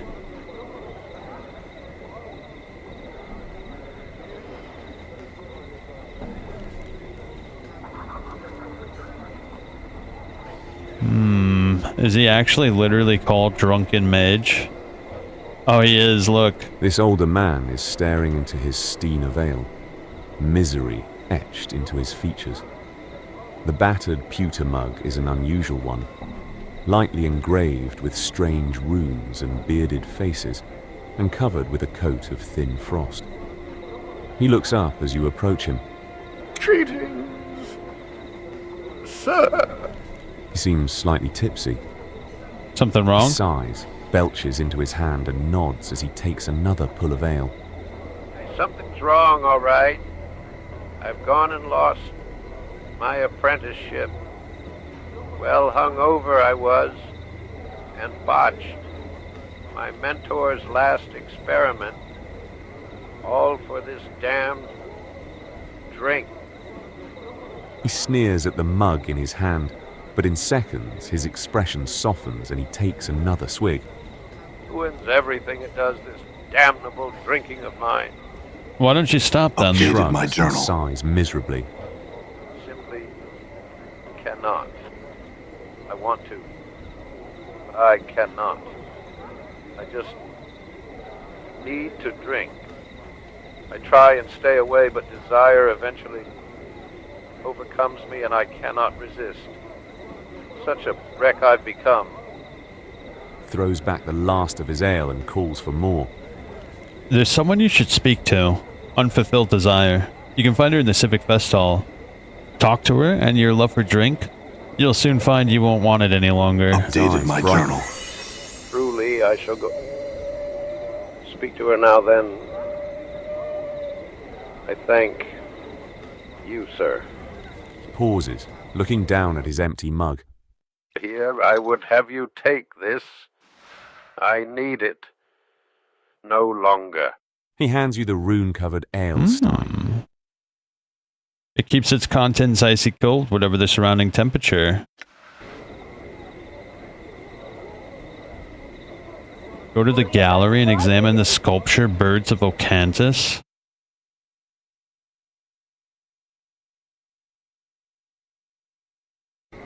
Actually, don't think I've ever been in here. Bro, it would have taken hours to figure out all these little steps.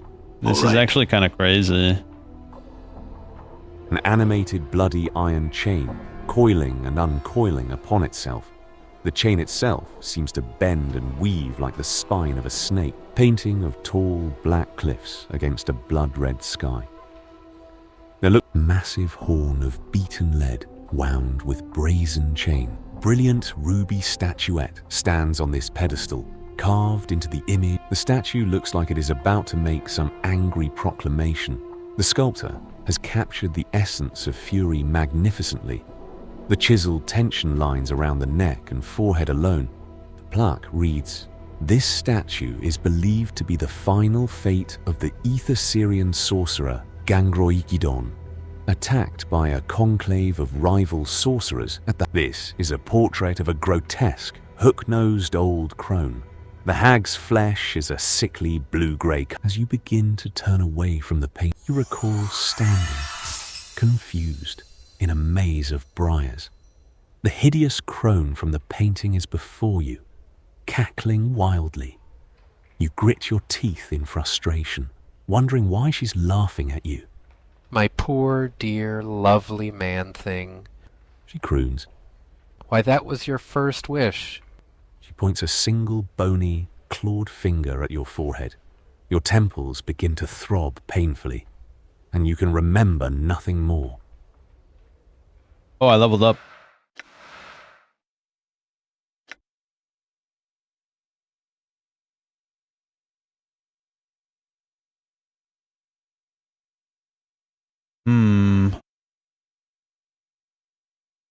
Interesting, okay. This looks to be a subterranean landscape, a massive cavern interior. This painting is a dark cityscape, a faraway view of some giant center of civilization being burned to the ground. The streets of the several shards of black crystal, or ice, swirl within the freezing wind that this ornate pedestal gives forth. Each shard looks razor-sharp. Touching or grabbing one could be perilous. A placard on the pedestal reads, "Dark Birds of Ocanthus." Catch one in the frost ale mug. You dip the mug into the icy wind rising from the pedestal, catching a small shard with a slight clang. Peering into the mug, you can see that the dark bird is a razor-sharp sliver of black ice. Only the mug's magical properties prevent the shard from melting away to nothing. Interesting.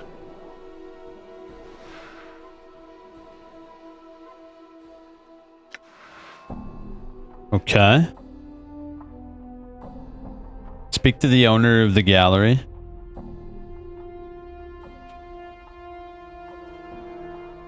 The owner of the gallery.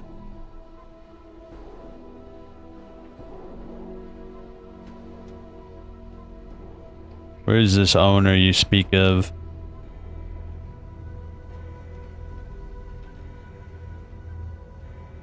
I don't see the owner. Maybe it's you?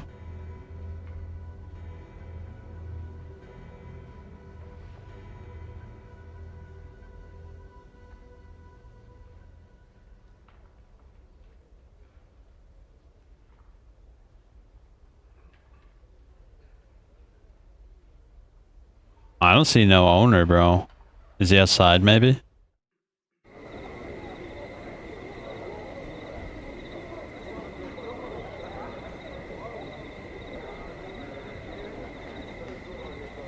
Speak to the owner of the gallery.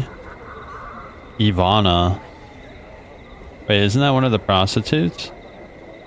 All right. I think that is one of the prostitutes, actually. Let me see.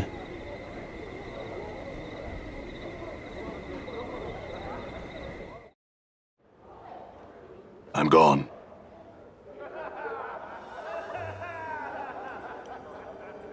Wait, where is Ivana? Vivian? I don't remember if it was one of the prostitutes or not.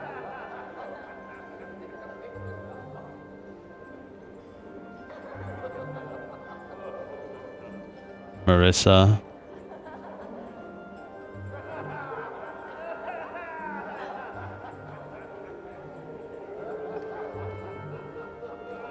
Shit.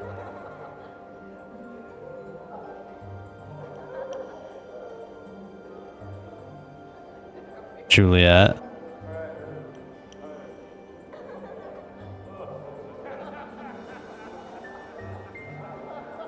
No. Oh no, I can't remember, bro.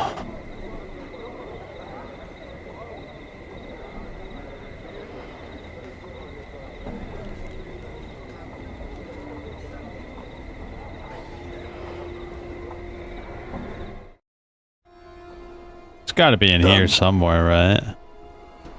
Oh, it's right there. Gosh darn it. I didn't notice you. Before you is a well... One moment, sir. Your voice, it is heavy with age and wounds. Would you be so kind as to permit me to touch your face? Sure. Ivana smiles, gently running her old hands over the skin of your face. She frowns, looking slightly puzzled. So many scars, both old and new. They seem to... She touches the side of your throat, flushes, then pulls away. Pardon me, sir. I was curious to see how far they went. It's fine. They're everywhere. Ivana nods. I had some questions. Please ask. Oh, which one? The Dark Birds of Ocanthus. All of them are tipped from the great magical sheet of black, infinite ice that rests in the black belly of the plain of Ocanthus. Ivana pauses, tapping her chin. It is said that this sheet of ice is the final destination of the river Styx, and that the recollections of all that have plunged into the Styx's memory-destroying waters still lie frozen within the ice. So if the waters of the Styx can destroy memories, would this ice from Ocanthus do the same? I could only assume so. Yes. Alright, there we go. Excellent. Now, I'm assuming we go back to here and get that guy's memories deleted, right?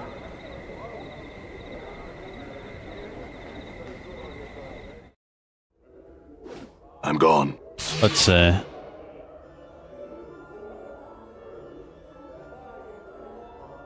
Mr. Fatman.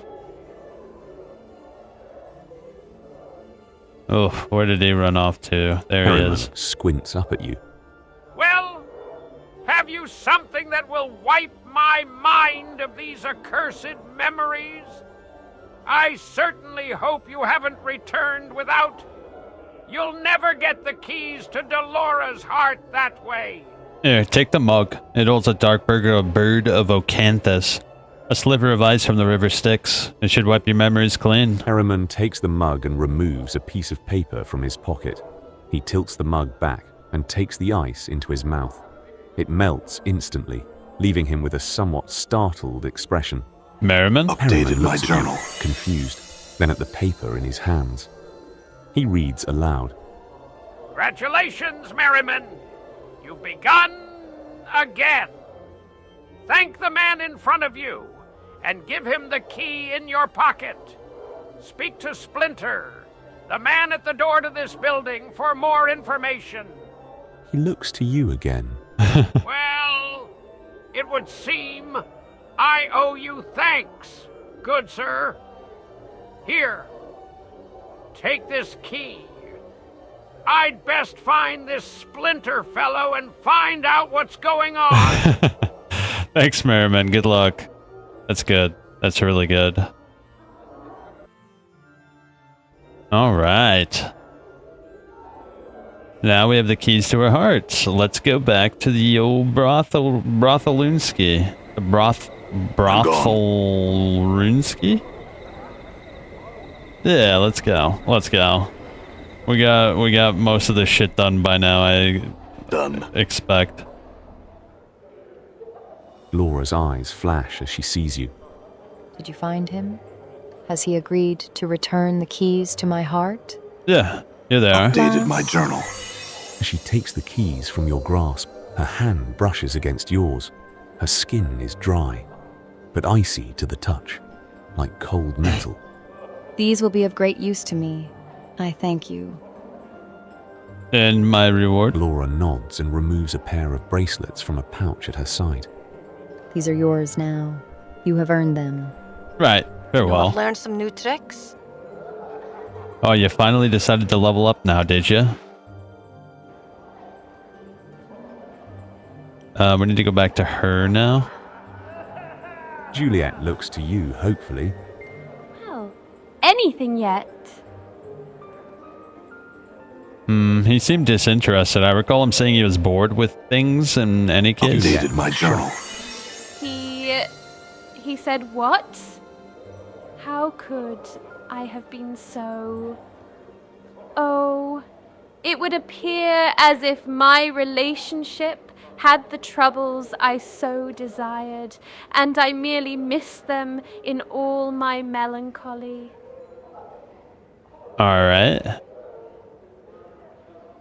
Return to the brothel, give Delora the key. She'll tell you that Echo is mute because her voice was stolen. You know, I've learned some new tricks. Wow, you leveled up twice? What the shit?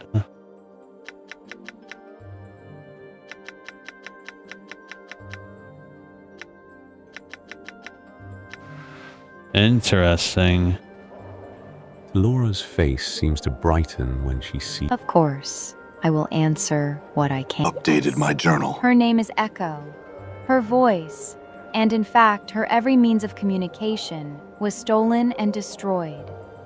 Echo's words once wooed away the paramour of the godling Paramisha.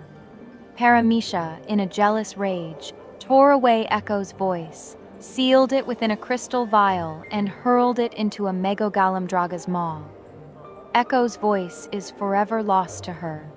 Only another, new voice could return to her the ability to communicate once more. I know this because I spoke to Paramisha's paramour myself once. Cool. Let's go.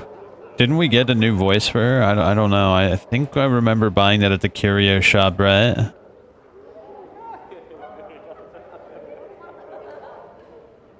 If I can remember where she is.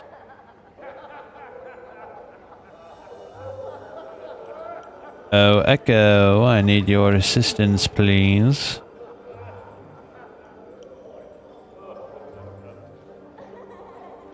Wait, where is she? Oh, there she is. What's she doing over there, girl? This striking young woman has skin the color. Greetings again. Nods and smiles. She nods. Is your name Echo? Updated my journal. Smiling pleasantly, she nods. Why can't she She communicate? sighs softly and nods.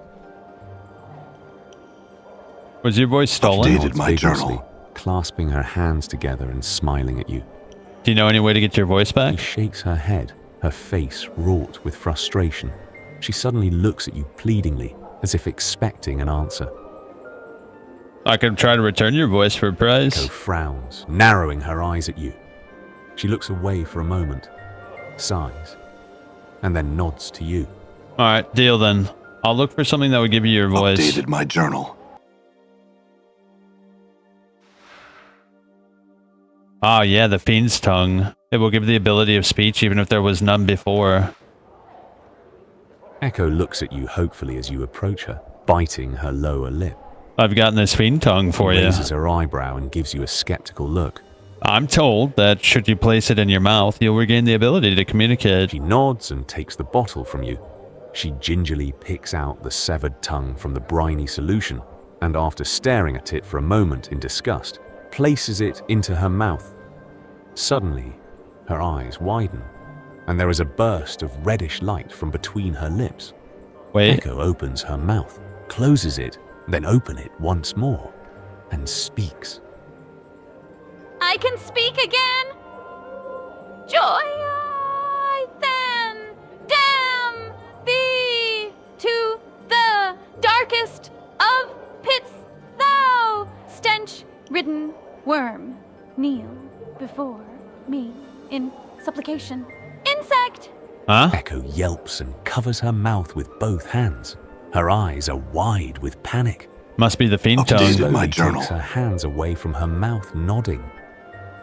Devour thy frail shell and consign thy soul to the abyss for all eternity. Thou shalt serve in my battle thrall till the plains grind to a halt. Thou art mine. Echo shuts her mouth again and begins to softly, quietly weep. Wait, try using these diva tears. They should suit the tongue's cursing. Updated my journal. Smiling, and takes the vial from you. Echo places a few of the sparkling blue drops onto her tongue. I believe the tears are working. Yes, they are. I can speak in my own voice once more. Oh, how I thank you. Echo squeezes your hand and bows her head gratefully, her eyes welling with tears of joy. Oh, you're welcome. What about my reward, though? Echo nods, wiping the last of her tears away. She reaches into her purse and presents several rolls of parchment-wrapped copper coins to you. Your reward, sir, and justly deserved. Cool. I had a few questions. Nods. Revel puzzle well now, please. Echo nods and lowers her voice. In fact, I do. Not only does she exist, she has children. What? One of Updated them my is journal. here at times. Kesai Saris.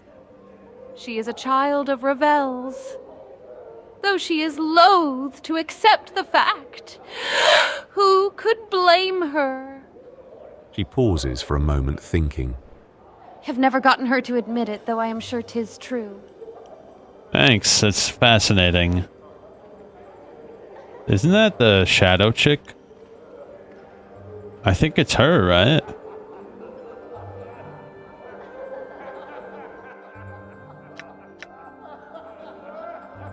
Kasai Saris. Where did I see that name before? Oh, right there. Kesai Saris smiles warmly as you draw near her, pushing a wavy lock of hair away from her bright crimson eyes. Well, greetings once again.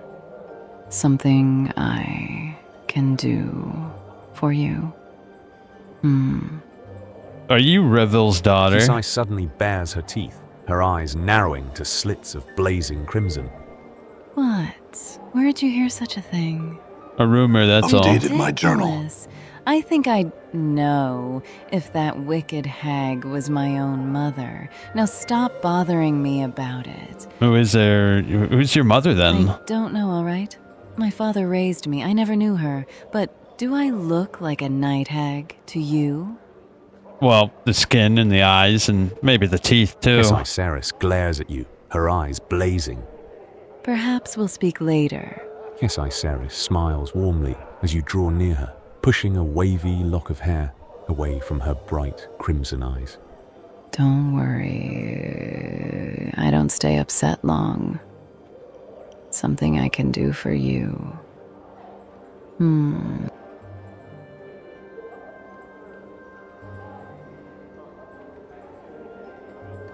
Oh, we're missing She arches her eyebrows. We're missing a vital piece of the puzzle here. We forgot to ask Juliet the question. Smiles at you, narrowing her flashing red eyes. Greetings. Juliet rolls her eyes. I heard that Kesiceris is Rebel's daughter. Is that true? Updated my journal. I thought I might have heard that name before. I know not the truth of it, but I have heard such a rumor. Thou may wish to ask Kimashi Addertongue that very same question. They are half-sisters, thou see. That's all I wish to know. Thank you. Kasai Addertongue. Was that the girl over here? Yeah. It's you again. Just can't get enough of me, huh? I had some questions.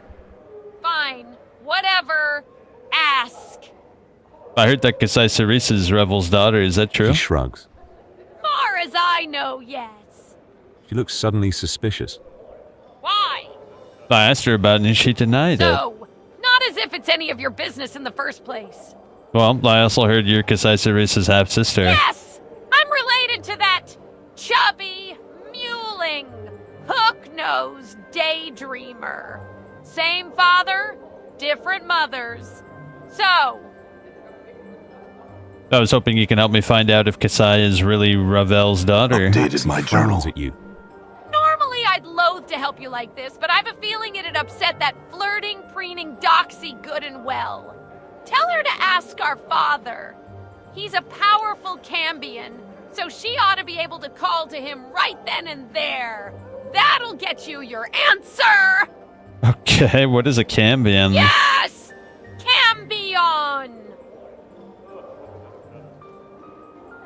Okay, what is it? You're clueless. She shakes her head sadly, tutting all the while. A half-fiend, Burke. Sort of like you. But you're half dung, I think. You smell it, at any rate. Alright. Let's not mess around. She's obviously a bitch. Kesiceris smiles warmly and Kasai blinks her crimson eyes at you, awaiting your question. Kasai, I talked to Kimaxki. She told me she's your half-sister and that Ravel's your mother. Kasai snarls, her eyes blazing with malice. That... Hells. How I loathe that woman. Why would you even believe that sort of tripe? Well, she says that you deny it, and in fact, you may not even know it, but that it's true. She said you can ask your father and that he would tell you. Updated my stares journal. At you silently for a time. Give me a moment. She turns from you and begins to mutter softly. The air seems to shimmer around her slightly and fills with a coppery smell, like warm blood. Wait patiently. Kasai remains turned away from you for a moment before finally coming to face you. I did not want to believe that wicked hag may have been my mother. I have lived long, I do not appear to age, and have disturbing dreams sometimes. She shudders. But still, I do not wish to be the inheritor of the evil she caused, nor draw the lady's gaze as my mother did. Such evil things she did. What do you know of her? I heard she would pose impossible riddles to people. Riddles she could answer, but no one else could. She would devour the person if they answered incorrectly, or leave them dangling in her horrifying gardens as examples to all.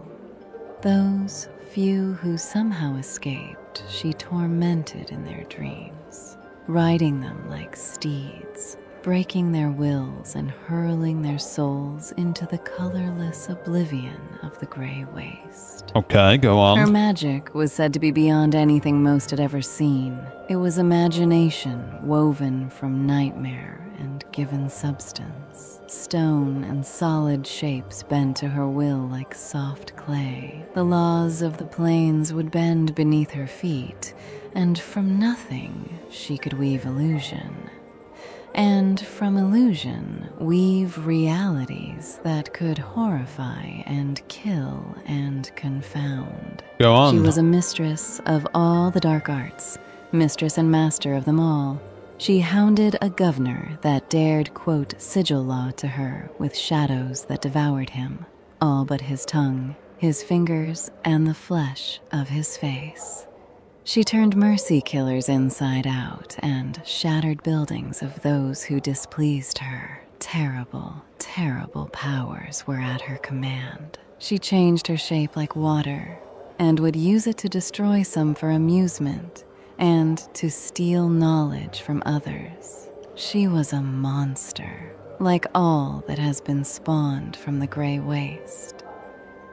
In the end, she threatened to open the cage and let the fury of the plains come rolling in like a wave.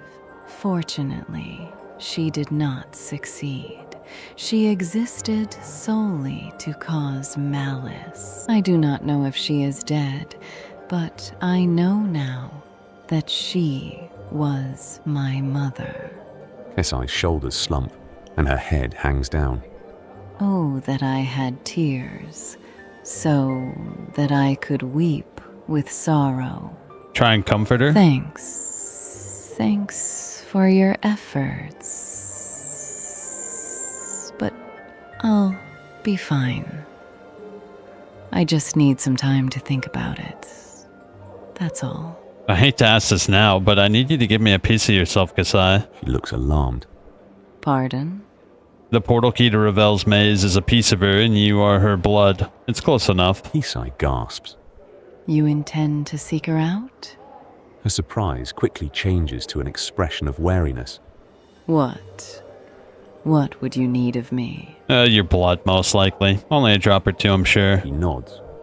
But do you have some way to carry it? Kesai sighs, looking around. I'm sure there's one in the brothel somewhere. Updated my journal. Bring it here when you find it, all right? I'll give you the blood then. Ceres smiles warmly. Updated my takes journal. her handkerchief and gingerly pricks the tip of her finger on one of her fangs. After letting several drops of blood soak into the cloth, she returns it to you. You're placing yourself in grave danger, you know. Even if the stories of my mother are greatly exaggerated, she's horribly powerful and completely evil. Good luck. So I've heard. Thanks and farewell. Wow. We actually did it. That was the longest, most complicated quest I've ever seen in a video game. Holy dude. There was like 6 different lines we had to follow through on. It was absolutely insane. It took 3 hours just to get through half of it. Oh my god, bro. That was ridiculous. This silk handkerchief has some of Kasai Cerese's blood on it. So now what do we do? Lothar suggested the next stage might be to journey to the Civic Fest Hall. Xander asked me to fetch him a vial of my skin and blood for the final stages of the Dream Builder. Nah, that ain't happening. Okay.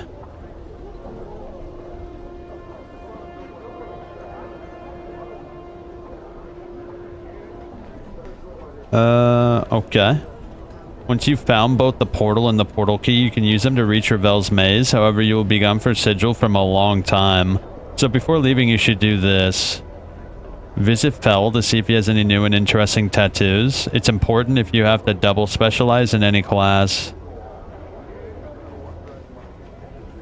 Make sure that you've rested and that your party has memorized the right spells. You never know when you can rest again. The next shop may be a long way off, so make sure you're stocked up on healing charms. Make sure that the quest list contains one entry. Find the Night Hag Ravel puzzle well. All side quests should be completed at this point. Last but not least, save your game before stepping through the portal to Ravel's maze. Torment doesn't create an autosave at this point. If you need me, I'll be over here. Bored?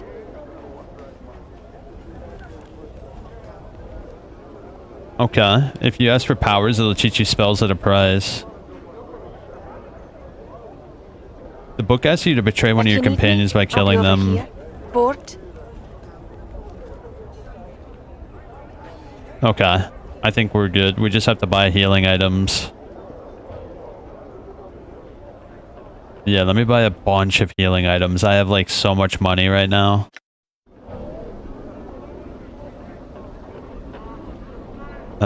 Who was it? Was it you? No, not you. All right. Who was it? Was it you? Here we are.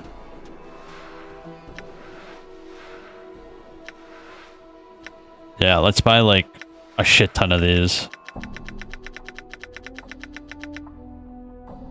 Let's buy 80.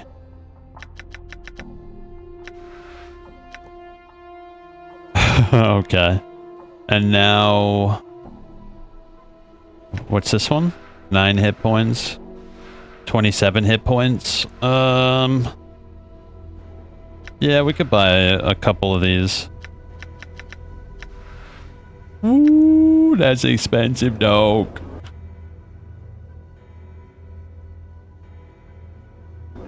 What else? What else? You know what we should do? We should buy weapons, right? Shit, what's a good place for weapons? I'm trying to think right now. I could probably get a better dagger.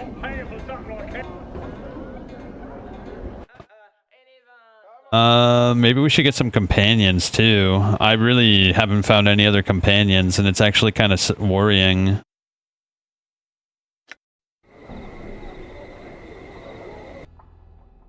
Oh, wrong one. Not the right place.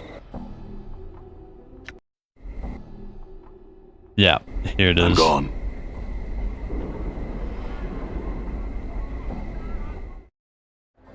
I'm gone. Was it you?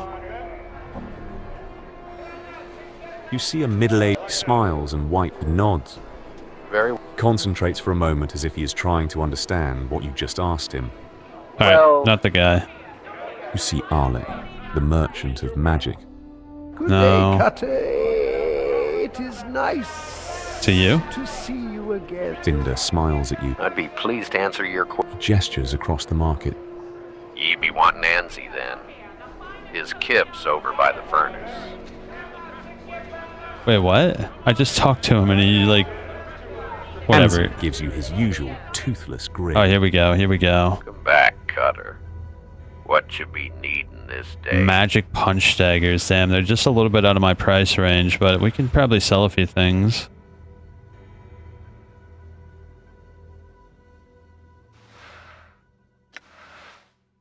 Bone dagger.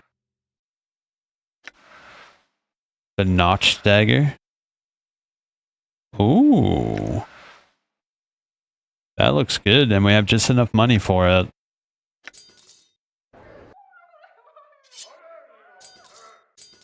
There you go. That should be better than before. And now we have 0 money, but we have an unbelievable amount of healing items. We should be able to heal through anything at this point. All right. 8,000 bucks, and I got most of that money spent on healing items. Yeah, I think we're good, bro. Actually, I'm gonna save here and call it. I actually got to get up a little bit earlier tomorrow, but tomorrow, if nothing else cool happens, we're probably gonna beat this game tomorrow. I think we're getting pretty close, right? I think. Well. Thanks for chilling. I hope y'all have a good night. I'll catch you next time. Gothic 1 Remake comes out in a day, like 24 hours type day. So I'll see what that game's like. Hopefully it's cool. Hopefully it's good. I hope it's high quality. I hope it's fun. I hope the combat's fun. I never played the original Gothic, so it'll all be very fresh. Either way, I'm out. Have a good night, alright?